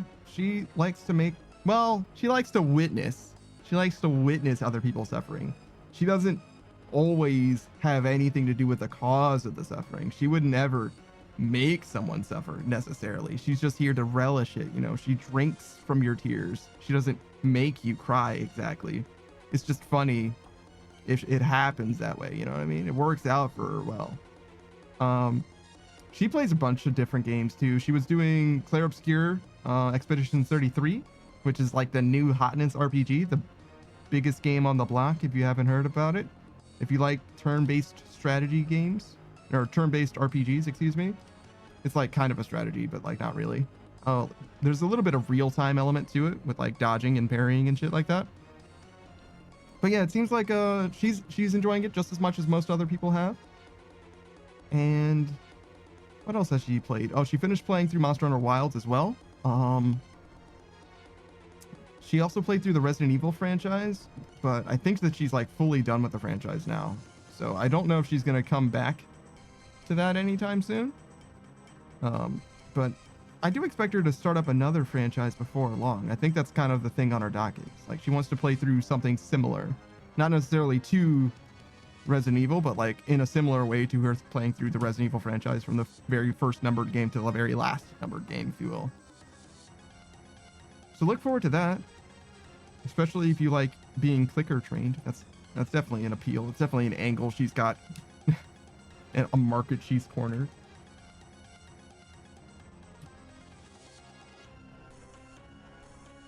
All right, and then we'll also talk about. Oh no! All right, in a second we will talk about.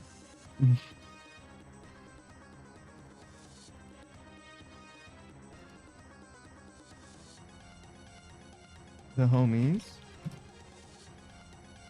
These being the near and dear to my heart, Lokrin of the Pickle Pack, of course, the interdimensional trash vampire, another one of the OG homies from back in the way back, known him for a long, long time.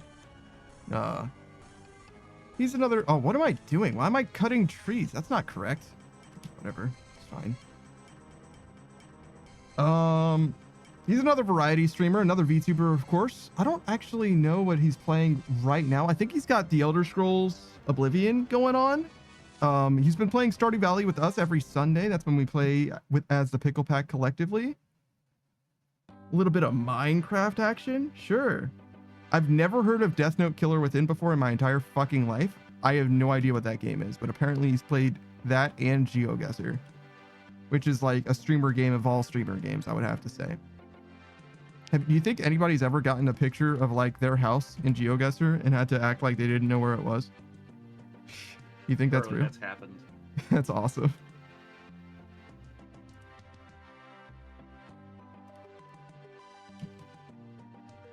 Let me. There we go. I just realized that I had the wrong notifications on. But there we go. So yeah, definitely if you're looking forward to more Elder Scrolls Oblivion remaster, he's got you on that one at the very least. That I watched him play like quite a lot actually. Probably like 15 hours of him playing that game. Recently, it seems like he's been on a bit of a kick where he's like, you know, the difficulty's up like entirely too high, and he just like slams his face against the wall until he like busts through the wall. Seems like that's where he's having a lot of fun as of late. It's like overcoming the adversity of like artificial numbers too high situation. He did turn it down a little bit, but it didn't actually seem like that helped him too much. So I wonder if his difficulty setting is even lower now than it was, or if it's exactly the same as it was originally if you went back. Lokrin says the 24-hour stream killed me yesterday. Yeah, I saw that you were live like during the day, and then you were live when I went live, which seemed like a lot of time for you to go live, but I wasn't actually like available to like hang out really. So yeah, I only gathered that your 24-hour stream was like recent, like was happening. I mean, you mentioned your 24-hour stream to me before, but you didn't say when it was happening, or at least I didn't gather when it was happening. So I like fully didn't even know what was going on. I just kind of like, I pieced it together, I guess. It was like weird. I don't remember Lokrin being, you know, around in the morning. He doesn't spend a lot of time live in the morning most days. Okay, maybe he's got some kind of collab going on. And then 8 hours later, you were still live, and I was like, that's weird. Maybe he's ending soon. But no, apparently that's when your 24-hour was. I just missed it. Shit. Whoops. Haha, whoops. Speaking of haha, whoops. Another one of the homies, the Undrafted, that's Pickle Cam himself. He's the reason why we're called the Pickle Pack. We kind of named ourselves after him, huh? That's interesting. But nonetheless, he's a very funny guy, very interesting guy. He mostly plays the Fallout games. He's actually a live action streamer. He streams with his actual face. He'll play all kinds of different things. He very frequently plays with a good friend of his and fellow Great Reef stream team member, Quest ALTV. The two of them will play Ark Survival Ascended, Grand Theft Auto 5, Project Zomboid. Sometimes they have like community things going on as well, particularly the Zomboid server, I think was available to like the Discord server. But yeah, they were definitely playing a bunch of different things, having a good time. But he joins us, like I said, every Sunday as a member of the Pickle Pack. We're playing Stardew Valley right now, probably for another 2 or 3 weeks, something like that, I would guess. been crushing through that game, to be honest. We've been doing a great job. It's very possible for us to get like a 100% completion as well, with everybody doing their own thing. But yeah, Cam's played all kinds of different things in my experience. He likes, in my opinion, he likes to experiment around with different games, especially like new shit. And also like novelty type game experiences or whatever. He likes to play something that's different. I would suggest, especially with the homies. He'll play just about anything with the homies, it looks like. But yeah, he definitely makes a little more dry game a lot more interesting, is what I'll say. He's got that magic and also that hype. He brings the energy, you know? Wintertodt says, I like niche games. Yeah, exactly. I feel that.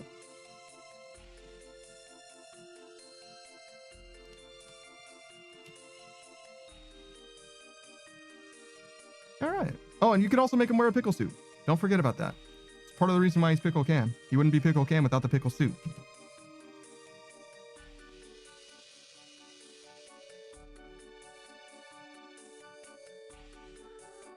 Okay. Just one more, I think.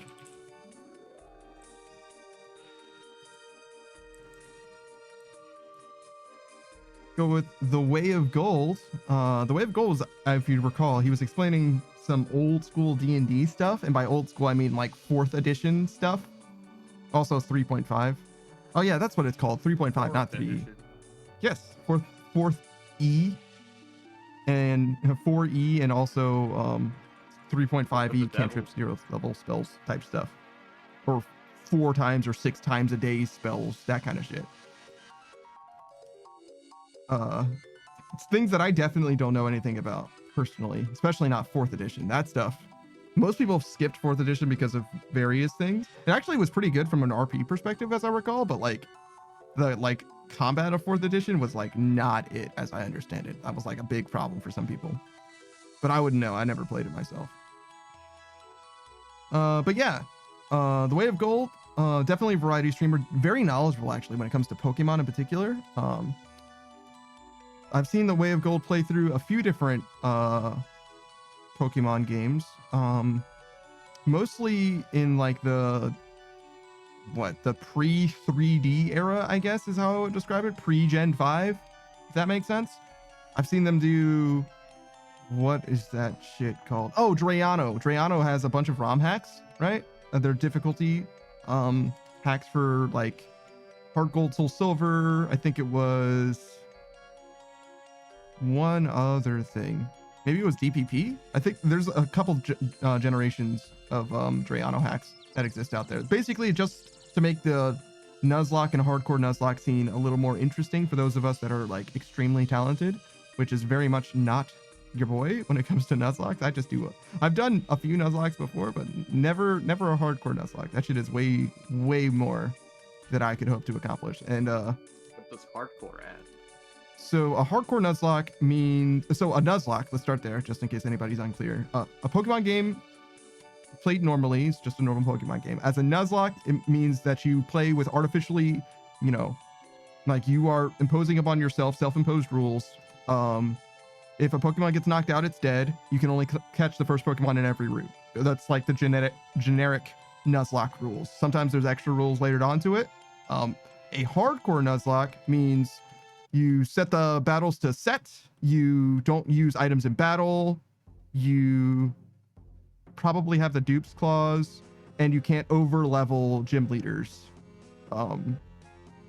So there's experience management involved. There's getting the right Pokemon and like utilizing them well. In a ROM hack, in addition, there's remixed teams, and also sometimes the Pokedex itself is remixed so that there's additional mons from other generations, for example, added to the game, and also the moveset sometimes are tweaked a little bit. There's all kinds of different ways that they modify the ROMs themselves, make it a little more interesting, a little more difficult.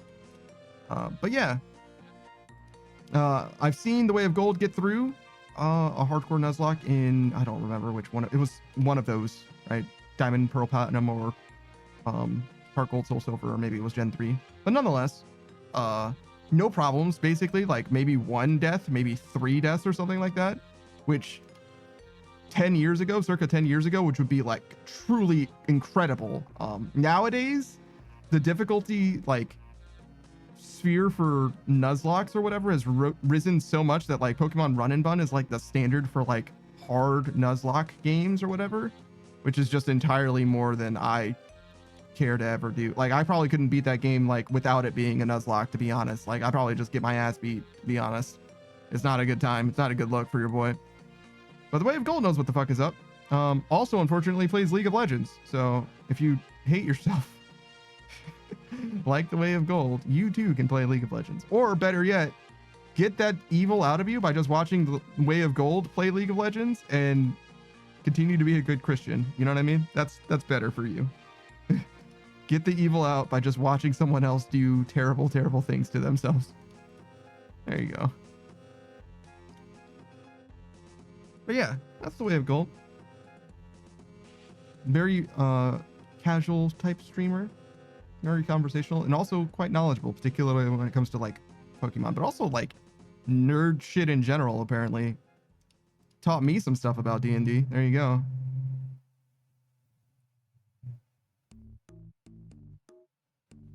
Oh wait, I did miss a couple more people. Okay. Oh, thanks for the resub, Snake. What's up, dude? Prime stuff. Oh, big money on this guy. What are you doing with Amazon Prime? Or, yeah, what are you doing with Amazon Prime? Are you watching any of the shows? Or do you just order a lot of stuff?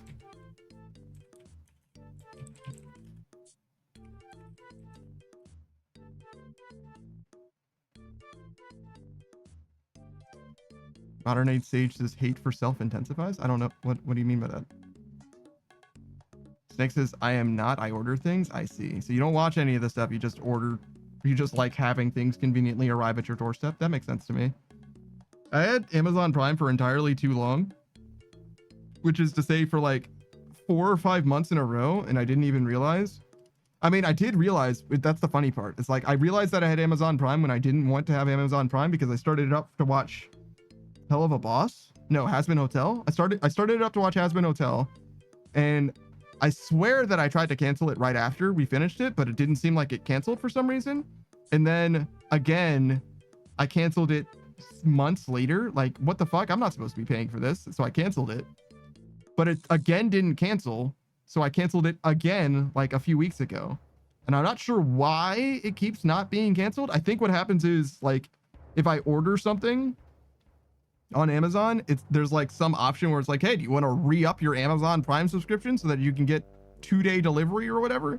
That is so fucking scummy. Yeah, like there's just like a checkbox that might even be automatically checked or whatever, and I just like didn't realize that that's what I was doing because it doesn't change the like checkout, or it didn't look like it did, right? It didn't add $15 to the purchase that I was trying to make, right? Which it obviously should do if it's re-upping my subscription, but whatever. I think that's how I got it. But I had like fucking probably 12 months of Amazon Prime that I didn't fucking want. And I didn't even give the gift sub to anybody. I didn't even use the Prime sub on someone. It fucking sucks. It's terrible. It's really dreadful. But yeah. Oh, Modern Age Sage is regarding League, the hatred for self thing. That makes sense. I got you. I missed the connection to what I was saying. Speaking of hatred towards self, no, I kid. Speaking of Modern Age Sage though, Modern Age Sage is also a bit of a streamer. Has been taking a little bit of a break for now, but will come back one day. Definitely knows Phasmophobia extremely well, but has been playing a little bit of RuneScape as well. Brand new to RuneScape, fresh eyes. Well, played RuneScape back in the day, as we all have, right? But has a brand new account on RuneScape. Was doing Missile and Mysteries last time, which at this point has been quite a while. But like doing the free-to-play quests, which is a very classic feel, solving them themselves, like using their brain to figure out how stuff goes, only using Quest Helper as like a guide if they get stuck or whatever. Very different gameplay experience than I've ever had or seen, to be honest. But yeah, that's Modern Age Sage. Definitely do check them out if you have an interest in particularly Phasmophobia or a beginner's experience in RuneScape. But I'm sure that they're going to play other stuff too. Snake says, nah, do guideless. Dude, Snake, I'm going to be honest with you. Love yourself. You know what I mean? It's not worth doing it guideless if instead you can, get through it eventually. Modern Age Sage says, wait, I'm different? Nobody most people who do quests turn quest helper on and just do it rather than try to figure it out themselves. That's very, very uncommon, I would say, because most people are just trying to get the quest out of the way of what it is that they actually want to do. Snake says 0 outside help for guideless. Yeah, no, I understand. I wouldn't do that. I have done that for some like sections of a quest or whatever. There's the Fremennik trials, right? I did that guideless, the Seers part, the Seer, the Peer the Seer. Yeah, that's it. I did his part. Yeah, I said it backwards. Sorry. I did that part of the quest with guideless because it was broken. The quest helper just didn't fucking work, so I figured it out myself. But that's definitely not typical, I would say. There are people who do that stuff, don't get it twisted, but that's like a niche in like the YouTube space. You know what I mean? Like there's people who like, that's their angle. It's like, I'm going to do stuff without reading anything, with no wiki, no nothing. But most people do not do that at all. Snake says, I remember I had to do guide lists for the free-to-play quest when I was a kid. Did you have to do guide lists, or did you not just look up Cheat Planet for RuneScape? You think Cheat Planet had a RuneScape page? You guys remember Cheat Planet?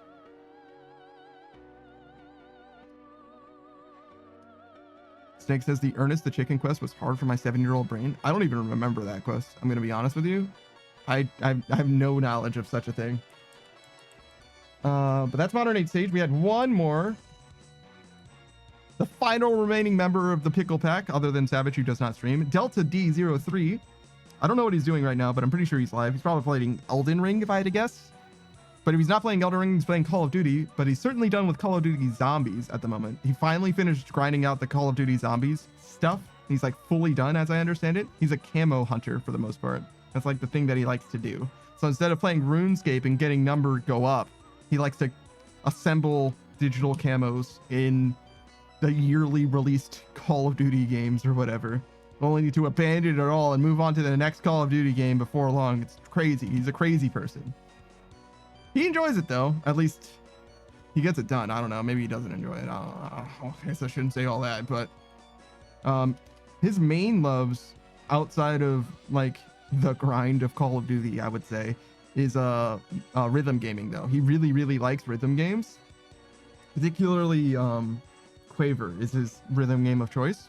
But he likes all of them, to be honest. He's probably played through just about every rhythm game that you could name, to be honest. And if he hasn't, it's definitely on his list. Speaking of his list, his wheel of games is like his new angle. It's just a wheel that he spins to play a game, and he wants to play through basically every game on the wheel. And it's just a matter of time. Really presenting stuff by it being on a wheel is the correct way to choose stuff at random.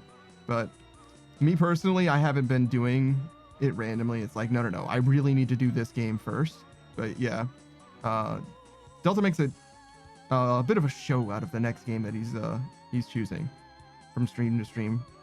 He also does a little bit of editing on the side for his like YouTube content and stuff. Do a little bit of, I don't want to say meme edits. It's more like clip edits. Yeah.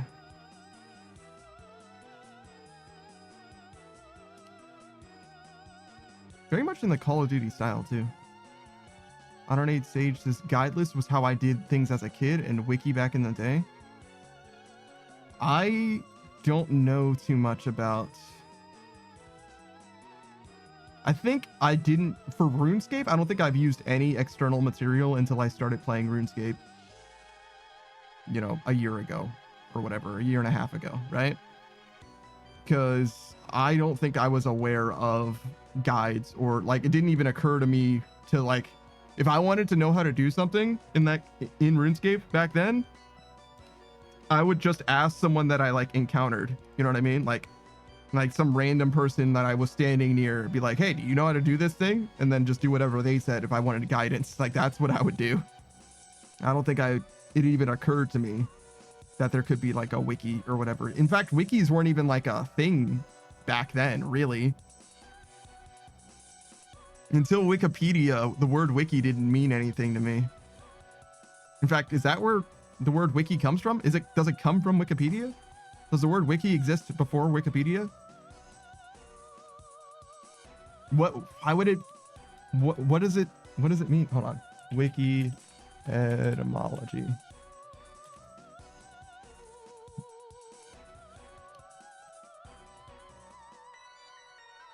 From WikiWikiWeb, the name of the first website of this kind from Hawaiian wiki, meaning very quick.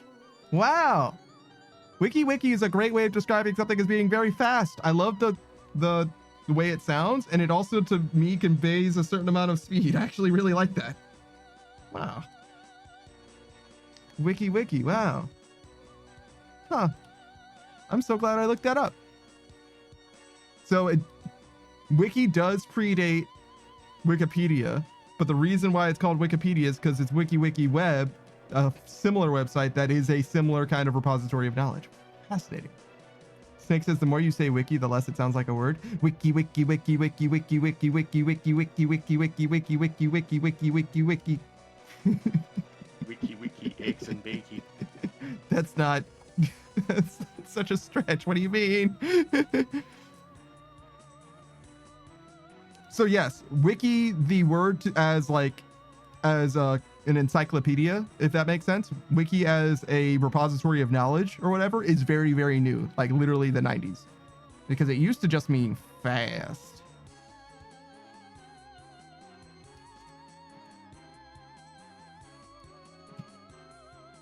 Snake says dying, lol. There you go. Modern Age Sage says wiki wiki boy means I'm fast as fuck boy. That does not sound real. That sounds like you're making fun of Hawaiian people right now.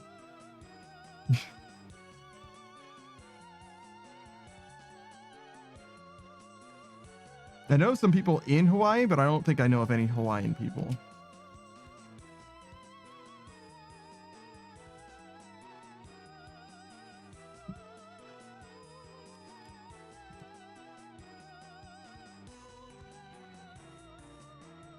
Modern Age Sage says I was not trying to. It does sound like it though. You know what I mean?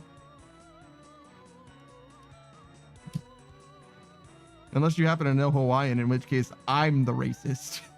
It's like, no, man, that's just what they sound like, bro.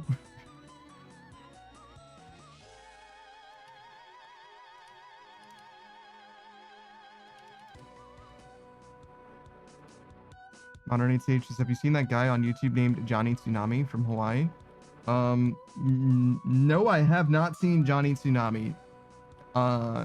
No, I have not, and I don't know anything about him, I don't think. And if I do know anything about him, I do not want to speak about him. I know for a fact. If he's who I think he is, then I don't want to talk about him even for a moment. He's not worth the time, literally at all.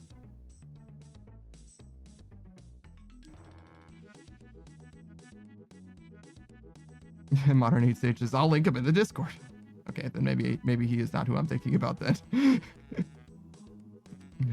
Because the guy that I'm thinking about is not known for being a good person. That is all I'll say on it. That being said, though, there is a Johnny Tsunami that's a Disney Channel special, I think. Snake says, is he like Johnny from Johnny Kapahala back on board? Modern Age Sage says, oh wait, you're thinking of Not Safe for Work? No. Nothing not safe for work about him. Yeah, Johnny Tsunami is the Disney Channel TV special. Yeah. 1999 TV movie. I learned so much about Johnny Tsunami, the TV special, from Brutal Moose. I think Brutal Moose and Youngtown? Yes. Talked about Johnny Tsunami a little bit. Shout out to Youngtown. Shout out to Brutal Moose. I fucking love those guys. Those guys are great. Those are some guys that I've been watching for fucking 10 or 15 years. Still YouTube. I mean, mostly I think they stream now, to be honest, but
Okay.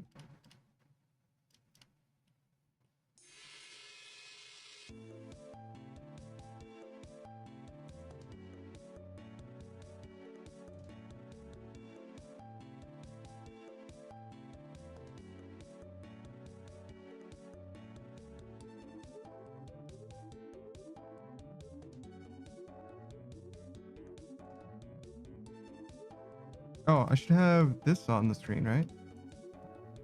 We're not getting a lot of experience, like very fast or whatever, but we're getting a little bit of chip experience here and there is the thing.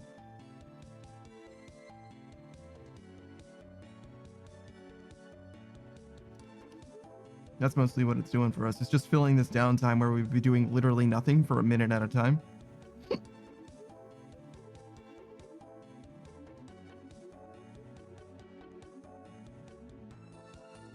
I think we're going to switch back to construction pretty soon. Another couple runs. Try to do it like every hour that I alternate. At least until I figure out that I need to take more of a break between construction grinds.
Damn, I responded to that so late and it still came through in time. Holy shit.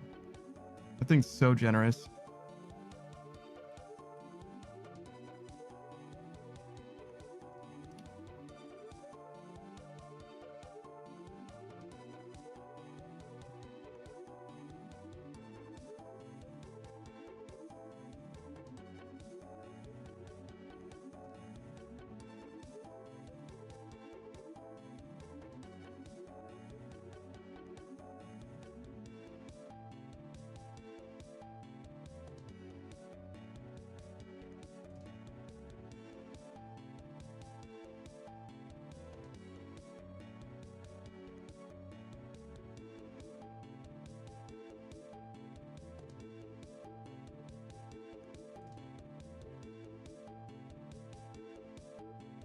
I feel like I don't know if I really want to, but there's a world where I have to like I don't necessarily need like a planner. That's a little too much, I think. But when it comes to like the time that I have in the day, obviously there's only 24 hours, right? And you need to spend, probably 8 hours sleeping, and I've got 7 hours of stream or whatever, right? I feel like I've got to like really nail down when I'm going to like allow myself to do some stuff, because I stay up way too late some days for like genuinely no reason. Like I was up a few days ago. I think I was playing Grand Blue, not even doing something that was like important for my progression or whatever. I was just like up doing Grand Blue, just like fucking doom scrolling or whatever. Like, what am I doing, man? I gotta figure this shit out. Like, I'm not against grinding that game out a little bit now and then, because I kind of do want to get like to the end of M3, like max out my free-to-play stuff, basically, is what the equivalent would be. And that's mostly just gonna take time, and the grind is better, like it's literally more efficient if you do it like a little bit a day rather than trying to crush it all at once. So there's really no reason for me to like rush through it or anything like that. But I feel like I'm used to playing that game by like binging it. And by binging it, I mean like playing it like fucking 12 or 15 hours straight or whatever and getting like a bunch done. And while that's like certainly in theory possible, it's not really logically possible now with the amount of time that I have. So like, it's just really not a very good idea, I don't think, for various different reasons.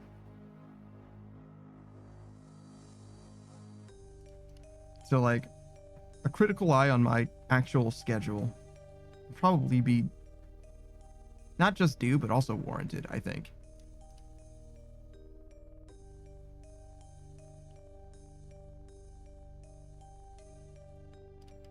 I think the biggest problem is I don't have like a designated eating time. I kind of wanted to like shift the time that I was eating, and I kind of failed ultimately, right? Like the whole point, well, not the point. I had two goals, right? I wanted to start eating in the morning, and I wanted to start exercising as well. And I wanted to exercise in the morning, probably just before I ate, I guess. Why did I do? Why did I go over here? I was standing next to the thing I wanted to be next to, and then I ran away from it instantly.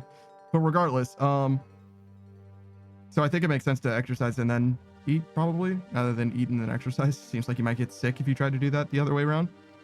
But anyways, that was one of the things that two of the things that I wanted to accomplish. I wanted to do them one after the other, and I was going to do them slowly over time, which is to say, as for like my grocery schedule or whatever, but I'm literally buying groceries now tomorrow. So I, in theory, should be eating in the morning already, because like I've had the 2 or 3 months or whatever to like start eating in the morning, and it just never really worked out. But mostly just because my sleep schedule in this time, and also before that, has gotten like noticeably more fucked up.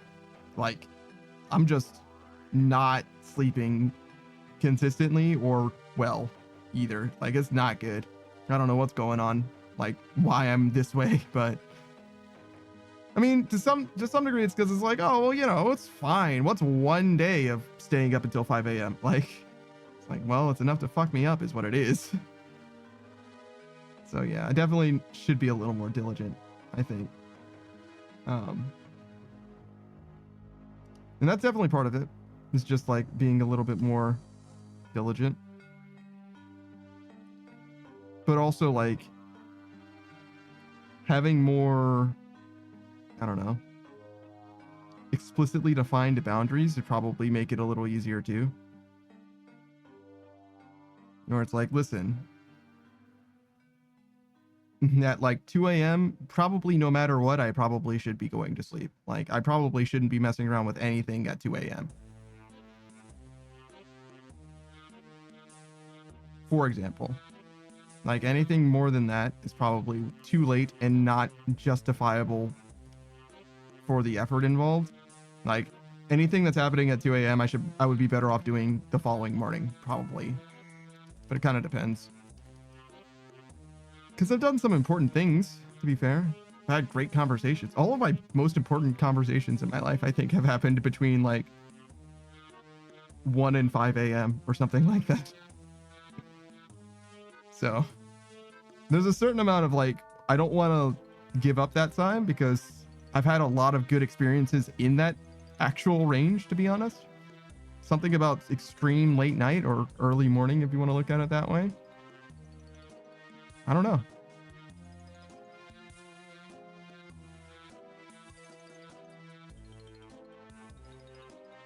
Definitely does seem weird though.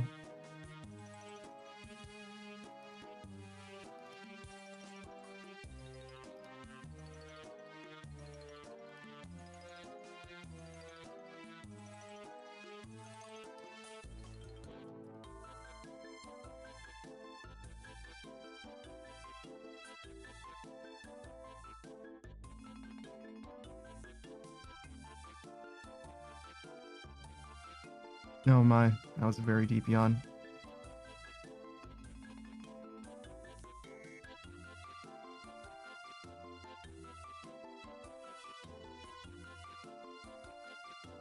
But yeah, I bring this up because I did stay up extremely late yesterday for no good reason, to be honest.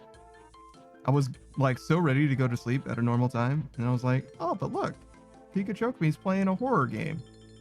And he was like, it looked like the game was gonna end, let's say at the like 3rd hour, and it ended up going for another 3, maybe 4.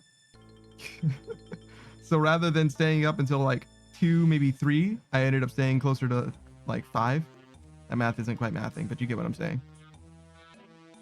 The game definitely went longer than I thought it did. And honestly, the ending wasn't even that good. I was curious though, and I would be wondering forever how the game ended. I could have definitely just looked it up on my own time though, but you know, I was caught up in the stream.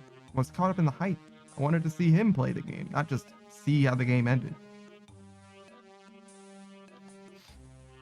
And honestly, the last time I like randomly encountered a horror game on stream was when Zephyrius was playing Mouthwashing. And that game, I really truly love. I really, really like Mouthwashing. I've never played Mouthwashing. I probably never will play Mouthwashing because I've already played through the whole fucking game, sort of, in a way. Like, I watched Zephyrius play not literally the whole game. If that game is 6 hours long, I was there for 5 hours, maybe 5.5. I missed literally the very, very, very beginning of the game. And that is it.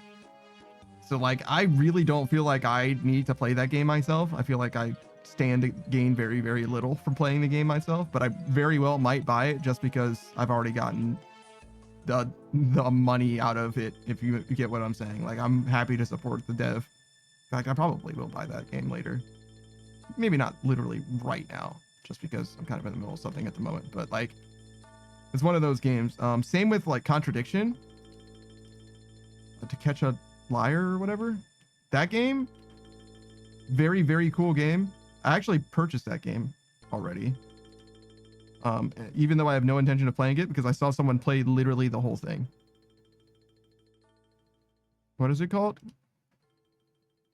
Contradiction, the all video murder mystery, probably. Murder mystery adventure, sure. Yeah. So yeah, never played it, probably won't play it. It's 2.5 gigabytes. I guess it's a lot of footage.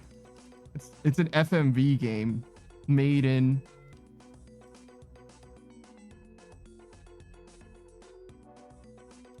more recently than you'd think. 2015. They made another game too, the same dev, The Dead at Night, or At the Dead of Night is what it's called. That was in 2020 though. So they're kind of due another game. Maybe they'll make another one soon. At the Dead of Night, I don't know that much about. I know it has different endings and that it's a horror thing. But that's about all I know about it. I know Mello, Just Fans Of, was playing it. I'm pretty sure. And that's kind of it that I know about it. So maybe we could do that one. But I don't know, maybe not as well. The different endings adds a lot to it. My biggest problem with playing games like that, FMV games or, you know, walking simulators, you know, visual novels as well, is I want to make sure that I'm adding something to the game.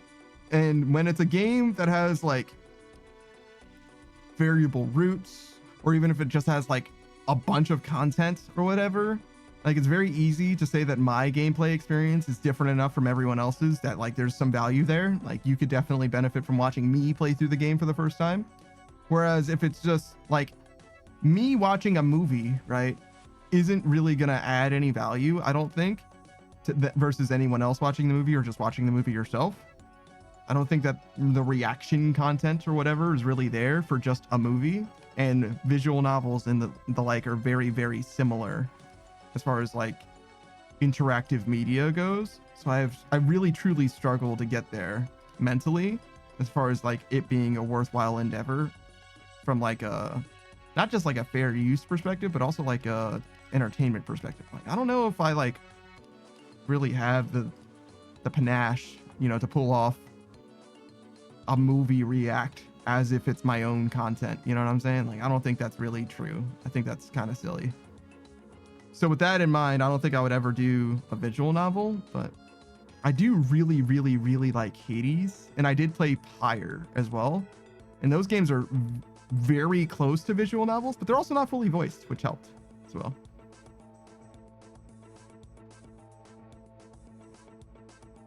Give me a little something to do. You know what I'm saying? Doing a little bit of voice acting. Though I wouldn't call it like real voice acting, obviously. So we're not like professionals or nothing. They're not about to call me over at Supergiant like, oh my God, we got to get this guy to voice. Yeah, that's not about to happen, I don't think.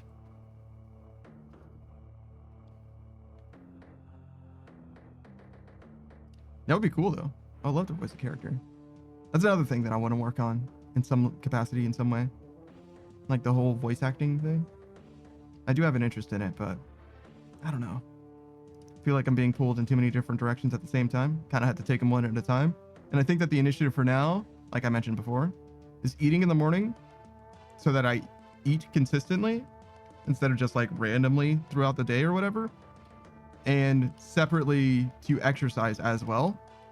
And I think if I figure those two things out and start doing them consistently, I'll be in a much better spot to like know how much time I have and where that time is and like what I want to do with it. I think that those two things, eating at a consistent time and exercising not just at a consistent time but at all, I think those two things will make it a lot more clear to me like what kind of a lifestyle I should be living outside of those two things. Like the whole eating at a consistent time kind of necessitates sleeping at a consistent time, and exercising makes it so that the sleep is like a lot more necessary. You can't get through a morning routine of exercise, I don't think, if you're constantly like strung out from like having not rested at all. I think it's a pretty bleak objective in that way. Let's see, is there anything else that I want to accomplish? I want to put time into. I have a few other things that I've like slowly incorporated. So like on Mondays and Thursdays, I try to make sure that the YouTube shorts are good. Put a little time into those, at least when necessary. I definitely check in with them, right? Like, oh, okay, we got a few more days worth, so I don't necessarily have to do anything. I should be a lot more, again, diligent about like, no, if it's a Monday or a Thursday, I should be making new ones so that I can keep building up a backlog. Just because there's no reason not to. The more recently I work on a clip, the better it usually turns out, because I remember the extenuating circumstances a little bit better. There's that kind of thing, you know what I mean? There's something to it. And there's also a world where I like get better at just like regular editing. But I don't know, man. I've never really had a love for editing in my heart, to be honest. I don't mind it. All the editing that I've done, I haven't minded, but I've never really done it for like hours. I've never really put hours of effort into an edit. I mean, I guess literally I have, but just for like something here or there, rather than like, oh man, I want to do this thing. Let's accomplish this vision. More so it's like, oh, this clip kind of needs it, and this is the way that I can think of to do it. And like, I get it like mostly there. I get it to the point where it's like, this is fine. It's not what I wanted, but it's close enough that it'll work. So really, I've prevented myself from putting in like an extra 2 or 3 hours into what would probably have been like a 3-minute video or whatever, right? Which, I don't know. In some ways, it makes a lot of sense for people to put that time in.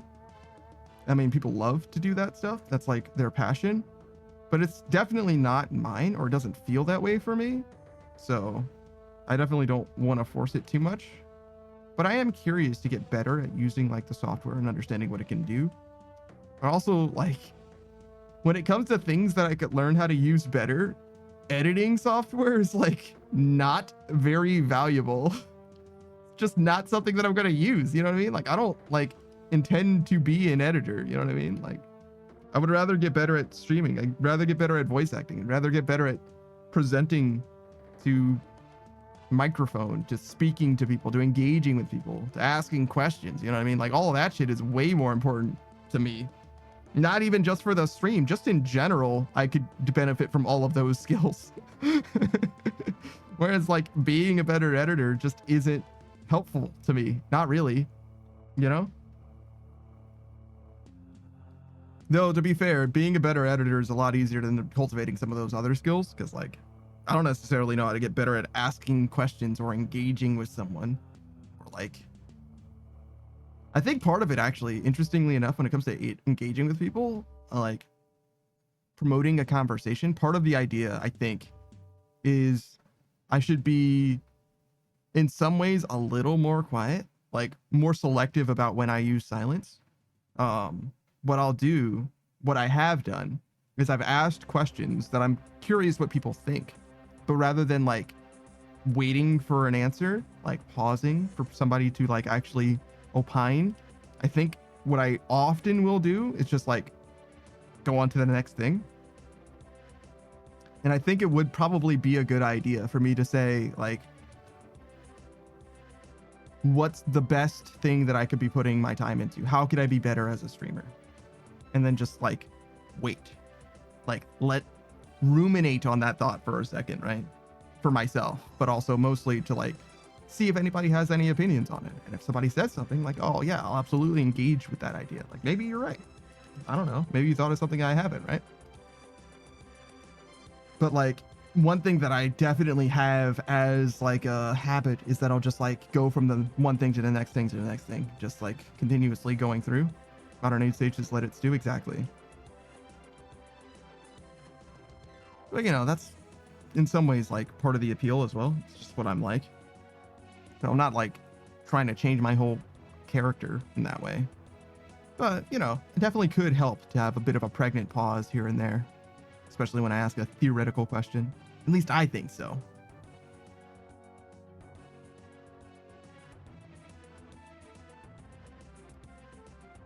No, I stepped in the fucking snow.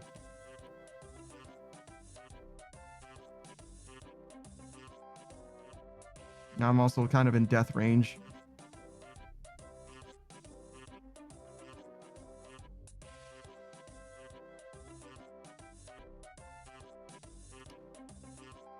Not quite in death range now, but I will be soon. I mean, I can die to some things, but not other things. Oh, this is trouble brewing. Nice. No wonder I feel like I need to lock the fuck in. Speaking of locking the fuck in, oh god, please don't kill me.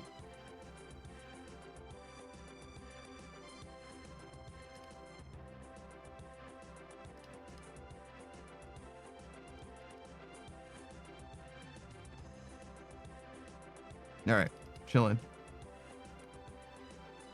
Modern Age Sages, at least the snow isn't yellow. I don't think it matters if it kills you.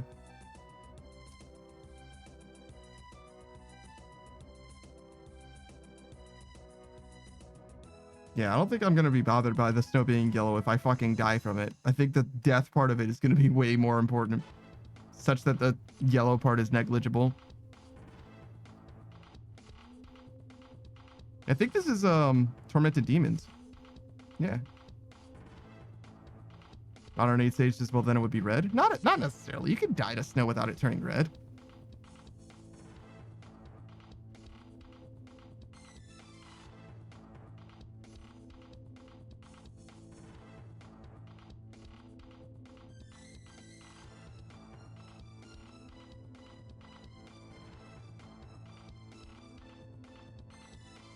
Okay, so we're too short? Yeah, too short when it comes to logs, but the fire will probably get put out at least once, and if that's the case, then we'll have enough points.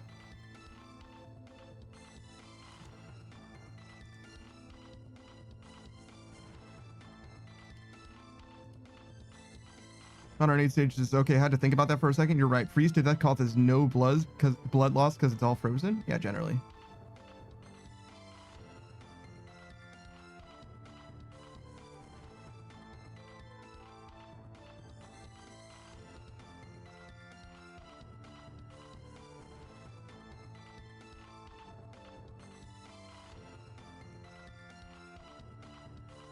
Nope, we can hang out here. Don't need to go over there, just need to fletch.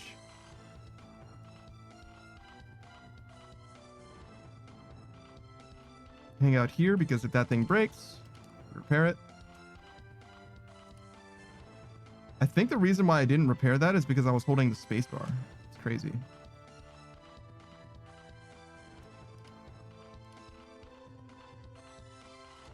Lesson learned, no? Fine. Don't hold the spacebar. I mean, do hold the spacebar for this. Just means that we auto-fletch when we finish clicking these two things.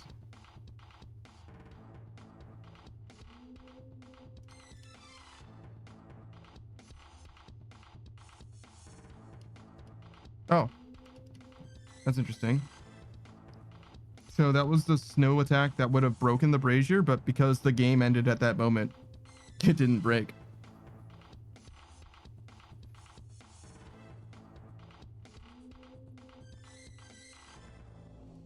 I really thought this Jad pet was hideous.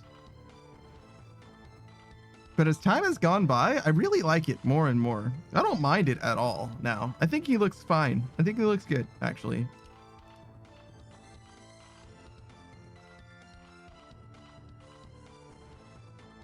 I don't think I'm going to farm out the Jad pet or whatever.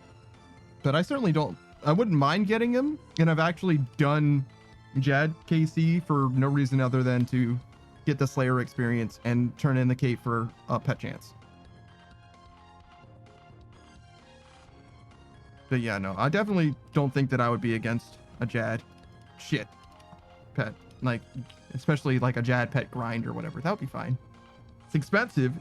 Costs like 500,000 gold per KC or some shit. At least the way I was doing it.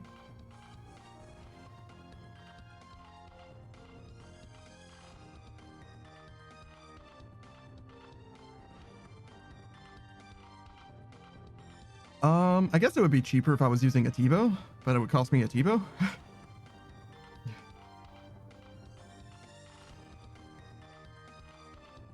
I don't know if that's better exactly, but you know. And again, is the T-bow better against most of the enemies in the cave? It is not. Well, it depends what you mean by most. It's definitely worse against everything other than the major and the, well, the major and Jad, it's definitely very good against. It might be fine against the fist wizards too. I don't know how much magic levels they have. Against a lot of the other stuff, it's not very good, but I don't know if their defense is low enough that you want to use a blowpipe on them, you know? And also you can bring the T-bow and the blowpipe. And, you know, that would affect the bottom line in a significant way, I would think. Just using the blowpipe less for some stuff, at the very least.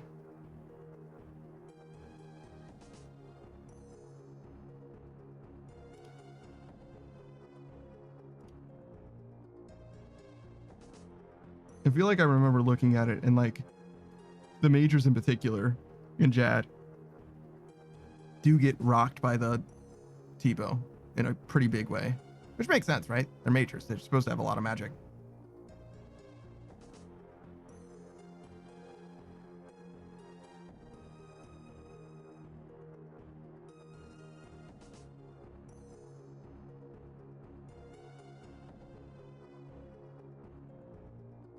If you use a Bofa instead, though, that would definitely be better. As far as like damage goes, it would just be a matter of if you have enough sustain, which obviously is a problem for blowpipe as well. But I imagine a Bofa would be just fine.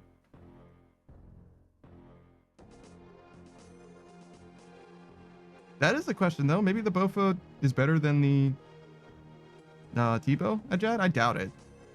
I bet the T-bow is way better. The accuracy bonus for the T-bow is like not insignificant. I know that the Bofa is really, really accurate, but I feel like the magic levels like are surprisingly significant for its accuracy. When we were checking something else, I don't remember what it was. I think it was like a Zora or something.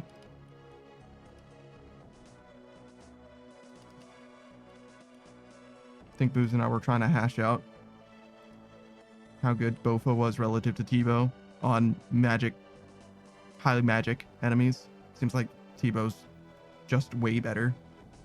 Accuracy all.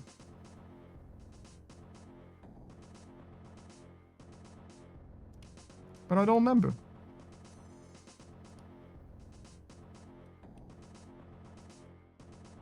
Also, I did not need to go over there to get more logs. I already had all the points that I needed. Whoops.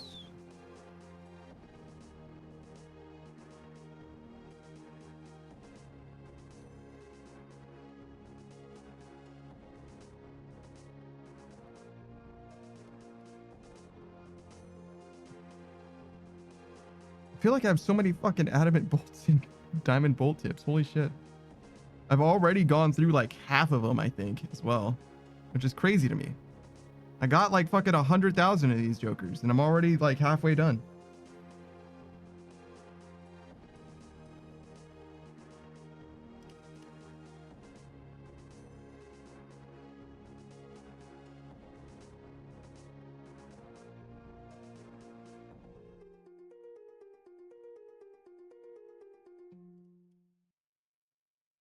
I guess we would be making a little better progress if we were doing something a little better as well, but this is supposed to be break even, if not profit. So it's for a reason.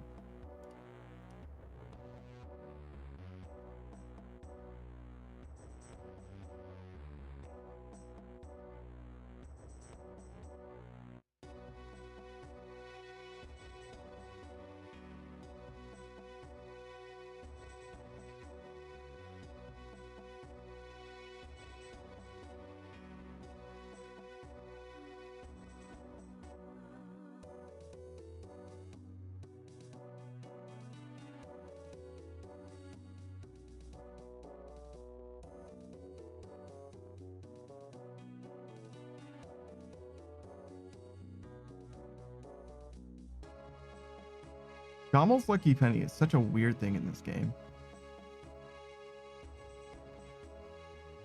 Like, why would you reward like the highest level PVMers in the game with a skilling item?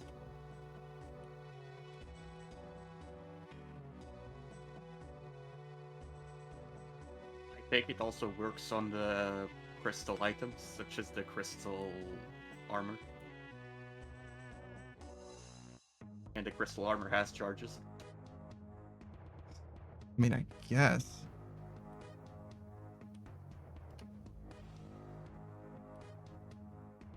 It just seems like it benefits skilling so much more than it does anything else.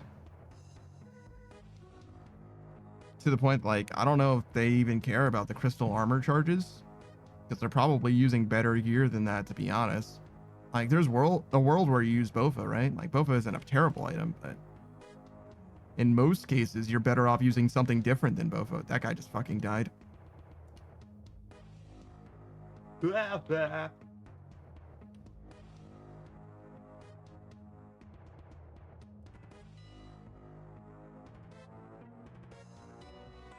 Point and laugh, point and laugh. I mean, feel free. I was that guy yesterday, though, so. Well, was it yesterday? It was recent. It was probably yesterday.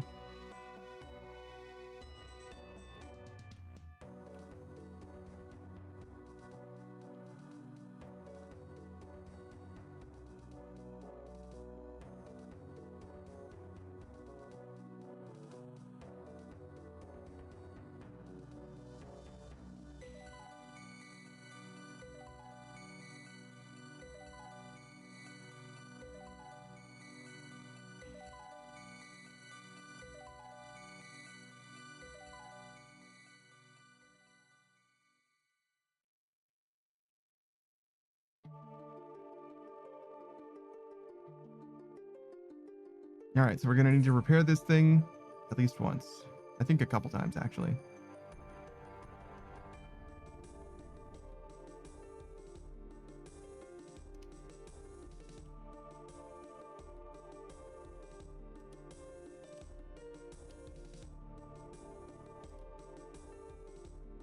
And now we should be good.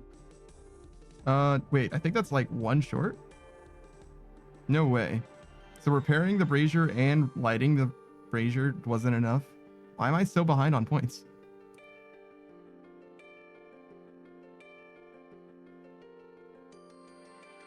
How did I fuck this run up this badly?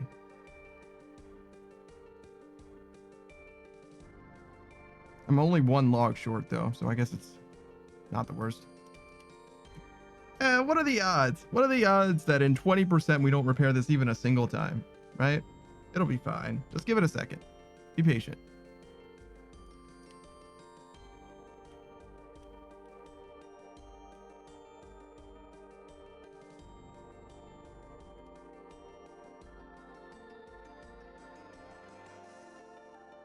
See? There it is. No problem.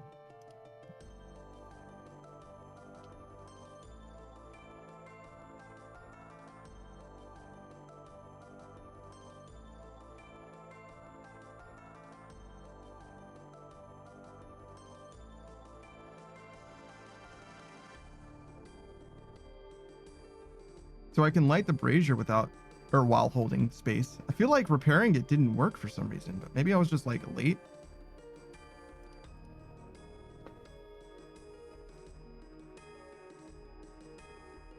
Hey, Nate We're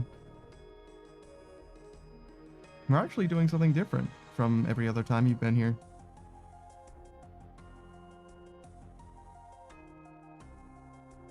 And in fact, we're never going to go back to doing the thing we were doing before. It's dead forever to us. I don't even remember what it was. Probably Herblore last time.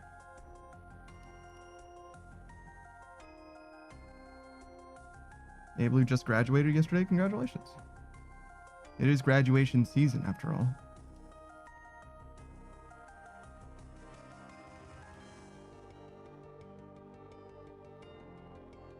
Oh my god, I'm surrounded by King Black Dragons, or Prince Black Dragons. Good lord. Shit. I forgot to light the brazier. No! Now I'm gonna be behind on points. That's probably why I was behind on points last time.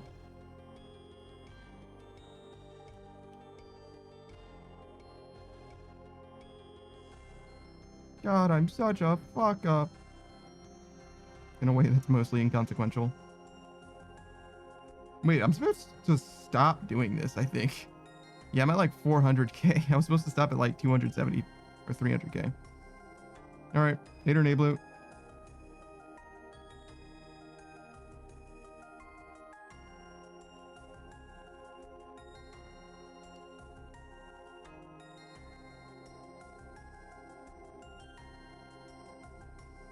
I'm surprised how much experience I got, though. We're doing okay. We're kind of spending a lot of time in Wintertodt, though, which means that the experience overall today is going to be lower. Because the more time we spend doing construction, the more experience we get in the day. Obviously, it's the highest rate. Probably of, like, things that we can do, to be honest. Construction's, like, gotta be the fastest skill that we have available to us.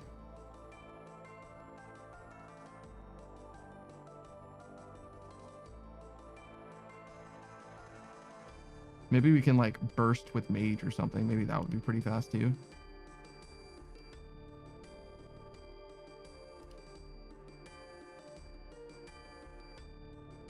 I kind of doubt that we would do that, though. I mean, we're going to do some bursting for sure, but I don't think we're going to, like, train mage with bursting. I think we're just going to do Slayer and burst whatever we encounter. Whatever we can get away with bursting.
So I was like a full 80 points short this time, huh? I guess I didn't have to do any repairs, or I wasn't around to do any repairs this time.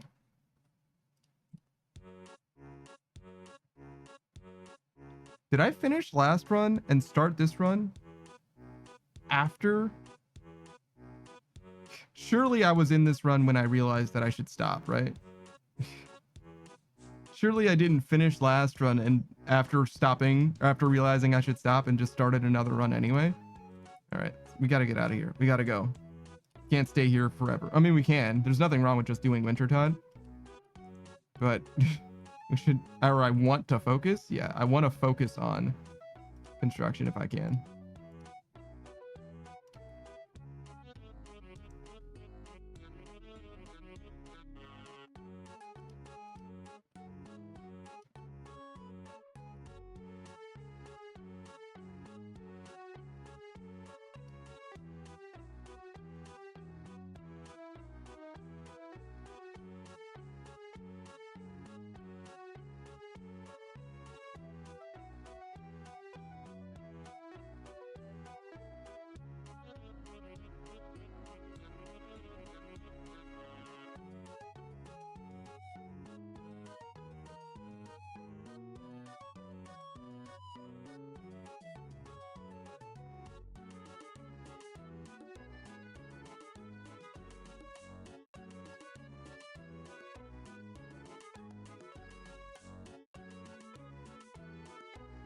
All right.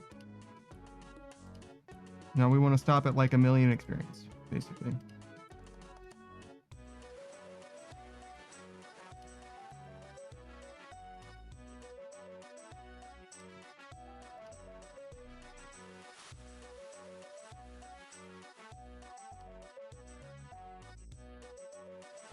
Fuck. Wait. Get out of here.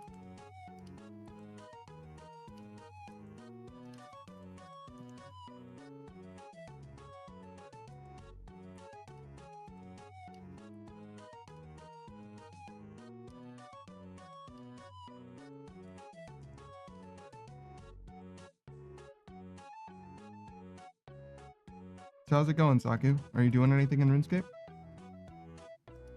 Nope. I see.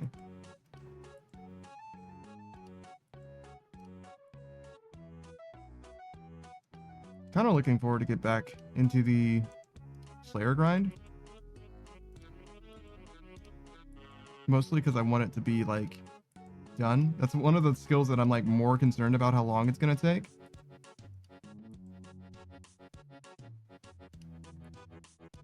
So the sooner we get Slayer like completely done, the more confident that I will be that I can guess how soon we're gonna be actually finished maxing.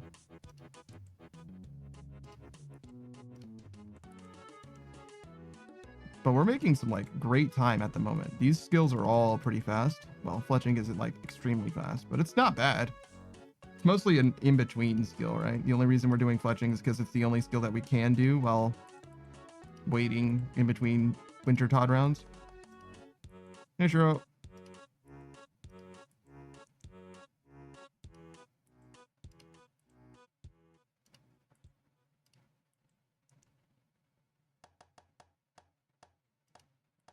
Fuck. Stop clicking on this door. How? There's something about... Wait, I think I told him to leave and then come back. There's something about this door positioning that's like really, really hard to like deal with. I think moving that camera the way that I did will help make the butler stand in a place that I won't accidentally click on the door constantly. Shows us, how's it going, dude? Things are mostly okay. We've got a lot of experience going, right? As you can see on the left, we're looking at like, I don't know, 1,000,000 total experience, something like that today. Still got 2.5 hours left in the stream, so we're not doing amazing. I would really want that number to be closer to like 2 million, really, but like it's not the end of the world, right? We're doing okay. Things are fine.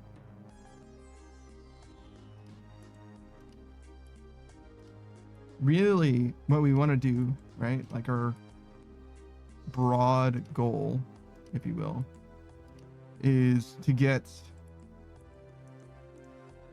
We want to max before sailing comes out, which is like August sometime, so I'm trying to do it before August 1st. So right now it's May 21st, which means we have a little bit left in May. We have all of June and all of July before sailing for sure. I'm pretty sure those 2 months, those full 2 months will be available for us before sailing drops. I don't think they're going to drop sailing early. They probably delay it if anything. So with that in mind, the amount of experience that you need to max, obviously you need 13 million in every skill, but with the amount of levels that I already have in my current experience at 224,400 something thousand, right? I think it's possible for me, or not even possible. I think I will, as long as I don't get experience in skills that don't matter, right? As long as I'm getting skills in, or experience in skills that I haven't already hit 99 in, as long as the number here, the per hour experience, is greater than 70 on average, I think we will max before then, just at the rate that we've been playing RuneScape. And we might even be playing RuneScape more now, because obviously we're not playing Satisfactory anymore.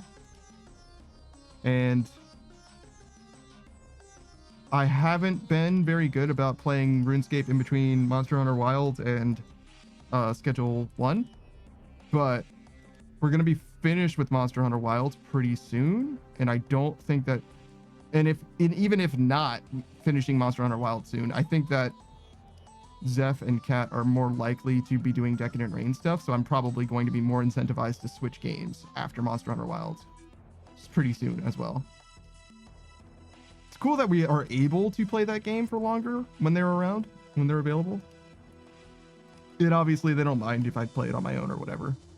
We are almost finished with the story. Like, soon it's going to be like, there's no difference between us playing it together or apart, except that we, you know, enjoy each other's company or whatever. It's like, there's no reason, there's nothing left for us to like get through or do very, very, very soon.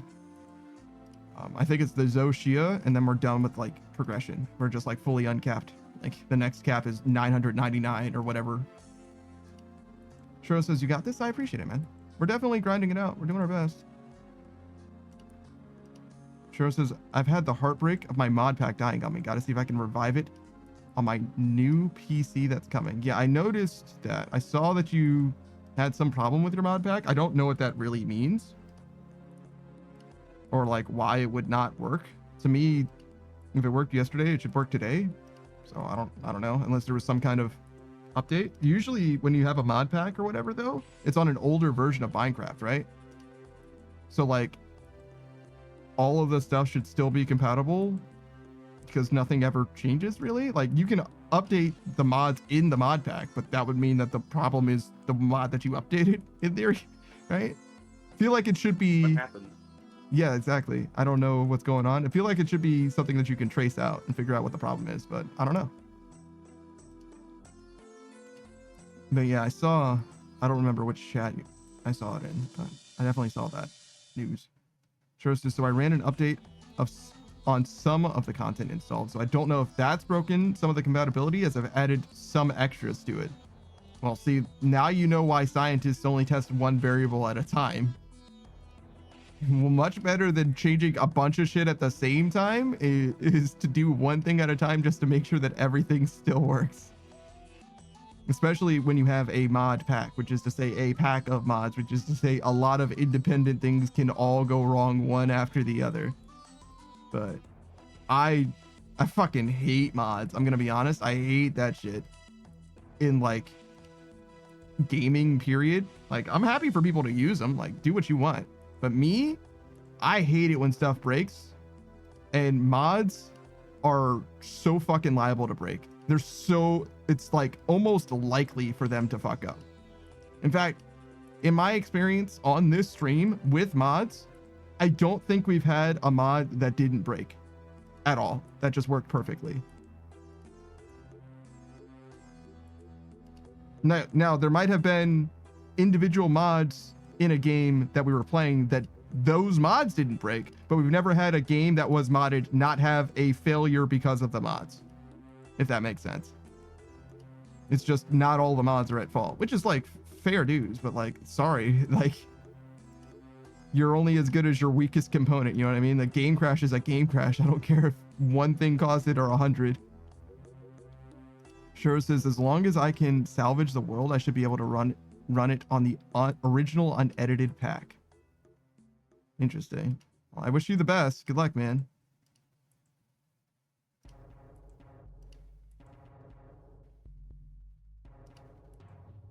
You can put a lot of time into a Minecraft world. I wonder how much I would go through in order to secure it. I feel like if I got to the point where I was worried about the Minecraft world being gone in some way, I feel like I would not just export it, but export it with the mod pack, if that makes sense. Like, this is the world, and this is the version of the mod pack that we were running. Like, in fact, the more I think about it, what I would do rather than updating the mods, I would definitely just like, this is the mod pack and nothing's ever going to change. You know what I mean? We're not updating it to have new shit. This is the world that the world is in. You know what I mean? This is the state that the world is in. And the only thing that changes this world is us building stuff or doing stuff. Especially if I'm playing with other people, it's like, no. We're locking the version. We're locking the mods. All that shit's going to stay the same forever, I think. I think that's probably what I would do, because I want it to be stable. I don't want the game to ever fucking die for any reason. So I wouldn't even have like archived versions of the world or anything like that, probably. I mean, I might have an archived version of the world just in case something like truly unprecedented happens, I guess, but I certainly wouldn't have archived versions of the mod pack. It would just be the one mod pack. It's just, that's it. Because especially depending on how you actually do stuff, like if you don't use mod loaders or whatever that automatically update mods, it can be a lot of like pretty tedious work for every person who's on the server to like keep the mods up to date. And that definitely turned me off in a big way to the last Minecraft server that I was on. The only Minecraft server that I really ever played on. I was like, listen, this is a lot of maintenance that I don't really want to do. It's not like it's hard maintenance, right? You just go to a website and download a thing, and go to a website and download a thing. But like, you know what's better than that? Just playing the fucking game. And it's not like I need any of that shit. For me, my Minecraft experience is already going to be alien enough. I haven't ever played through the game. I've never killed the Ender Dragon. I've never even been to the Nether.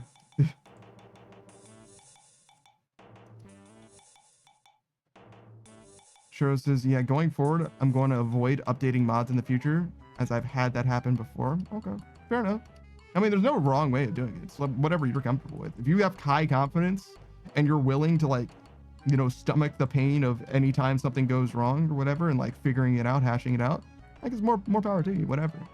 Shiro says, but Panda, we haven't ever had mod problems. Yeah, okay. Like I said, I don't think I've ever on stream played a game that had mods that didn't have problems. Like genuinely.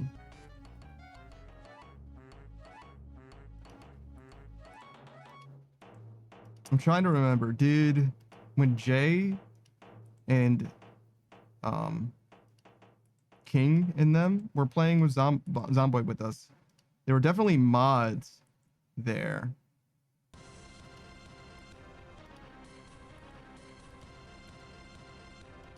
I'm trying to remember if there were any problems from the mods though.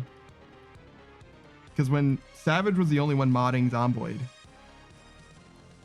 we might not have had problems. Genuinely. It's possible. I'm not sure.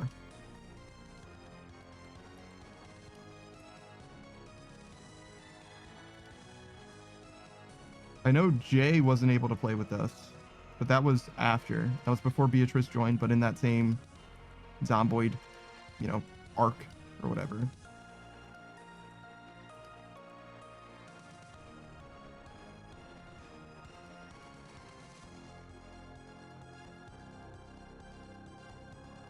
Oh, we had 2 different revive with skills things going on. Do we have any problems from that then, though? That might have been after, to be honest.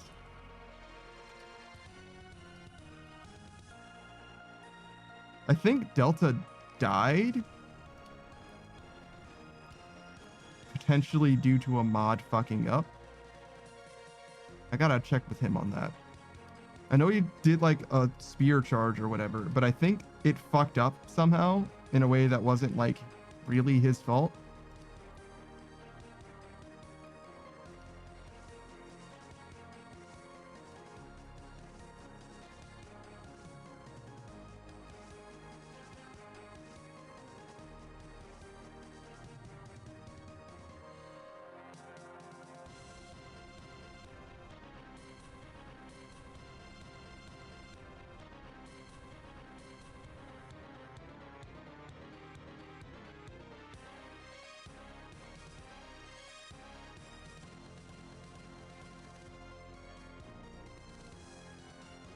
Says, ever since I started making my own packs for Minecraft, Baldur's Gate 3, Terraria, and Repo, I'm slowly getting the hang of it.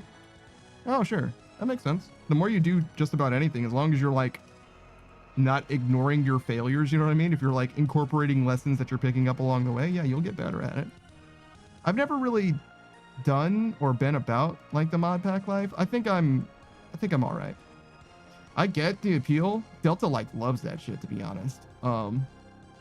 But as time has gone on, I've definitely liked, you know what I mean? I've definitely, my opinion, my affinity for, and my opinion of mods have gone down, definitely. There are definitely games where it's fine. Like Baldur's Gate 3 and Zomboid, I think are very, very nice when it comes to mods. But like, dude. Project Zomboid's one of like the lightest games I've ever played, and if you throw some mods on that Joker, it will start to run like shit. Like, it's incredible. It's incredible how bad that game ran. Like, it was like consistently like fucking 20 frames per second or whatever. And it looks like fucking My Sims or some shit. It looks like a PlayStation 1 game, but it ran like absolute dog, even on my computer.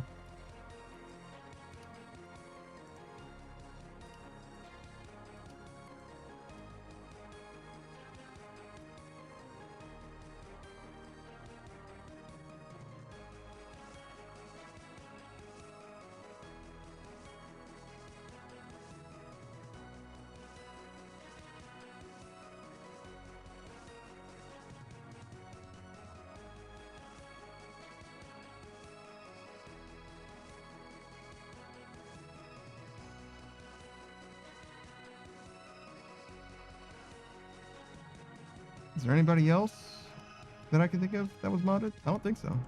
We don't play too many modded games here. And no, not surprising at all, considering how often I absolutely blast them.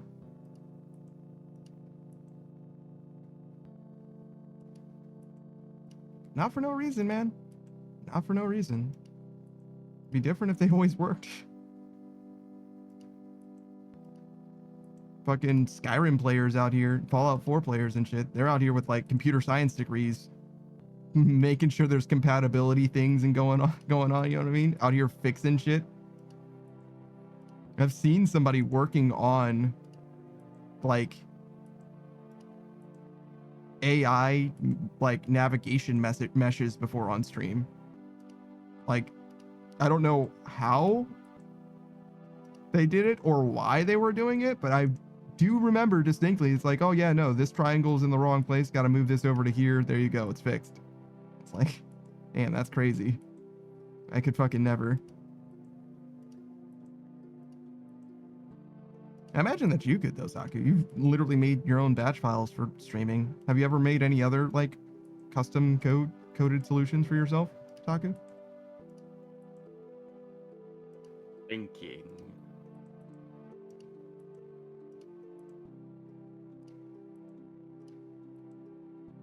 I've definitely done other hacky things, but I can't think of them like on the top of my head.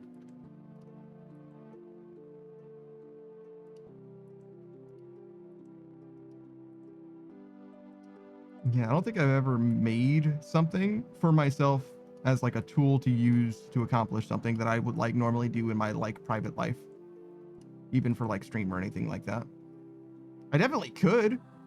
right? Like, I understand a lot of that stuff. I mean, actually, no, that's not true. I've made... What was I trying to do?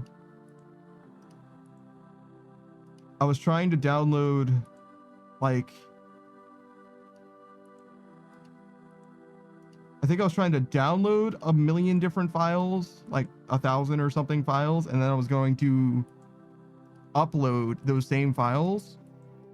So I wanted to download them such that they were like had some kind of like naming convention, so I knew which one was which, and like I could repair them afterwards. So I made something that would download a bunch of stuff and then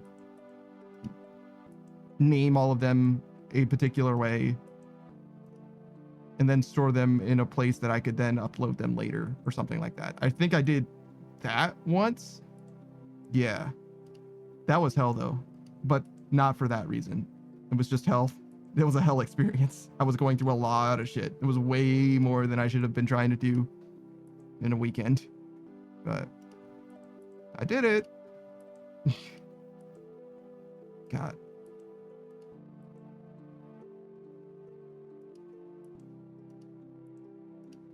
Yeah, most I usually do is like a spreadsheet. I haven't coded a spreadsheet in a pretty, I don't know, I don't want to say fancy, but in a nice way. It was like pretty presentable. Fortunately nowadays it's like fully outdated because D&D Beyond has like a good character sheet. Like a really good character sheet as far as like being integrated and stuff. So there's like really no reason not to just use that. And it's also free. Like just go and download it and have it. Now you have a character sheet that has like a sexy form factor with all of your stuff in the place where it needs to be, and has like infinite storage or pseudo infinite storage for like notes and things like that. Like it's very nice. But I made something very similar myself before I knew that that existed, and also when it was a little bit worse. But no reason for it now. You could just use their stuff. It's fine. It's better even. Shuro says, look, if there's one modding thing I've ever actually despised, it's Bedrock edition of Minecraft. You can mod Bedrock? Shuro says, I mean, Bedrock edition is ass in general, but that shit is just an insult. I had no idea that Bedrock was modding compatible. I just assumed that like Bedrock was Bedrock and that's just all you get.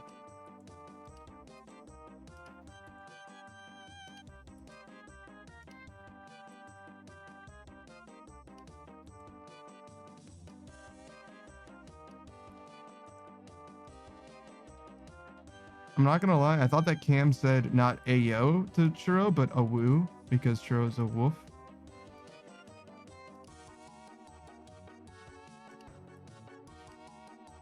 Modded Minecraft tends to be pretty stable.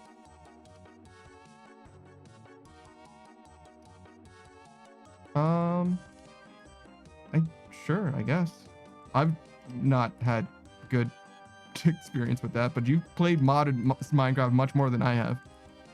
The one experience that I've had off stream with modded Minecraft was not a very good one, mostly because of maintenance, but also because there were some crashes, some problems. But that was just the mods that we were using, I guess, trying to work together, or not so much. I tend to just take a pre-made pack. So pre-made packs tend to like work because the mod pack makers make multiple versions of them, right? So if there's an issue somewhere, they will fix that issue. And also, mod packs also have some compatibility between mods that sometimes share items but aren't really related. Like for example, there's a few mods that will require tin ore, but then each mod pack will have their own version of the tin ore. And then mod pack makers will do, okay, well, we're gonna make it so that only one tin ore spawns, but it can work tin ore for everything. The tin ore works for every mod. Yeah, okay, got it. That makes sense.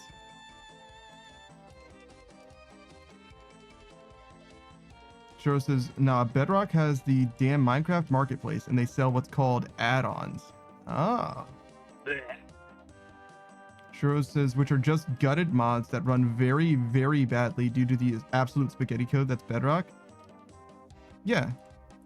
Bedrock can do some things that Nintendo don't, as I recall, but for the most part, it's like way, way worse, generally. I actually don't know very much about Bedrock, but I just recently watched a video that kind of went over a lot of stuff. Not like as like a primer on like, this is what's different about Bedrock, but it was just like, it was a video about, or somebody like playing Bedrock or whatever. So he was going over a lot of differences that he incidentally encountered.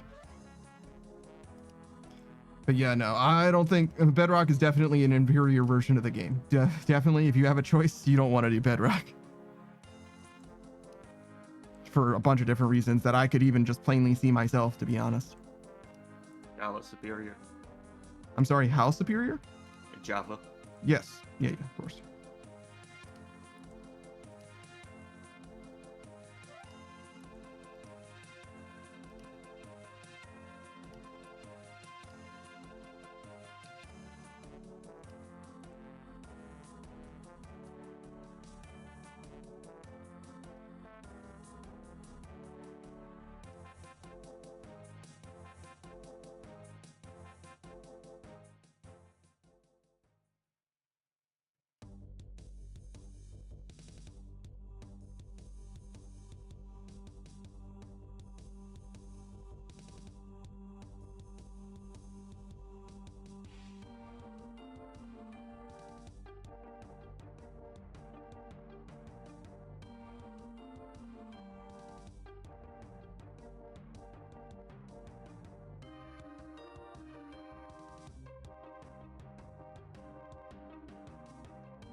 All right. Let's do a shout out for Shiro. Wolflord Shiro, as you might have imagined, he is a Wolflord. He's a Wolfer boy himself. He plays a variety of games. As you might have gathered of them, he's got mod packs for Baldur's Gate 3, Repo, Minecraft, and Terraria that he mentioned. I'm pretty sure he mentioned all 4 of those games. I've seen him play all those games to varying degrees. I tried to stay away from his Baldur's Gate 3 playthrough. I'm trying to experience that game myself. And you never know when you're going to encounter some shit that you didn't see. You know what I mean? It's very easy to miss stuff in that game too. But yeah, no, he's a very funny guy, very interesting guy. He's got a bunch of different games that he has an interest in. Beyond those, Final Fantasy 14, I've seen him play. I'm not sure of anything off the top of my head, actually, other than those. Those are like the big ones. But he definitely, I almost want to recommend Claire Obscure Expedition 33. It seems like something that he would definitely enjoy.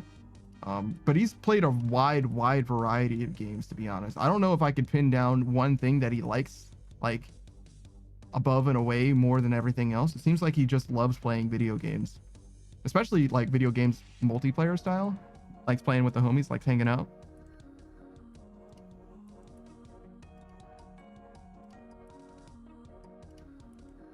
But yeah, no, he carried my heavy ass through Terraria personally, though I'm not playing Terraria again.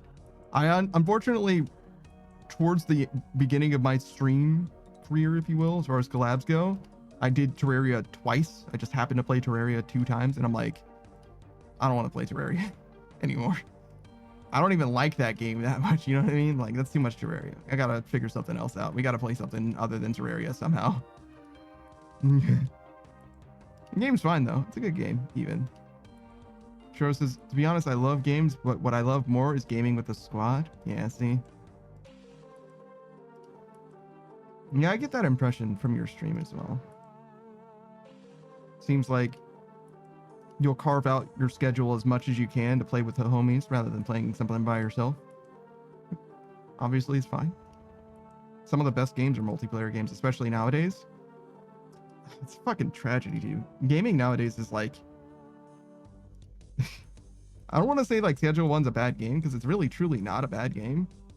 But like, there's a reason why Schedule 1 lit up, you know, Twitch. It was a huge thing. Whereas like fucking AAA games or whatever, even AA games, like nobody gives a shit about. Minus Claire Obscure Expeditions 33, right? Like that game popped off. Don't get it twisted. And even Monster Hunter Wilds like peaked really, really hard, right? Like it was doing crazy well the first day or two it was on stream. Even Marvel Rivals, right? Those are all like AAA games or whatever, right? But that being said, is Marvel Rivals AAA? It must be. I'm pretty sure it is. Like Schedule 1 bumping shoulders with that shit, I think does definitely say something about like what we're looking for and what we're willing to play. It's like, oh, well, yeah, no, an indie game that's like very much incomplete is like perfectly fine. It's, you know, the contemporary gaming that we're dealing with is way worse than that. Sure says, I think I might hit up Elden Ring again at some point, trying to resist Terraria's call and waiting to hit up Expedition 3. You're waiting on Expeditions 33. Interesting. I wonder why. Elden Ring, though, that's on my list. I think what I'm going to do is play through that game with Savage, but I'm not sure. We'll kind of play it by ear. I think we're going to do like the persistent co-op thing, and we'll just like play through the entire game together. But that's far enough down the road that I don't know for sure, and things could definitely change. You could just be like, you know what, man? Fuck Elden Ring. You know what I would rather do? Fucking pet my goddamn dog. You know what I mean? You'll just watch me play it or something. I don't know. It's fine. That's what it's going to be like in Sekiro, right? That game's single player only. I'm going to play that eventually too. Maybe. So much is like after RuneScape that I'm like, I don't know. You know what I mean? Like, yeah, it's after RuneScape. Yeah, okay, sure. We'll see. We gotta get to after RuneScape before I start believing that after RuneScape is real. Shiro says, me hearing Pando talk about Seamless Elden Ring. Oh yeah, the co-op is called Seamless, right? It is a mod though, which does mean that it has the potential to fuck everything up and for me to fucking hate it. But I know of a lot of people who have used it to a lot of success actually. So I will definitely tap people, be like, hey, how did this go? What's it like? Please tell me it doesn't crash. And if it does crash, how do we fix it? You know what I mean? That kind of shit. But yeah, one step at a time. It's not going to be for, like I said, it's after RuneScape. So we're talking probably 2 months from now, maybe closer to 3 months from now. Which is part of the reason why I don't like talking about stuff in the future in general. Because like, for me, it's the next thing, but it's like realistically a couple months away, right? And I'm just going to be talking about the same thing being a couple months away for fucking ever, actually forever.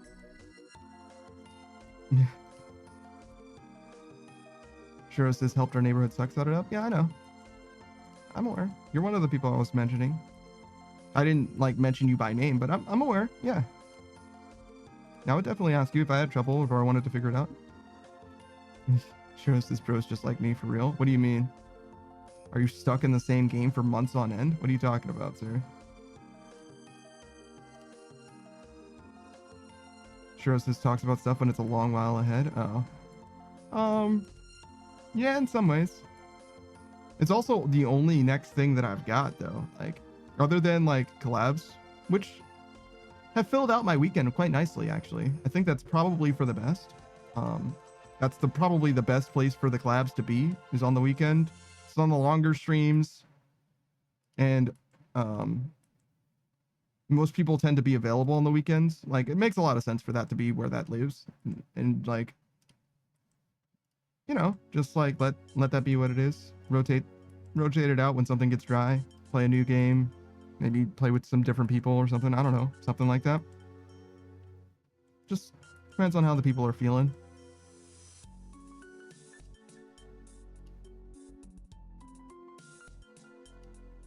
there is a world where we actually run out of games as well, especially for like the pickle pack in particular, because we've been playing together for a while, and we're a group of 5, which means the amount of games that we can play together are not innumerable.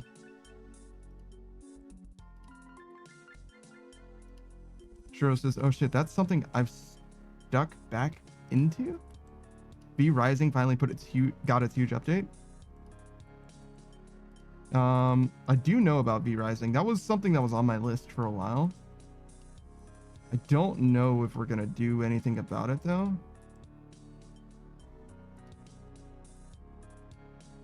Maybe I should talk to some people. Because if it got a big update, now's a good time to like bring it back up, to broach the subject. But we'll see. We'll see.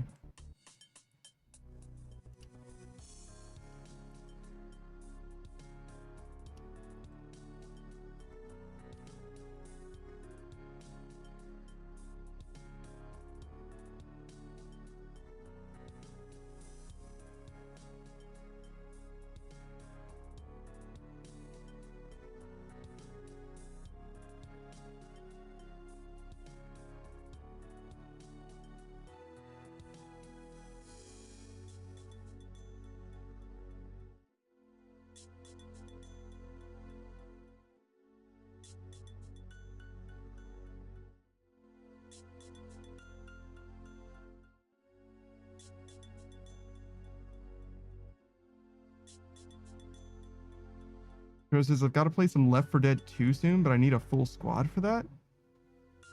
You have to play Left 4 Dead 2 soon. That's an interesting way of framing that. Is there like... I want to play Vermintide 2. You want to play Vermintide 2? Yeah, but I'm not gonna play it alone. Well, yeah, no, I wouldn't play that game alone. Why do you want to play Vermintide 2? Did you just have an interest in the game? I miss it. Oh, I see. That makes... I played it a lot back in the day. Yeah. It seems like a game that would be kind of in your sphere, similar to like the EDFs and the Helldivers of the world, right? You kind of rock with that genre. A little bit. I never really played Vermintide 2. I did a little bit. I'm probably like 80 hours into it or whatever. But I did not like Kruber, I think is what his name is. I did not like him very much. The bearded guy? The human. So not the dwarf, but the human. There's 2 humans. There's a witch hunter and there's a mercenary guy. I don't know which of the Is two. it the overly pious one? I don't know. I'm sorry. Couldn't tell you. I'm surprised What's that his there's... weapon of choice? I used a lot of single action rifles, like bolt action rifles. You know, like, what is the character... Oh, maybe you don't remember his weapons. Yeah, couldn't tell you, sorry. Because there's 2 humans. One of them is a mercenary. He's got a beard and a fancy hat. The other is a witch hunter. A witch hunter. So what's the witch hunter guy like? He's always prattling about Sigmar. Yeah, I'm not sure which of the 2, to be honest. I'm surprised though. So there's 2 humans. I knew there was a dwarf. I know that there's a dwarf, there's an elf. Actually, yeah. There's 3 humans. I think Sienna is a human yeah, too. the fire lady. Yeah. Is one of the humans taller than the other?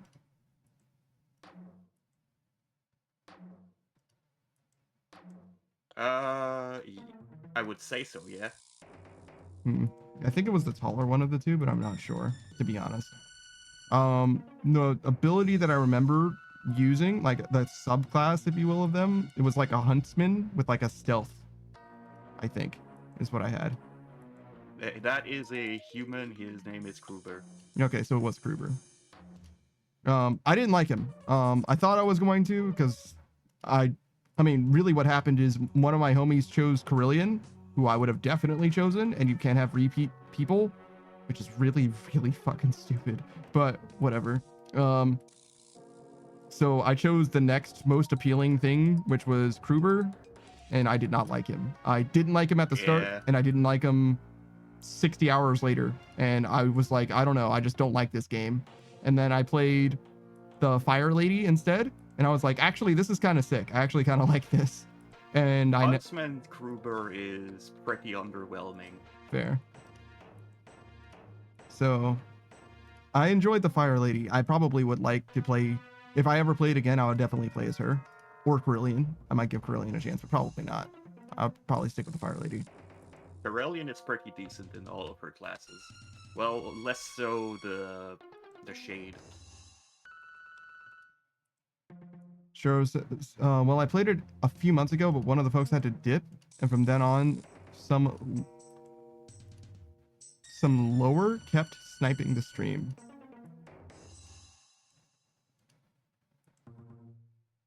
Some lower kept sniping the stream. What does that mean?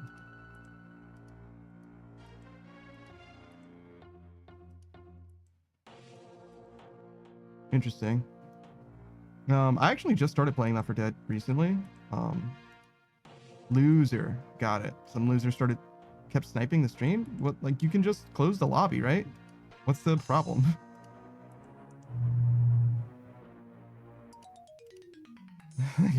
How was that an issue? I don't understand.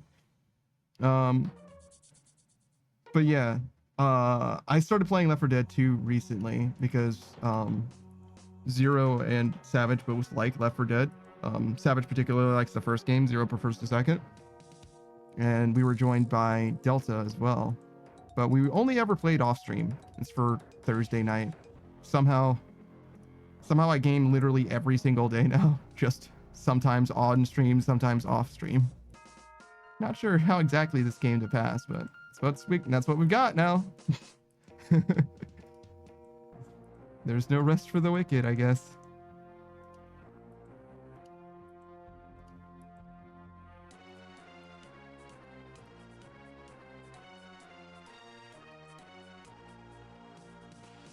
But yeah, Left 4 Dead's fine. I don't like love the game or anything. We were struggling, to be honest. We did not do very well.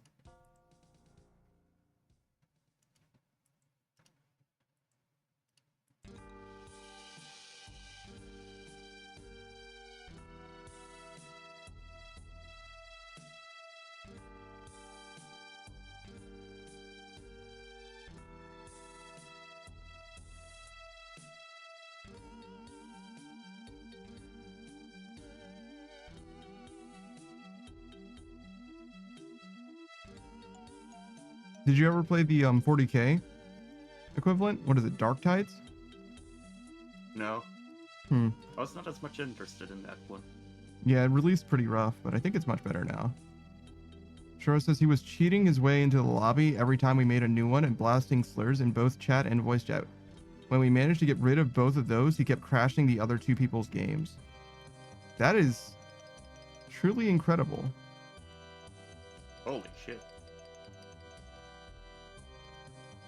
Huh. Well, alright then. All the more reason not to stream Left 4 Dead 2, I guess. Well, that game's fucking dead to me. Alright.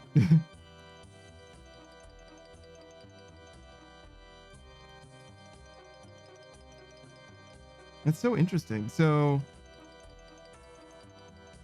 he was cheating his way in, so you couldn't like block him or anything. Weird. I mean, obviously, if you're doing some kind of cheats, you can probably just like change your fucking name so you're not blocked anymore or something. I don't know. I don't know how that shit works. That's crazy though. Shiro says it's avoidable with a 4-person stack. I mean, you'd think that they would still be able to like cheat their way into the lobby just by removing someone. I mean, if you can crash other people's games, you know what I mean? But I guess maybe he can only figure out what, or he can only crash their game if he's in the lobby already, maybe, but I don't know.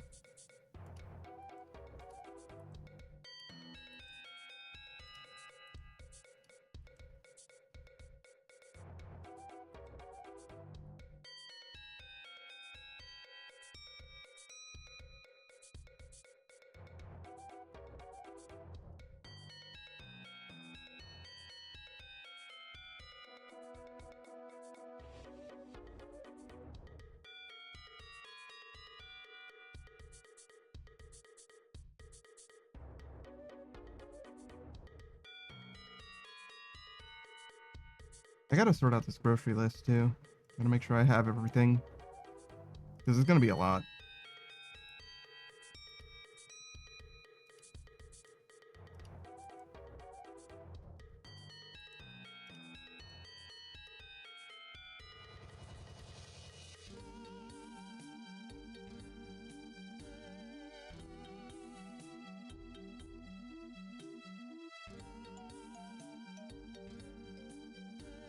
That's probably exactly what their intention is. If they're like cheating into a lobby and saying slurs and stuff like that, they're probably exactly trying to make sure that you like don't do something. I'm gonna be honest, that shit probably would work for me. Like, you know what? Fuck this game. I really don't care about Left 4 Dead 2. You know what I mean? Like, I'm just gonna play literally anything else. All right, later, Shuro. Thanks for stopping by. Or trying to get you banned from Twitch. If they're trying to get you banned from Twitch, though, they would just like show up more, though, right?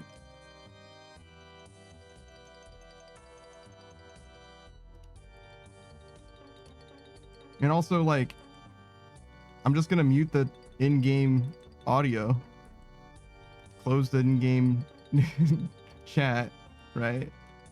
And have your voice over Yeah, Discord. but what if it's typed?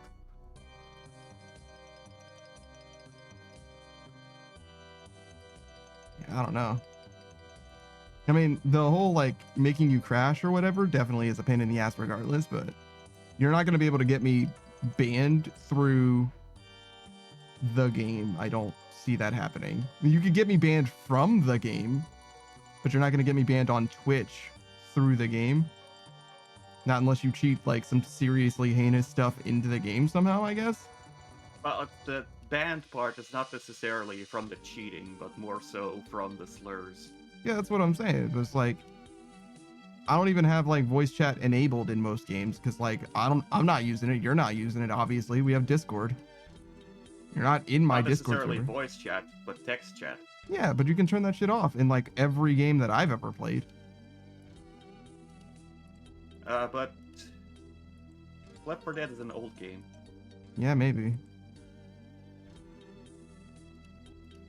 Shuro says, before I go, they can't get in unless there's an open slot. The 2 hours we did before one person went were smooth. Yeah, no, I understand.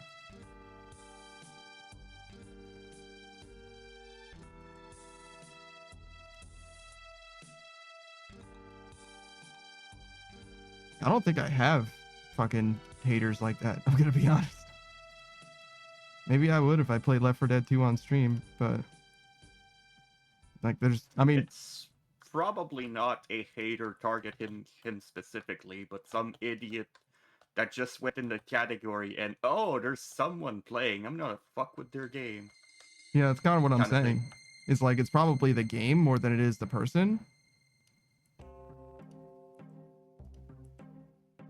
There's like still dedicated servers for Left 4 Dead 2, by the way. Crazy. Yeah. The game's like 20 fucking years old or whatever.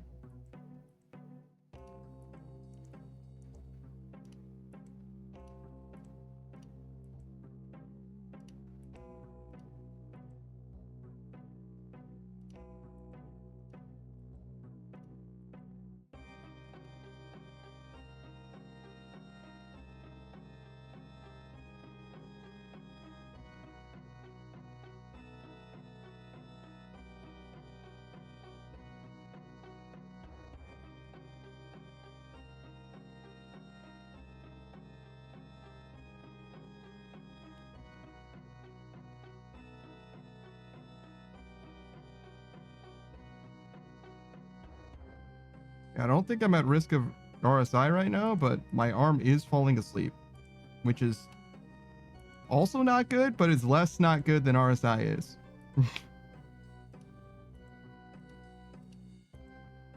It's weird. I'm not sure why. Feels like I'm having circulation problems, but it's pretty easy to fix. Just like every now and then do a little finger stretch or whatever.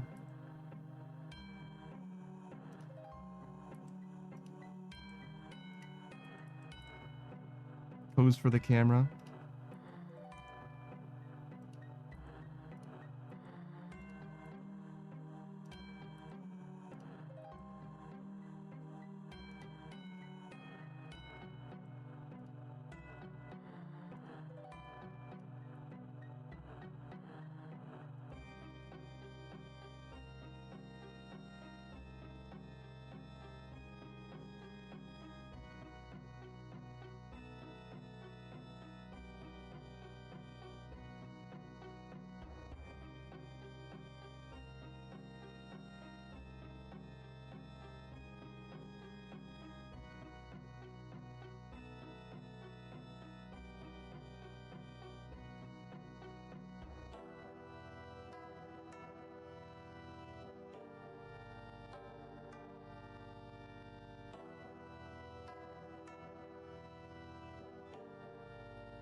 Vermintide is 4-player, right?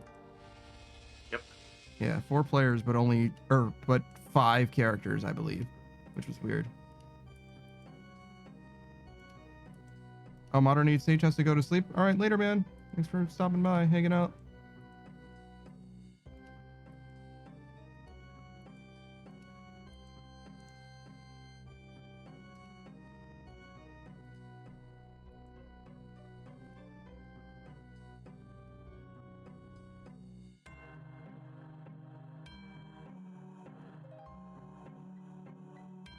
Have you played Helldivers 2 again recently, Saku? Nope, I haven't played in a while. Neither have I. I guess I'm just like not gonna play that game anymore at this point, to be honest.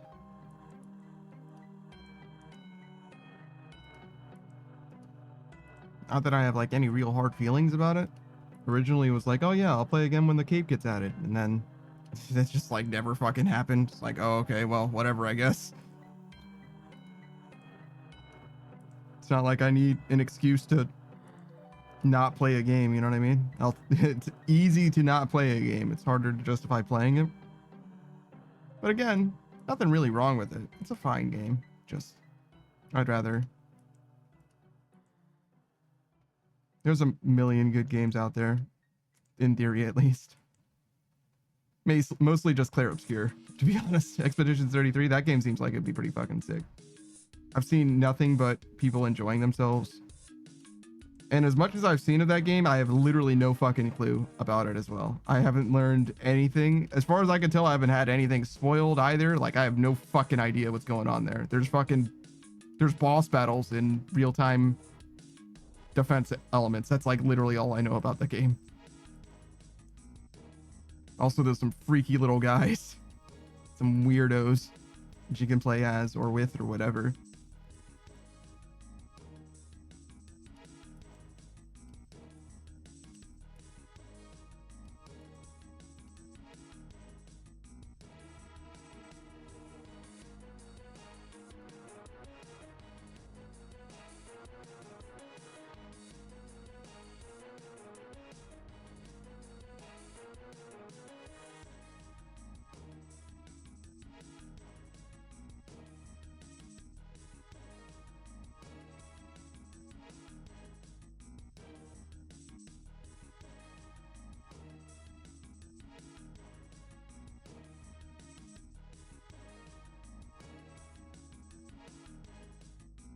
Okay, so I think I want to go to 1,000,000 construction experience. And then maybe switch back to Wintertodt. I'm not sure yet. I think we'll see how we feel. Because again, we're not streaming tomorrow, so we can go a little hard in construction, as long as we're not going crazy.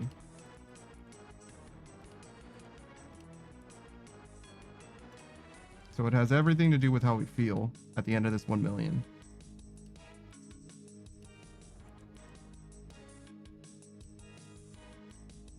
And honestly, we can stop at any time. It's not like we need to do this in like any arbitrary increments or intervals or whatever.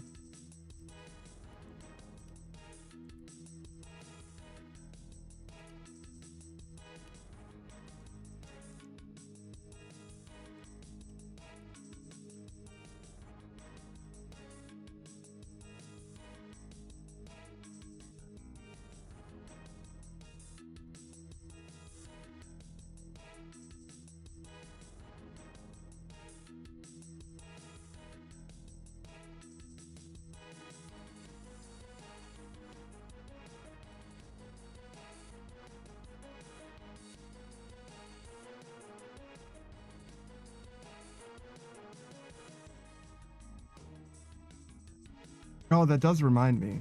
Well, maybe it's weird to be reminded of that from basically nothing, I guess, but I saw, I think, 2 different streamers that had this like thing. I don't know how they set it up, but it was probably like some kind of integration, like maybe through Mix It Up or something. But at the end of their stream, they would have like a credits that would roll. That was like, it would be first, brought to you by like the streamer. Then it would be like, these are the top the all-time top donators. These are the all-time top cheers. These are the cheers for this stream and the gifted subs for this stream. These are the resubs for this stream. These are the, and then like everyone in the chat, I think, and like the new follows and then everyone in the chat or something like that. That shit is awesome. I actually genuinely really, really love that. But I have no fucking idea how I would do anything remotely like that.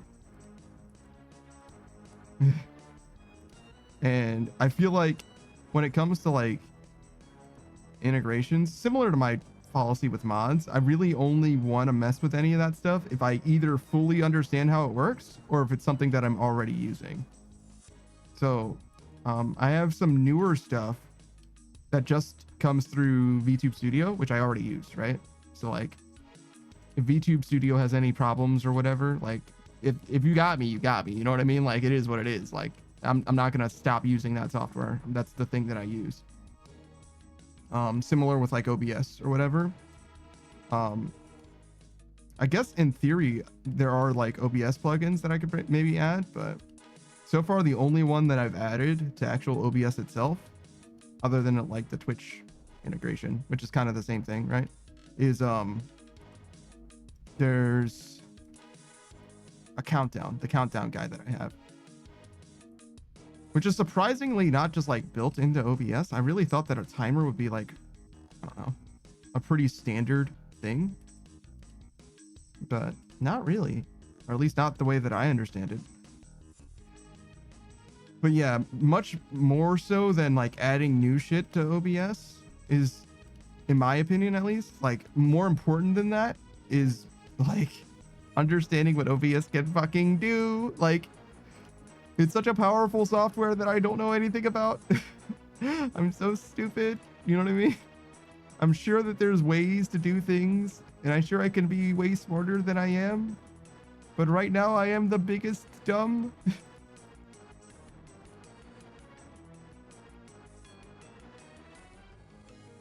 I just gotta like, I gotta get into that like OBS algorithm, you know what I mean? I gotta like watch random YouTube videos about like, what's that guy? He did like the Evangelion opening or whatever. I forget what his name is. He's in my Discord though. I just gotta like go through all of his YouTube content or whatever, just learn some stuff. Have my inner eye, my third eye opened to like, oh man, I should be doing these things.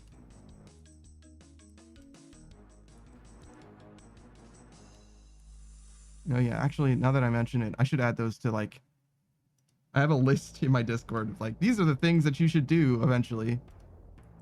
You should add these things to your stream in some way. I should add both of those. Just so I don't forget about them later.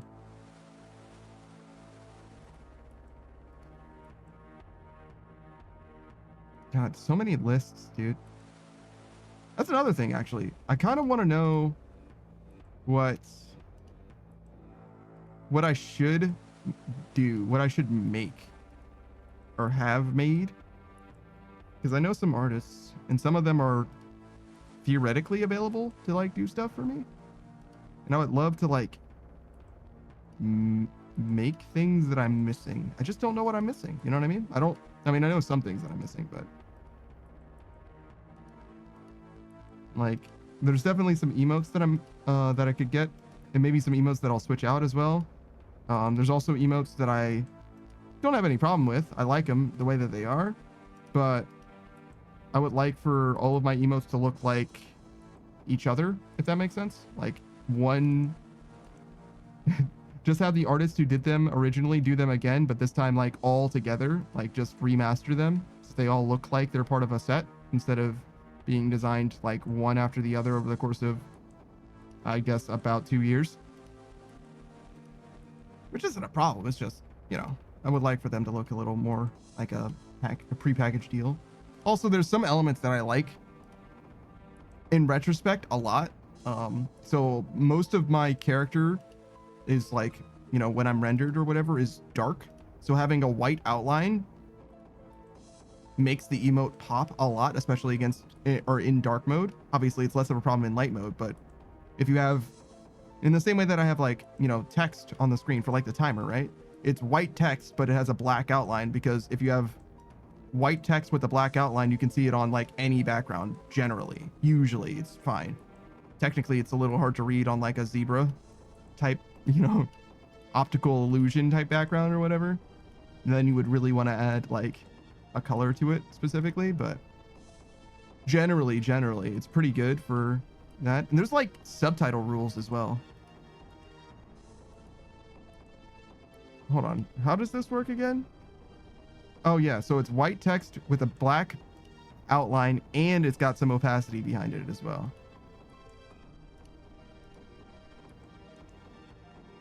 So that's pretty good, to be honest. I think that'll be like plenty readable under like just about any circumstance.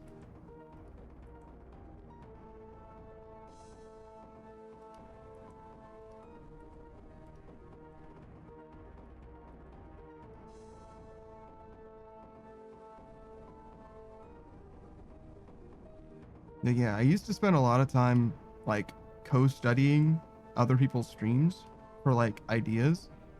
Haven't really done that as much nowadays. Usually I'm just like hanging out, vibing, and like actually socializing in streams, which isn't a problem, right? Like enjoying streams is like kind of what they're for.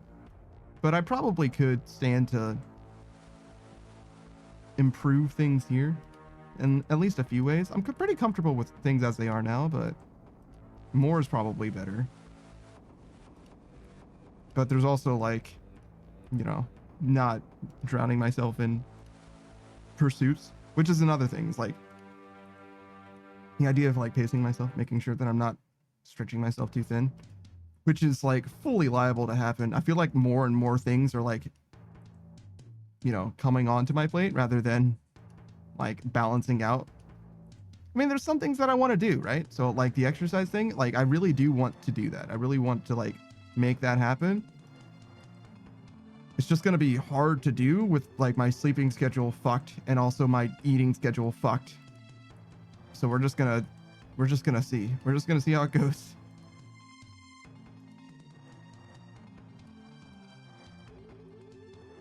But yeah, there's a world where it works out. Just might not be this one.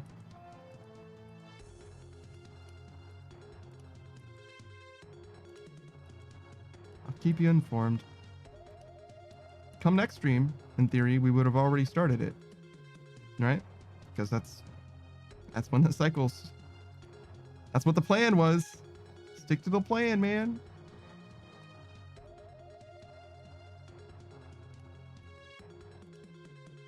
I don't know about this plan, dog. Moving the camera a little bit was extremely helpful for clicking on this butler instead of clicking on the door.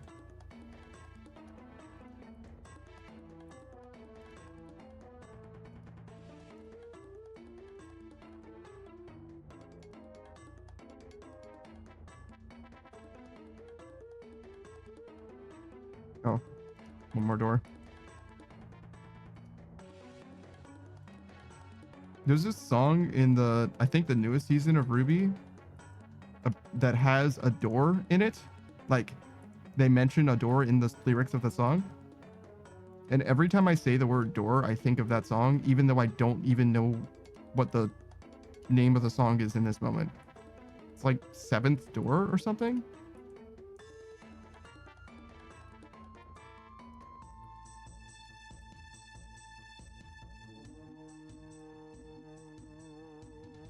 And the more I try to think about the song, the more I conflate it with Distant Shore, which I guess rhymes with door. But it's like fully a Steven Universe song that has nothing to do with... I'm just really, really bad at remembering stuff, I guess. I don't know what's going on.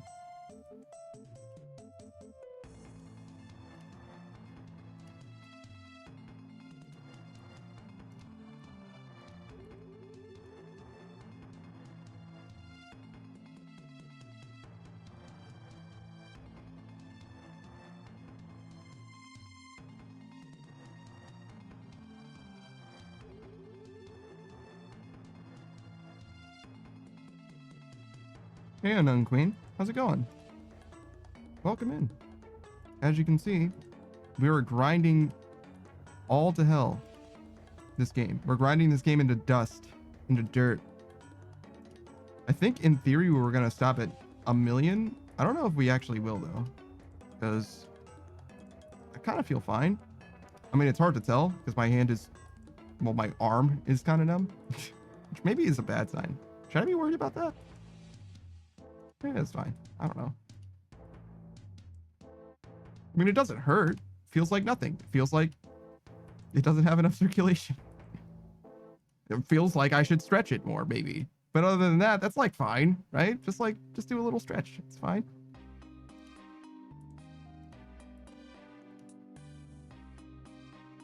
Yeah, maybe we should stop. That's probably wise. Probably prudent.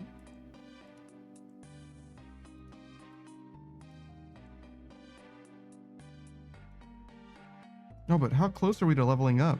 93,000? Okay, we get this level 2, right?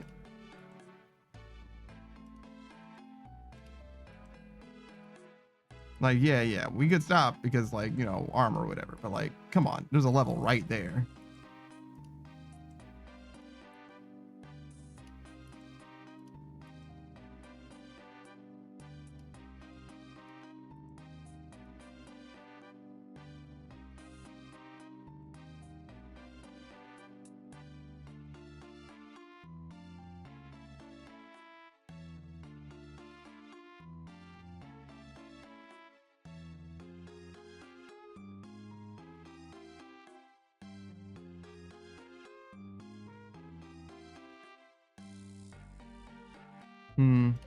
Sometimes I have trouble talking to that guy, huh?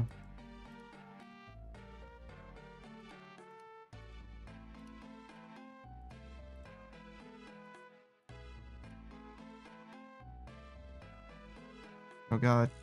I'm seeing into the Matrix. I'm beginning to believe. Okay, never mind. I fucked it all up.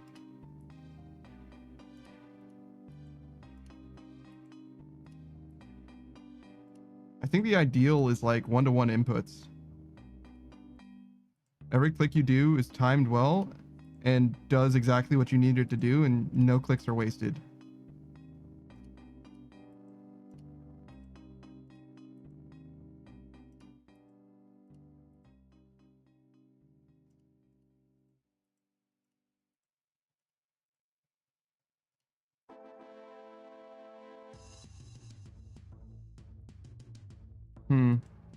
It's a little wackadoo. That butler's still not quite right.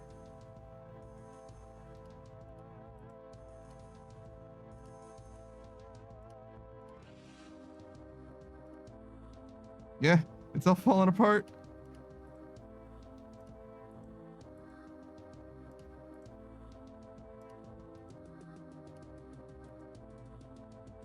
Fuck.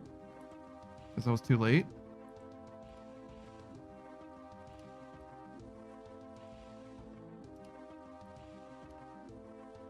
Oh. Okay, so now the timing's a little different because he came from a different place. What? What's happening? All right, now we wait. Yeah, that's what was going on. I didn't wait because he's supposed to come next to me. Okay, we got it. Oh, shit. He's here. Hello.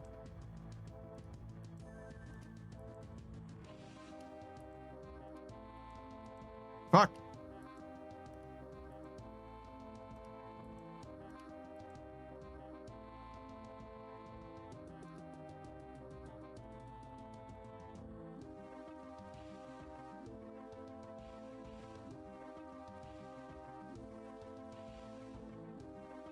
Somehow getting on the like a different cycle completely fucked my mind. Like I have no idea what's different now from what it was before. Well, now it's back to the way it is, right? Back to the way that it was, but the sequence was like slightly different and it was fucking me up entirely. Like I have no idea what was different or wrong about it, but it was clearly not correct.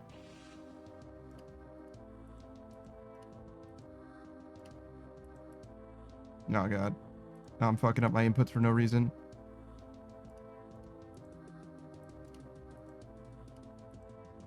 Yeah. It's not quite right.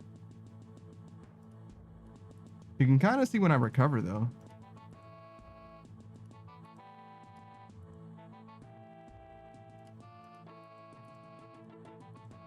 Still not quite right with the butler, but we're getting closer.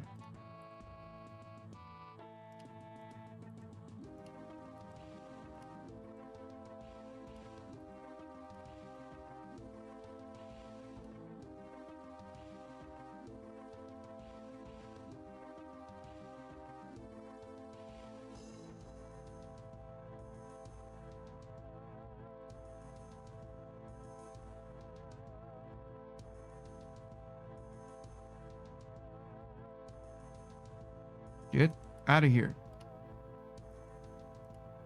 When it says please wait, it really does mean please wait. Like if you enter another dialogue sequence too early, it won't do what it was supposed to do.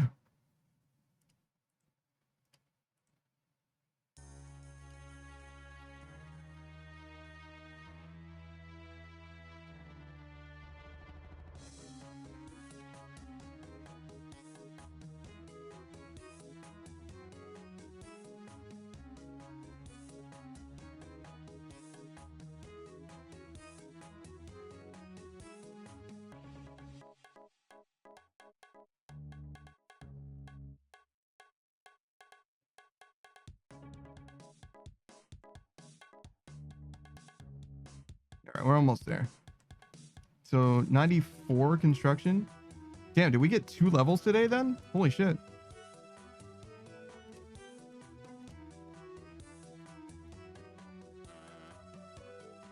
And only with 1 million experience. So long. I think that means that we're gonna get 1 level every day from now on, basically.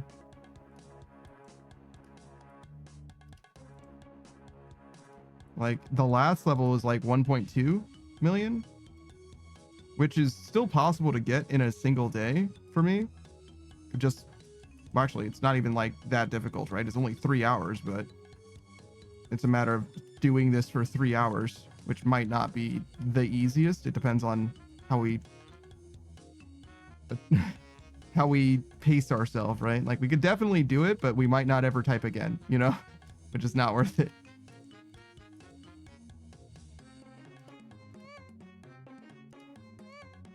Yo, I gotta get my shit together. I was kind of out of sequence there.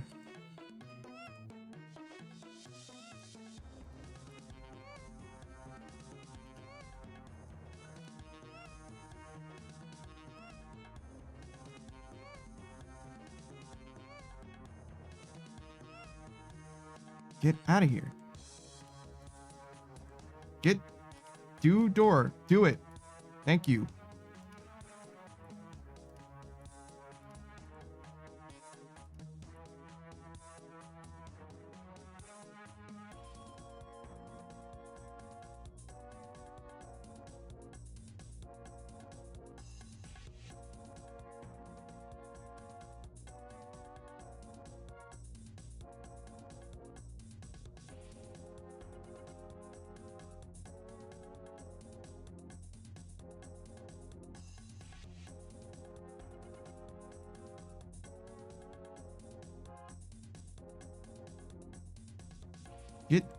Go away, sir.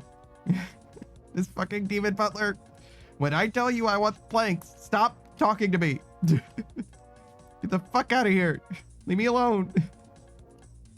Do come back, but leave me alone.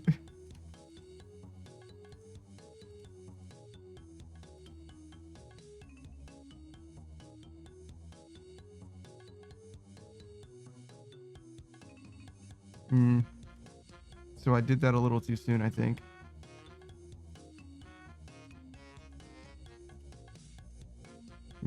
That too soon as well.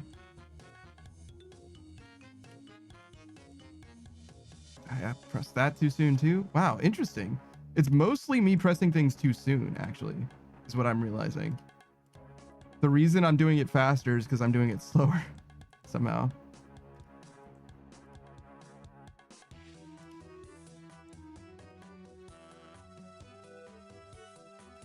Truly fascinating. Truly fascinating. Yeah, I messed that one up, but that's okay.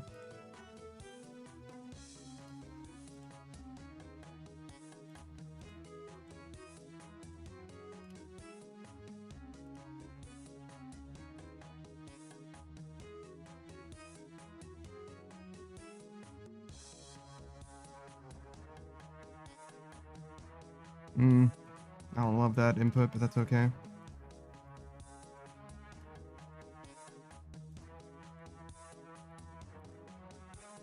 I feel like we're actually gaining a level of mastery of this. I don't think we're there yet, but I can see the vision now. I don't feel like I'm mashing constantly anymore, which is much better for the body. Oh God, what have I done? What has science done?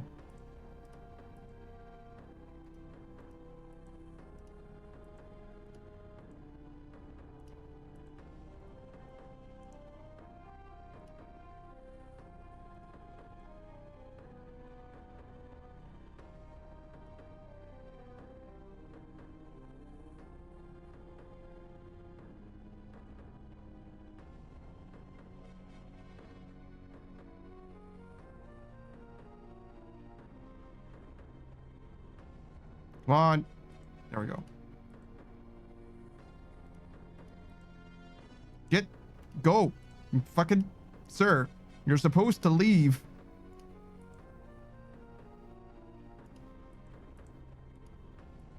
All right. We're close. So like 7 more, I think. Oh God. What have I done?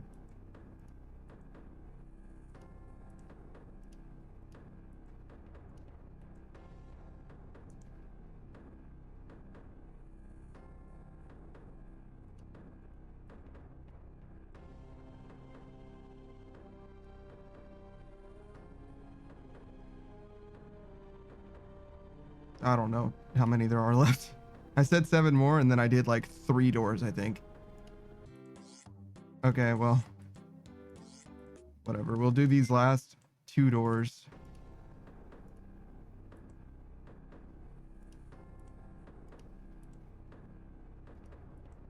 And we'll take a break. Mostly for the hand, which presumably will benefit from this. I guess we could just go here, actually. We don't need to bank. I'm wearing this cape like it's helpful. I think it just serves as a distraction. I think all this cape does is make me go to the wrong place for a little while.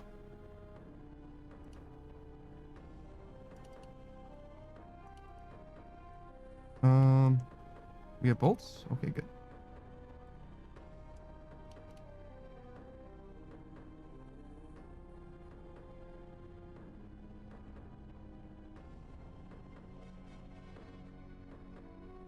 We'll just sit out this game. I'm pretty sure 75% is enough, but I don't think 60 whatever was anywhere close to enough. I don't think it's possible.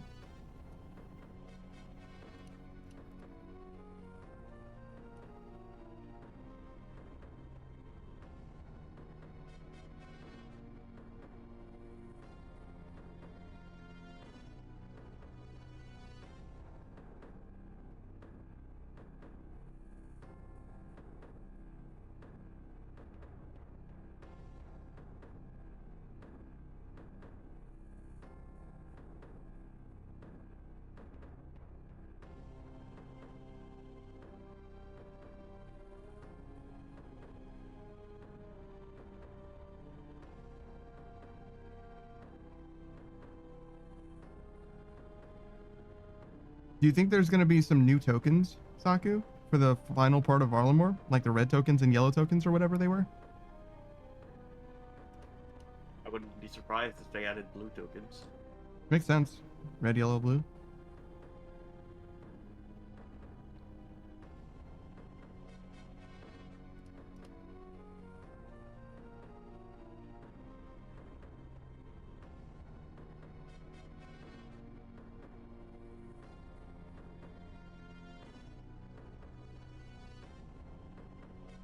So is there an area of the map that it's going to take place in, do you think?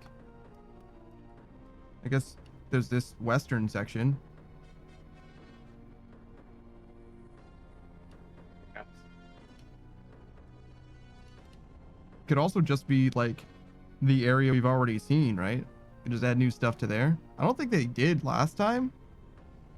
Is that fucking Zuck? Is that the man himself, Zuck? Yeah, it is. It's the Zuck pet. Holy shit. Look at him.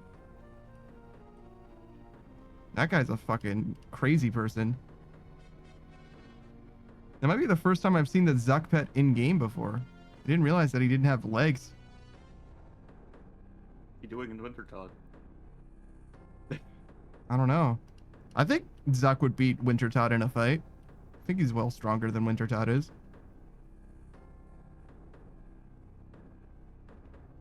He might not have the fire making levels though, I guess. I don't know if Zuck actually can do damage to Wintertodt.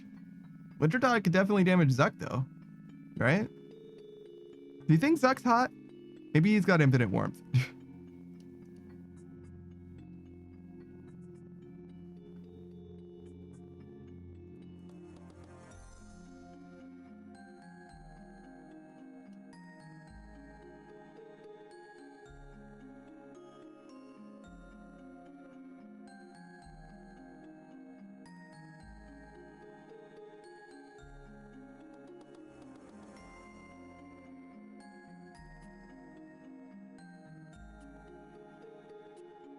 I think we've gone through about 100,000 wood cutting experience so far. But I just don't know how much fire making experience that is.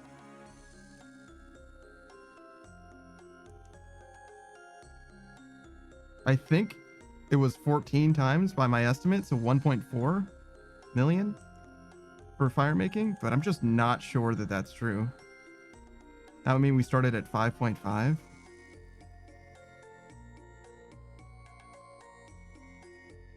I mean, it had to be like level 90, right? No way my fire making was less than 90. At least not by much. I just don't know, man. I just don't know. And I don't think I'm going to check either. So maybe I shouldn't wonder.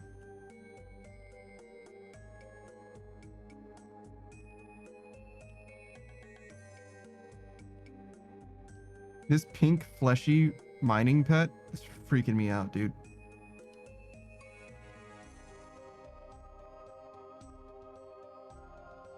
Why is he pink? How do you make him pink?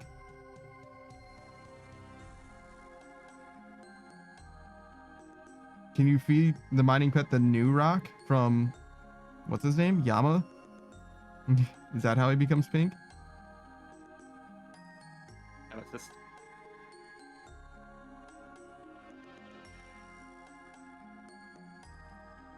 So, is that the amethyst one, really?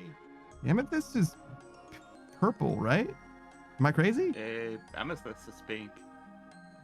Well, it's supposed to be purple, but in the RuneScape it is pink. Oh, I see. Yeah, you're right. You're right. Okay.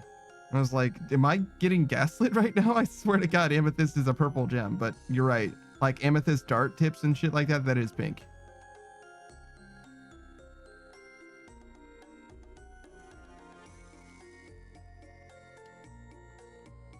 See, it's pink. Yeah, you're right. You're right. That's probably amethyst.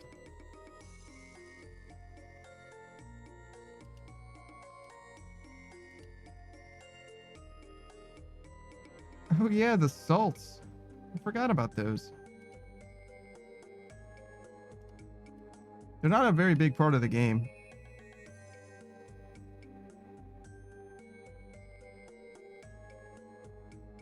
I don't know what you can even do with them other than teleports.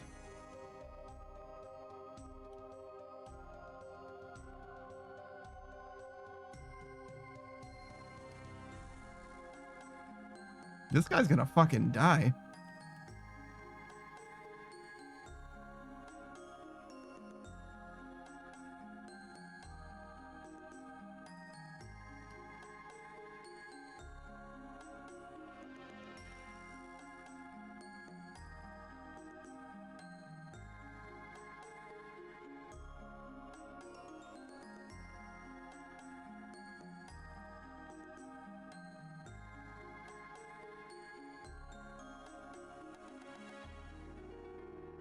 Do you think that most of the people at Wintertodt are always at Wintertodt, or do you think it's a constantly rotating cast?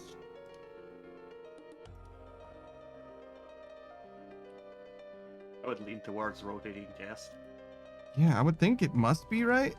Because whenever somebody finishes like leveling or at least getting the pet, whatever they're doing, right? They probably never come back here. But there's always so many people here. Kind of feels like it's gotta be mostly the same people, right? But maybe there's just that many people playing RuneScape and just coming in here, leveling, fire making, and then leaving. It's just as many people come in for the first time as many people as are leaving to never come back. Oh, is that a sire pet? Wow, look at that guy.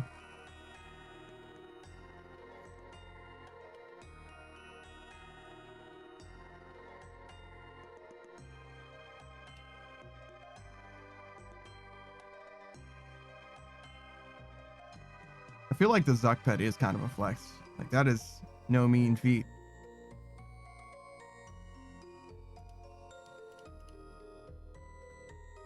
I like the other version of it better, though, I think. I like the Jad looking guy.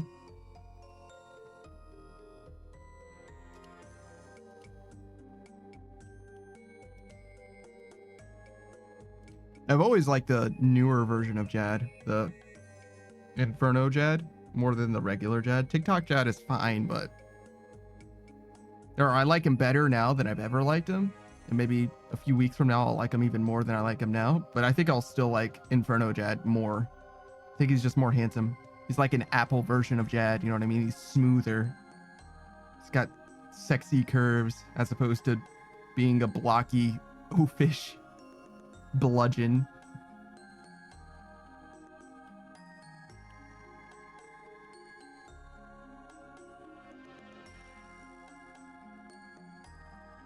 Is it curve appeal or curb appeal? Is it the appeal of something as you are standing on a curb, like roadside, to see it? Or is it literally the curves that are appealing to you?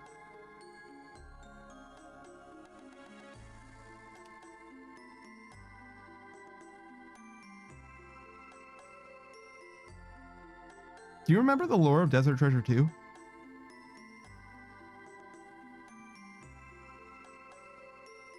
Parts of it.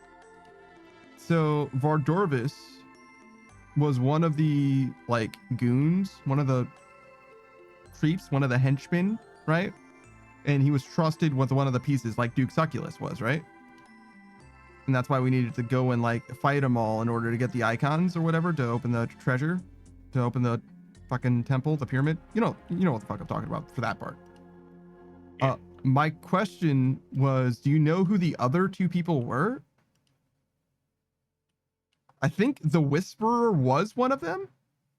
And then the Leviathan ate the other person. Something like that.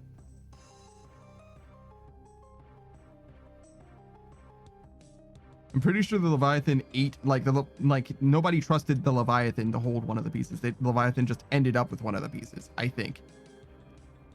But the other piece, I'm not sure if it was trusted to the Whisperer or something similar happened with the Whisperer, where there's just like a different malicious force, monstrous force that we just conquered in order to get this thing that just happened to be there, or that was going to be there, was there on purpose, but like ended up in the Whisperer's hands by like coincidence, more so. I think that's how it goes, but I'm not sure.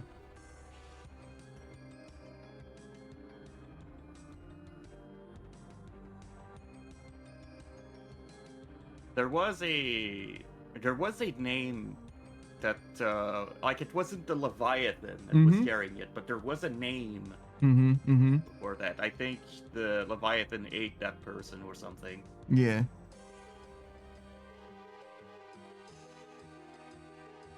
Perseria, huh? Do you think that they're gonna matter later? I think they're dead. I agree, but that doesn't mean that they're not gonna matter. You know what I mean? Maybe the name will reappear at some point. It was probably some sort of high-ranking. Yeah, it says it right here. Verifectus Classis, the Admiral of the Fleet. Mm-hmm. So pretty high position. Yeah. So I could see that, like, they weren't a white, for example, right? Nope. But they could have definitely been a white, and that wouldn't have been out of place in the goings on of that event.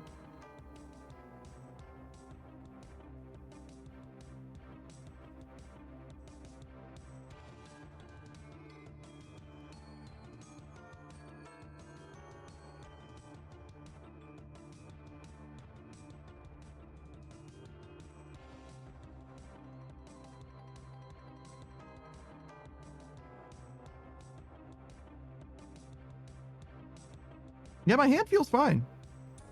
Maybe a little sore, but like, I feel like I'm fine. Mostly it was just like my arm falling asleep. It's interesting that that's the way it ended up working out. It's like, instead of my wrist getting sore from clicking so much, my arm fell asleep. Like somehow I'm just like locking my arm in position in such a way that my wrist doesn't get sore. Which honestly isn't the worst, right? Like that's fine. It's not perfect, I imagine. You gotta be careful of blood clots, I guess, but you're not risking RSI. That's something, right? Swings and roundabouts, pluses and minuses. Oh, fuck. I missed the start of the thing. How much experience do I have? Almost 2 mil. So we're definitely not going to get to 3 mil. No way. But we will get to 2 mil, guaranteed.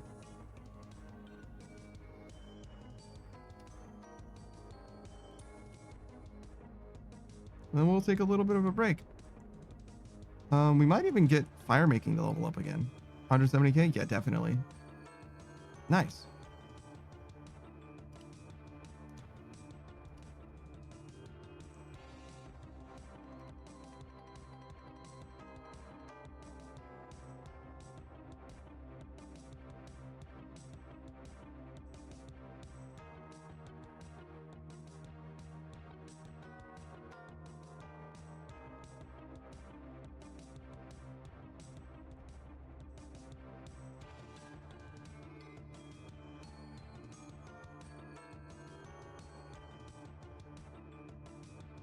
Saku, do you think you're going to finish all the combat achievements eventually? Absolutely fucking not. I see.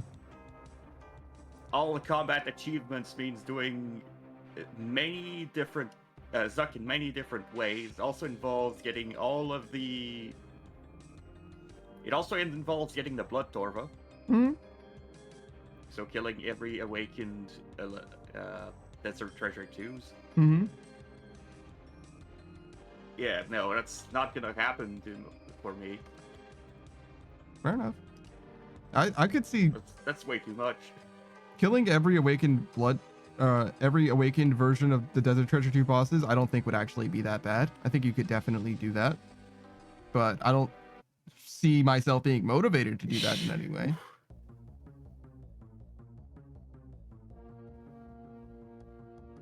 But I think you could fully do that. I don't think it's like outside of the realm of possibility. Right now, you don't have the gear for it, but obviously, I expect you. Like, if I asked you the same question, but do you think you're gonna get all of the ultra rares, right? Like, eventually, yeah, probably. And if you get all of the ultra rares, right, you've got all the best in slot gear, then I think that the Blood Torva stuff is like not that far off of just being like a matter of time. You just gotta want to do that. Like, yeah, I imagine it's going to take a long time before you do Inferno the first time, but the difference between you doing Inferno the first time and you doing Inferno a few extra times for the Grandmasters, I imagine that time gap is going to be much smaller than it has been from like starting your account to Inferno. You know what I mean? Like, that makes sense. So like, I understand if you don't think that you're ever going to do it just because you don't give a shit about it. That's perfectly reasonable. It was just a question. Yeah, there's also I don't give a damn about it. Yeah, no, I got you. It's not super worth it. It's I don't know. Gommel's Lucky Penny is actually kind of sick. I think it's actually like really, really good, but it's really hard to justify the amount of effort involved though. That's like, you don't really do it for the Lucky Penny though. You do it for the Zuck helm that you can make. doesn't the Zuck helm isn't that just like aesthetic? Does that do anything for you? Yeah, it's just an alternate Slayer helm. But Yeah. there's some prestige to wearing that. Sure, but like I don't care about the prestige. I care about the utility. I want to get some value out of it. And to me, having it attached to your defender is something, but you got that from Master, right? You didn't need Grandmaster for that. I think Grandmaster is when you get the penny, I think, but I'm not sure. I mean, we can check. Just look. Pennies from Grandmaster. Yeah.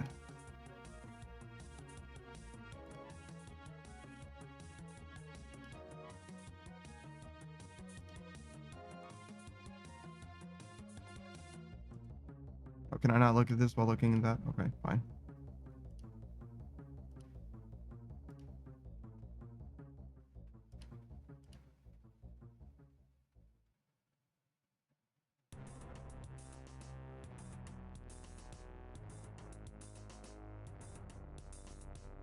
Oh yeah, the thralls last longer as well.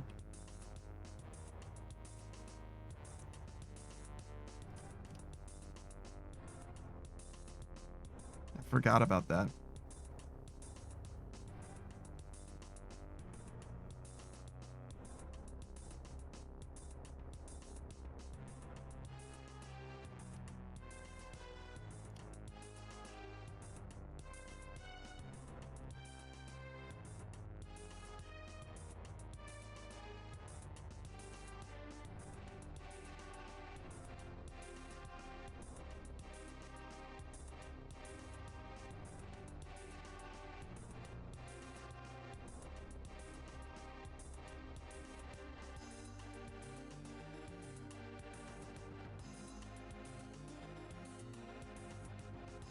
What do you think the next thing you're going to green log is? Duke suck? Like, what thing will be green logged? Like, will I actively do or something that's just gonna happen? I mean, we'll say actively do. I don't know if you are just going to happen to disc green log anything. You know what I mean? That's up to boss tasks mostly. Yeah, the boss task. I mean, what I mean is boss tasks included or not? Sure. Just whatever you think is going to get green logged next. That would be Crazy Archaeologist. There's only one shield piece left, So and he doesn't have a pet.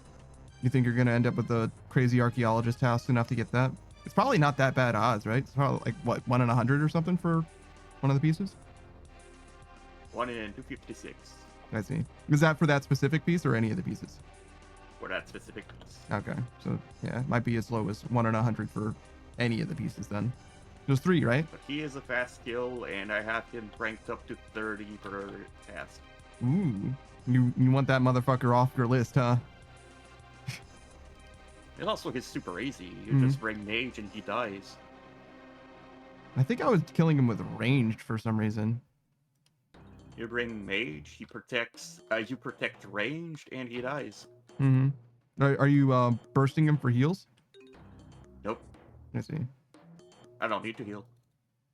Well, I have an inventory of food, of course, but I don't really need to heal. I gotcha. The Crazy Archaeologist, is he the one in Siliceps? Nope, Okay. that's one in the wilderness. Hmm.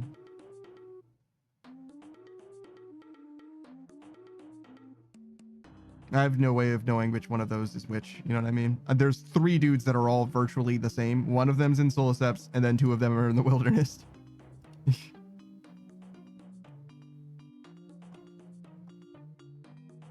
I think they even have like the same attack, basically, right? The 2 archaeologists are like literally the same, and then the Chaos Fanatic is a little different. Just a little. And only the Fanatic has the pet, right? The same pet as the Chaos Elemental? Is that what it's called? Yeah. Okay.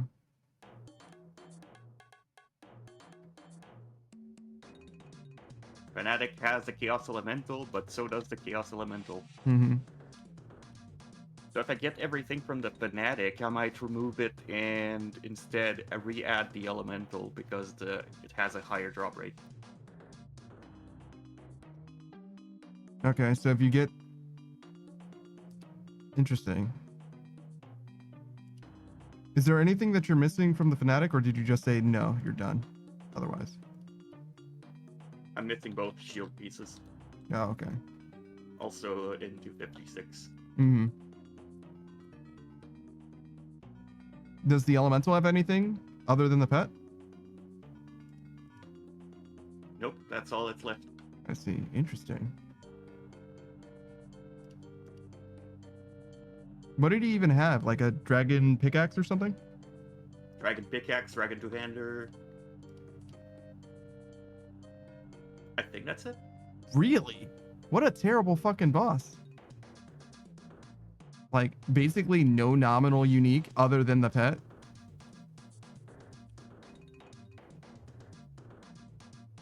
What do you use to kill the Chaos Elemental? Ranged? Flinch Fang. Oh, God. A lot less worse than Flinching Serp? KQ. Oh, yeah. Then Calfight as well, for sure. Magic longbow with bronze arrows to lure it in the location of its of where I kill it. No,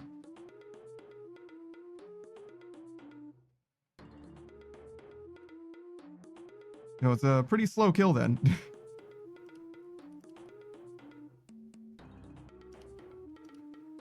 Pretty slow. And you'd still rather get it from him than the Chaos Fanatic? Yeah, his drop rate is like 1 in 300 for his pet. And it's like 1 in probably 3k for the Fanatic? 1 in 1k. Okay. So you could probably kill 3 1/3 Fanatics faster than you can kill 1 Elemental that way, though. No, I think I killed the elemental faster Really?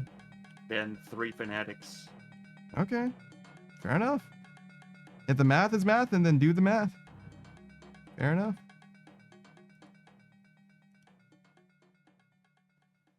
I would imagine that the Elemental is less dangerous for PKers, because the Fanatic is right next to the Chaos Altar, which has got to be one of the most popular PKing spots. I think the Chaos Elemental is more, it's gonna have more PKers there. Is it where you lure it to? It's at the Rogue's Castle. That's where it starts. Oh, is that where you also fight it? Yeah, but not inside the Rogue's Castle. I'm right outside, which is still a hotspot. Yeah, definitely. Yeah, that's why I bring only the Fang. Fair enough.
Do you use Hunter's Sunlight crossbow bolts? Or the Hunter's Sunlight crossbow at all? Ever now? I've not collected sunlight bolts. I've only used moonlight. Yeah, that's what I mean, though. Have you used the Moonlight bolts for anything in, like, recent memory? Not recently. Yeah. Figured that thing might... Last use was Araxor. Yeah, for the ads. But you're done with the Raxor now, unless you go for the pet, right? Yeah, and technically he's still on my boss list as part of Slayer boss. Okay, sure.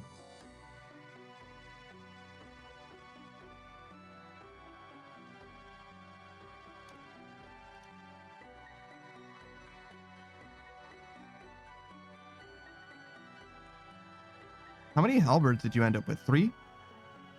2 2/3. Damn. It's very nearly 3. Goddamn.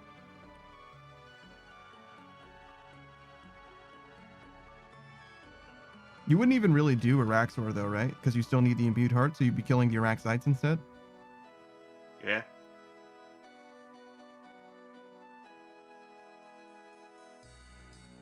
But if I do get the task, I must do it. Hmm.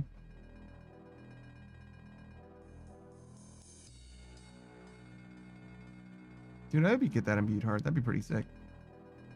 Would that change anything for you? Or would you, I mean, like, obviously you'd use it everywhere, but like, would that like unlock any content, do you think? Or like improve the quality of life for something in particular? Whisperer, I guess? It would not unlock content, but it would feel good to have. Hmm.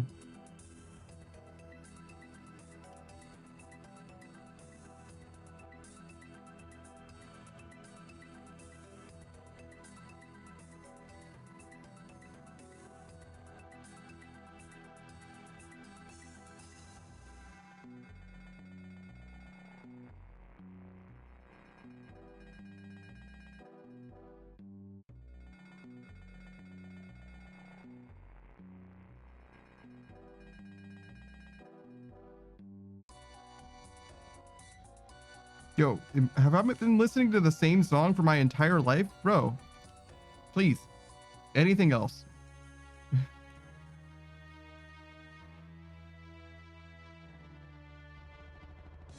I didn't mind that song. I just felt like it never ended.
Are you gonna go back and get minigame pets, do you think?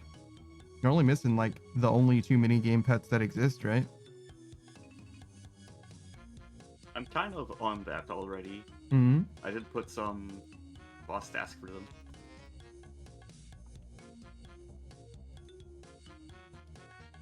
I've been pretty inactive for Moonscape, honestly. Mm-hmm. It's normal to take breaks. It's RuneScape after all. It's not going anywhere.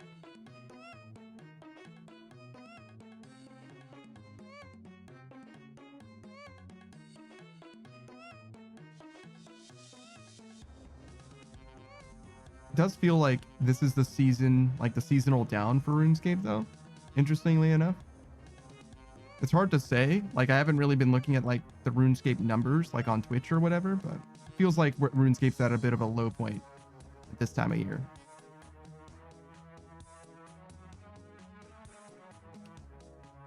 Which is interesting because this is also when they're trying to roll out like a bunch of new content. So I wonder if they're doing that because it's a downtime of the year. You know?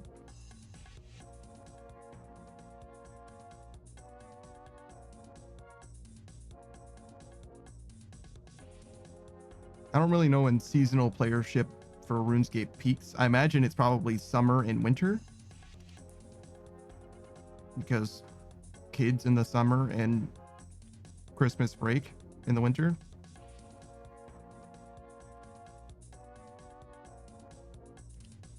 But I'm not sure.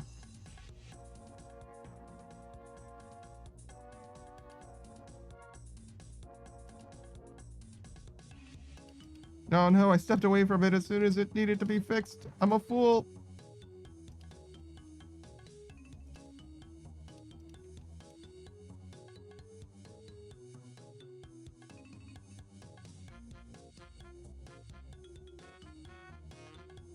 Oh, you know what? I bet I could just check what the player base is like by virtue of like the volume of prayer potions, right? Volume of prayer potions is gotta be like directly proportional to the amount of players.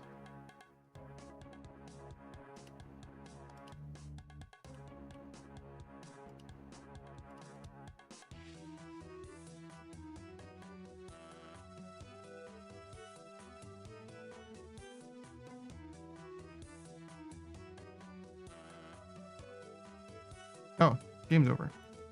Nice.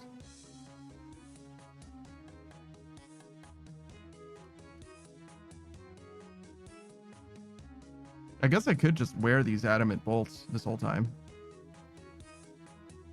Or the diamond bolts, whatever. Same thing.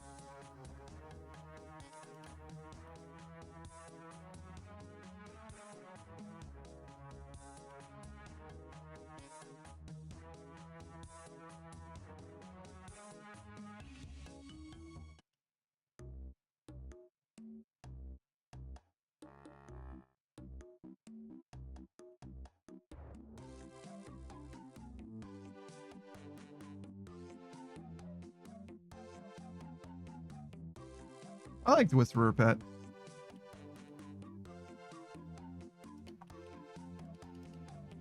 Probably the most out of the Desert Treasure 2 options. I do appreciate that Leviathan just like disappears into the ground though. And I wish that Olm did that too, because Omelet looks fucking ridiculous. That guy, he's not supposed to have legs. You know what I mean? That's fucking silly. Also love the idea of Olm itself having the same body type as Omelet. So you just see him from like the shoulders up or whatever, and he's just fucking, I don't know, 70 feet tall, stuck in this one side of this fucking ravine or whatever, and he goes to the other side at some point. Very, very silly to me. Like, what the fuck is going on here? Why did you make him look like this?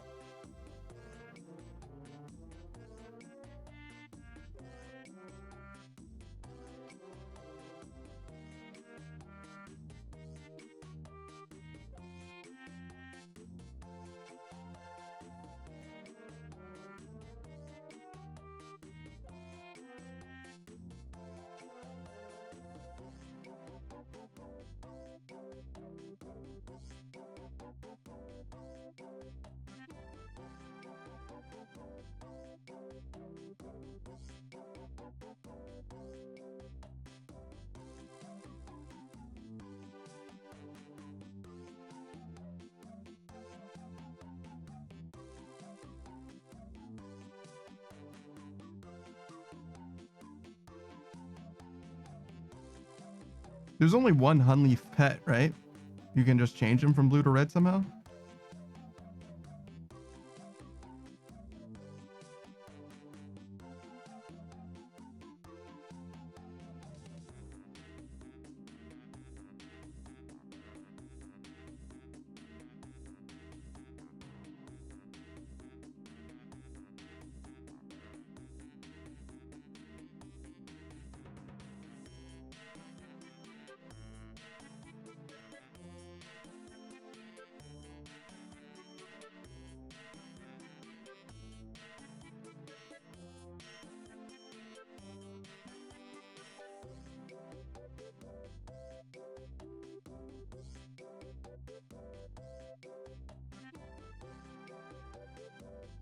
Oh no. I keep taking chip damage now. I was stretching.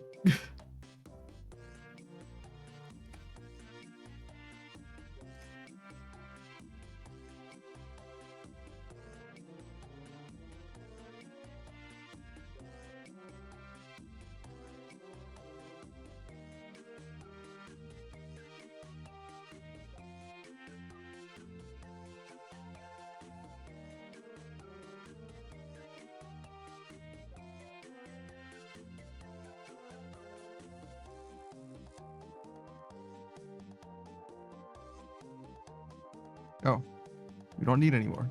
Chill, chill, chill. Just do this one and then make darts.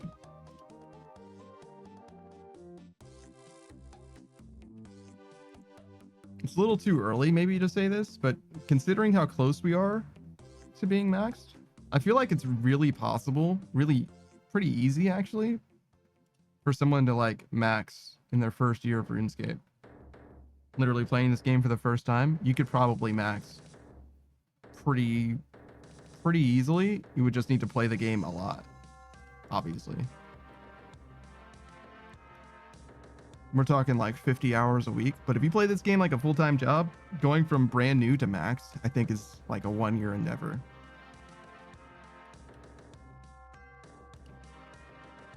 And that's without even like sweating it up or anything. I don't think I was sweating in this game, but maybe some people would disagree.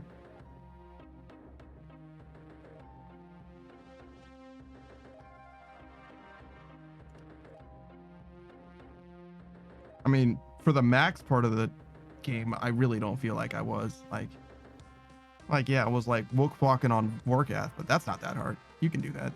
Anybody can do that. Books walking is not difficult. Yeah, it's just a timing thing.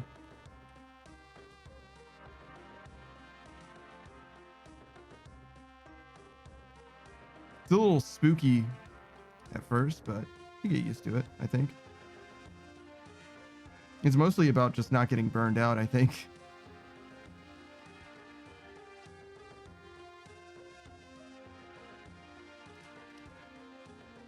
Which wasn't a problem for me, obviously. We're chilling. We also had a lot of breaks, to be fair, though. Only one real break from RuneScape, where like we literally did not play RuneScape at all.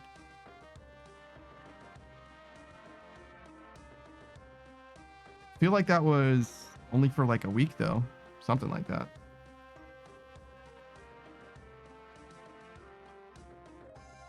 I don't remember why, to be honest. But we did stop playing RuneScape for a little while. Now we stop every weekend, obviously, but I don't count that as like taking a break from RuneScape as far as like, you know, getting burnt out or whatever. Maybe that should count though. Maybe just not playing it every weekend is enough. I feel like most people get burned out more infrequently, or from playing the game even more infrequently than that. So I feel like it's a little different. I don't know. Everybody's a little different too. And I'm also way newer to the game than the vast majority of the player base. So I'm going to be less susceptible to burnout, I would imagine, just by virtue of that.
Oh, I don't have enough. Oh no, I don't have enough. It's very close, but it's not enough. It'll be fine, right? 25%. Surely this thing's going to break at least one time in some way. As long as my dude here doesn't get sniped all to hell, Pyromancer's the only thing that takes damage, eventually we'll be fine.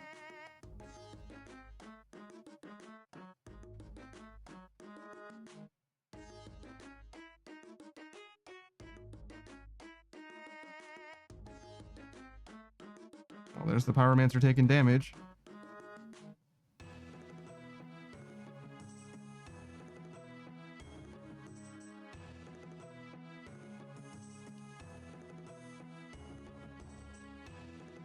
Uh-oh.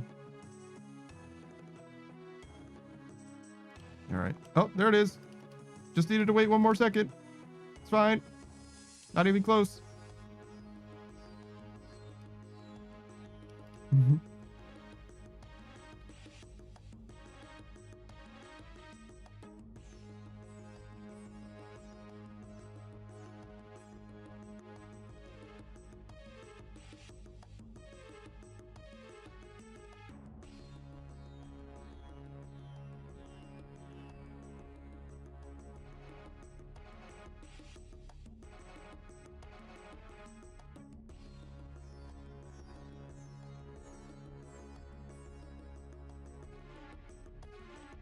Like 2 more Wintertotts to level, something like that. Definitely. Well, by 2, right? By the second one, we'll definitely level. I think it's more than 1 though. I think I get like 20k at most.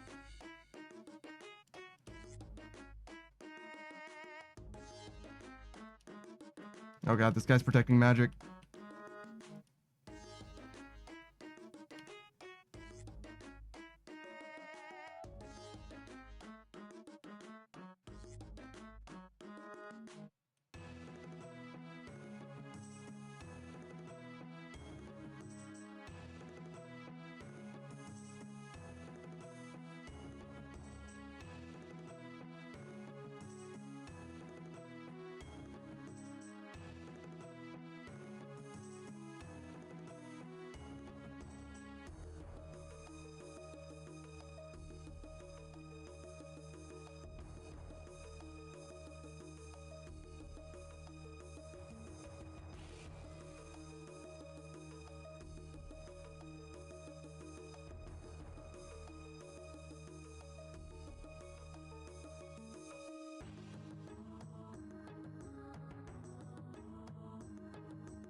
So Saku, you said before that you probably won't do next leagues. Yeah. Do you think that they could add something to leagues that would make you interested enough to try it again? I don't think so.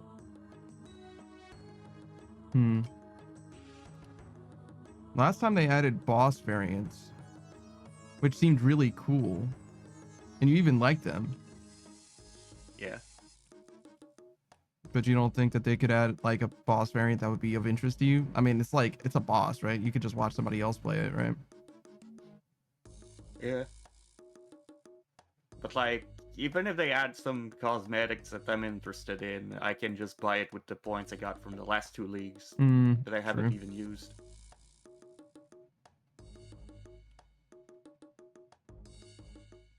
So it would have to be something that like one of the like relics or whatever, I think.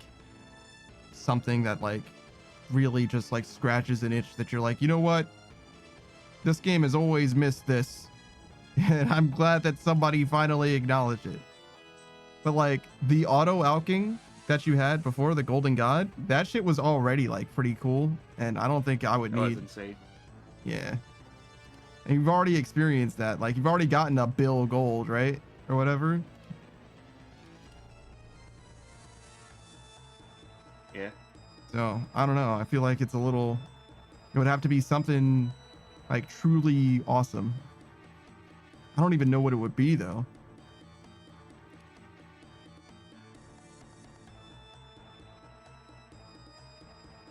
Like if they gave you the ability to like duplicate an item, that wouldn't even really be that helpful in most cases.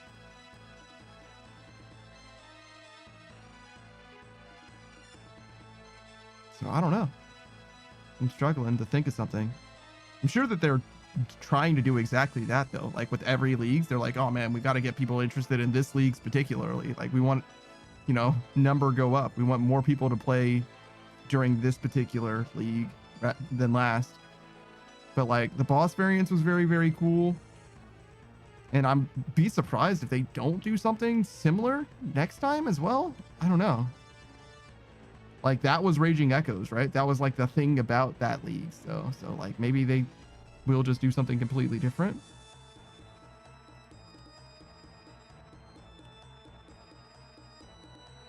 I don't know.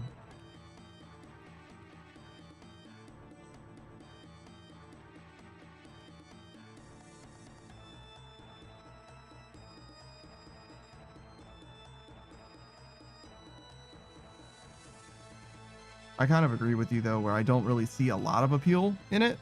Mostly it would just be to play it with the homies, I feel like. But even then, like most of it, it's like such a solo experience. Like, yeah, it's accelerated, right? You can get through a lot of it much faster. But like the things that you could actually do with the homies, like so limited. Just doesn't really seem super worth it.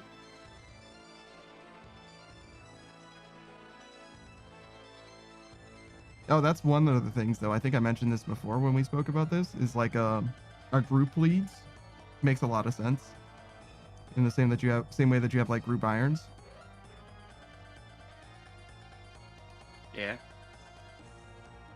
That would definitely be something. That would definitely have a lot of appeal, I think. But it would also take away from like the league's experience to some degree. I don't know.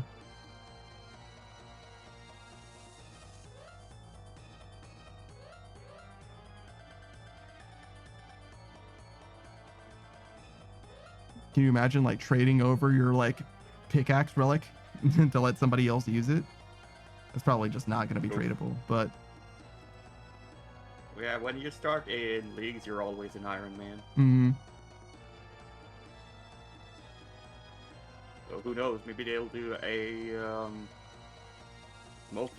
group Iron Man mode for it Mm-hmm. as a twist. That'd be interesting, but I don't know if it would be enough by itself. It would definitely appeal to me in a big way. I would be 100% down for that to be my group iron experience. It would just be a better group iron experience, basically. Just get through most of it way faster. And also it would have a definitive endpoint when the leagues ends as well. So it definitely would appeal to me in a big way, but I don't even think it would appeal to you all that much. Like it'd be nice to play with the homies, but like other than that, it's like kind of the same. It's like you can already do that, right? Do next. Maybe it could be swayed with group. Mm.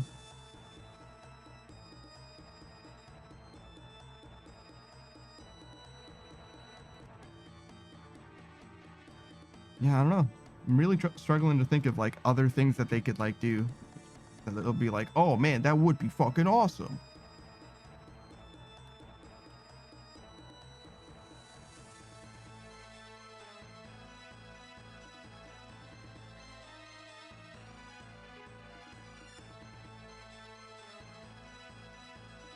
There was that one bug you were saying in like RuneScape Classic or whatever, where somebody could like equip 1 billion knives or whatever and just have like an amazing weapon. How do you feel about that? You can equip up to like 5 of any piece of gear or whatever. That would be kind of silly. That might be worth doing. Imagine you can wield weapons in offhand. Yeah. Like two-handed weapons are considered one-handed, Mm-hmm. and you can have a offhand version of any weapon. Sure. Another way of looking at it that I just thought of, very similar though, is like every piece of gear just requires like like your cape slot is one slot, but it doesn't matter where the cape goes. You see what I'm saying? Yeah. So in theory, you could put anything in anywhere. So you could have, you know, fucking 15. Well, there's 10 slots, right? Or 8, 11 slots. Sure.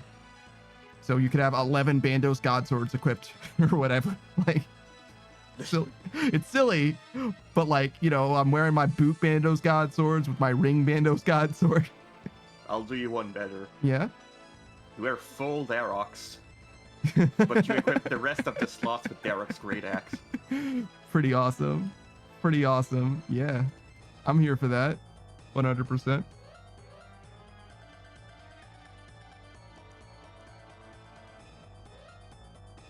What a beautiful thing. I feel like that could be enough. I feel like I would play that leagues. That's silly. That's got some silly shit. I'm not smart enough to like figure out the like optimal thing to do or whatever. But that would be funny enough, I think, for me to be like, yeah, I give it a shot. Sure. You're smart enough to figure out the fun thing to do. Maybe. Maybe.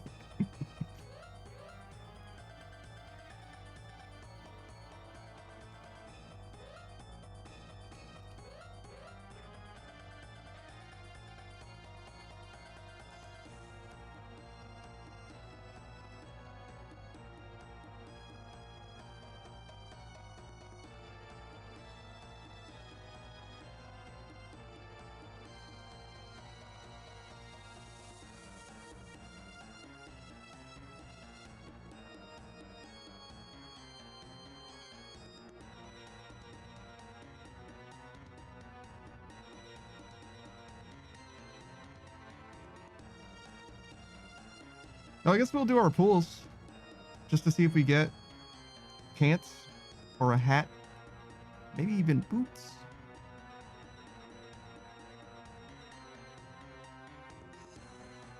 God, I would love to get pants or a hat or maybe even boots. Feel like a fucking clown. I guess I haven't been here for that long, to be fair, though. I'm at like 90 KC or something like that. Maybe 100 now. I don't know what the rate looks like for this stuff either, though. I guess we can look at it. Sure.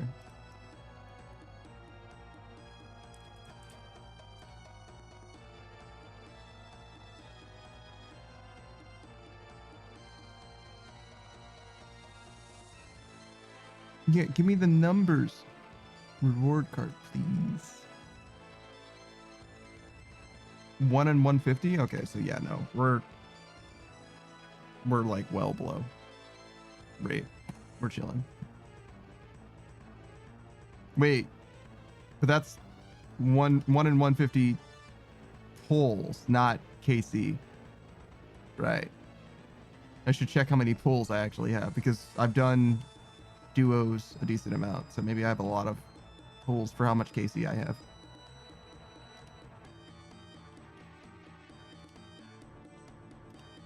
Okay. Wintertodt. 692. So yeah, I guess I am underrate or overrate because it would be 1 and 4 and 600 is the same as 1 and 150 4 times. Not exactly, but you know, whatever. But then again, I did get 3 warm gloves and 3 bruma torches, which means that I'm actually overrate or underrate because I got those like really commonly. I just keep getting the same 2 fucking things. That's kind of silly.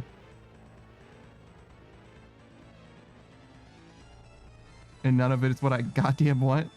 Oh my god, dude. Getting the dragon axe on a main has got to feel so fucking bad. It's half the odds of the pet. Jesus. 1 in 10k and it's worth fucking 60,000 gold. Worthless. Useless. Fucking. Oh my god, dude. Saber says, fuck me sideways with a chainsaw? Yeah, that's what I'm saying, man. Can you imagine being so unlucky?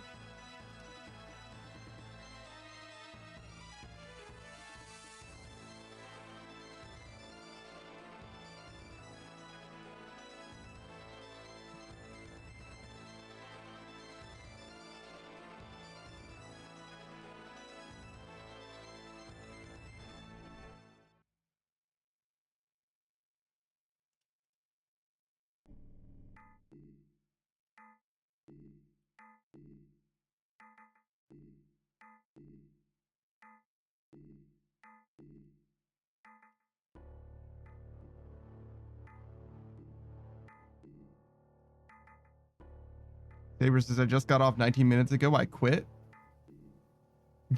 When you say you quit, do you mean like you're glad it's over, you're done? Or did you mean that you actually quit your job? Because that's crazy.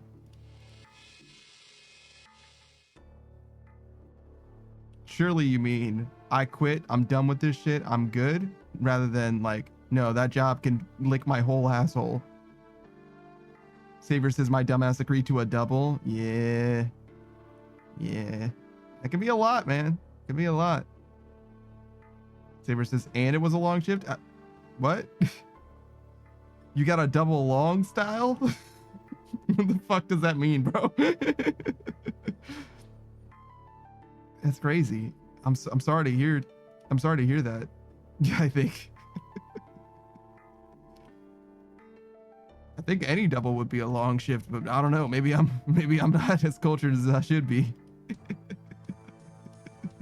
Like long as in it drug on. Oh, I got you. Like it was like a slow shift. I got you. Like I thought you might have meant like it was like literally a long shift. Like some shifts are like 8 hours and some are 6, for example, right? And you got a double long style. Calling it long style feels almost sexual in a way. Is anybody bothered by that? Is that weird? I don't mean to make you uncomfortable with my double long style. Saber says, especially during dinner, it was so dead. Sometimes it's good when it's dead, to be honest, but I hear you. Sometimes it's nice to be busy too.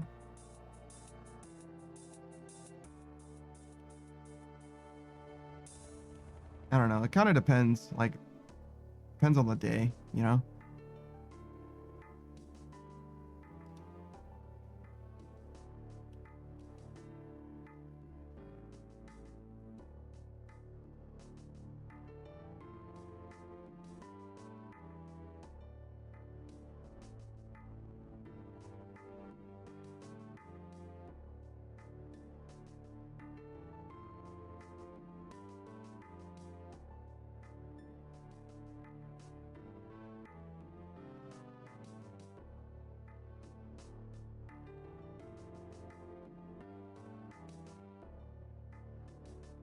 All right, Saku, I've got a question for you. You ready?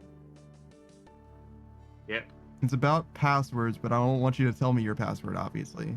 What's the oldest password that you have that you still use? Does that make sense what I'm saying? Yeah. That makes sense. It is 20 years old. Yeah, I think it's about 22 years old for me too.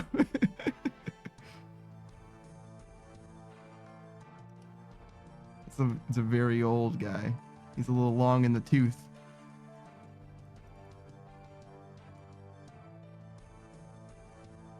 My password's definitely in a database somewhere, but it's one of Legion. It's fine. Nobody found it. So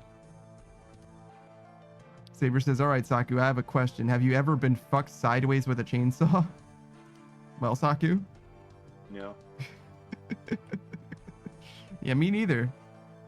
Have you played Lollipop Chainsaw? Nope. It's a game about a cheerleader who kills zombies.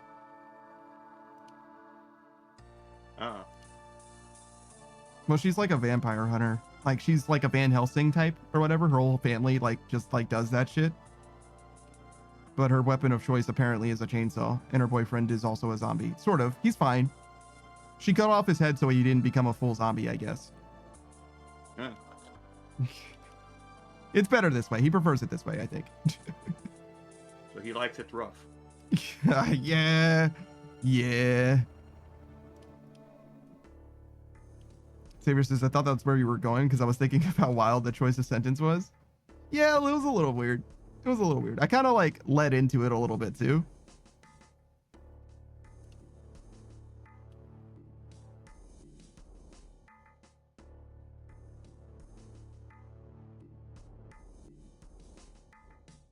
I think this is going to be it though. Wait, did I do 2 KC or 1 KC? I think I did 2. I entered 661 in the chat because I wanted to know how much experience I was getting per KC. And I'm at 709 now. I think that is 2 though. So that's like 48k, so about 24k per KC would be my guess. And also 1260 versus 1225. So they're about 5 minutes apiece, I would guess. That seems right, sure. How many of these do I have? 5 mil? Okay, yeah, that's worth selling. We should get the stuff that we need for our dailies as well.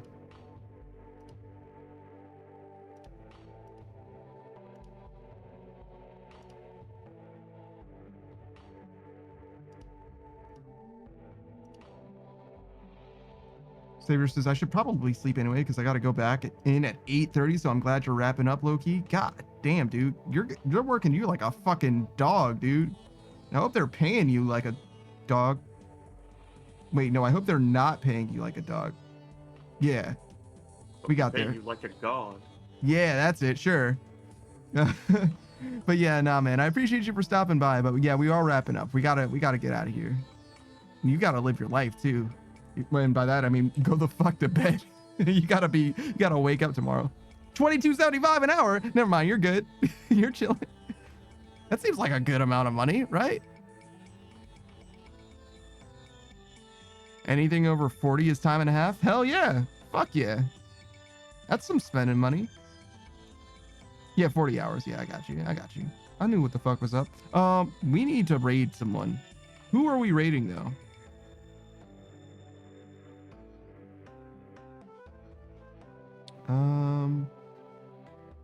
No one is on the top of my list. Fucking Winry started playing, I don't remember if it was RuneScape or not, but Winry the Shark literally went live as soon as I went offline. Like they fucking dodged my raid, dog. Like what the fuck?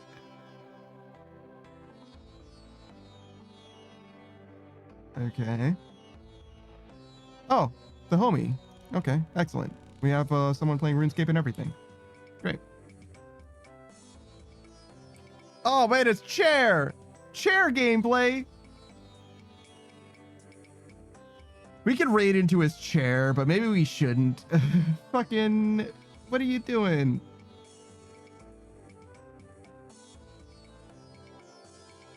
I'm sure he'll be back soon, right? Presumably. He was here like 20 minutes ago. That's something. All right. Who else do we have?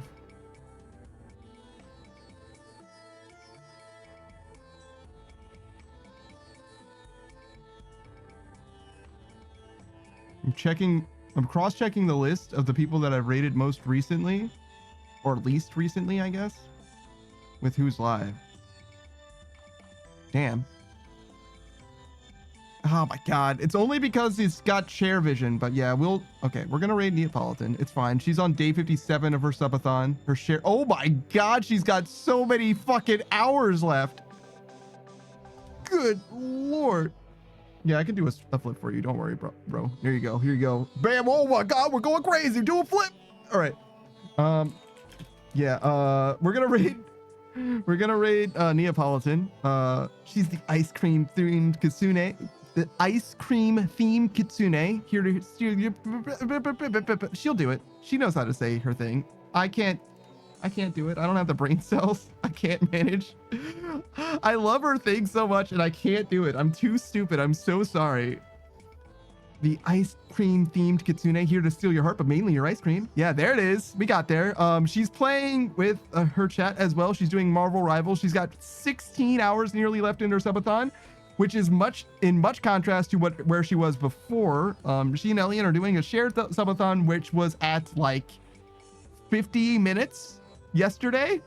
Maybe it wasn't yesterday. I think it was though, because we raided Elian. Xavier says, should I add more hours to Neapolitan? You can, but I would be responsible, right? Take care of yourself. They would say the same. Make sure that you are taking care of yourself and living your best life before you worry about giving anybody else any amount of money. But they would definitely use it extremely well. I promise you that.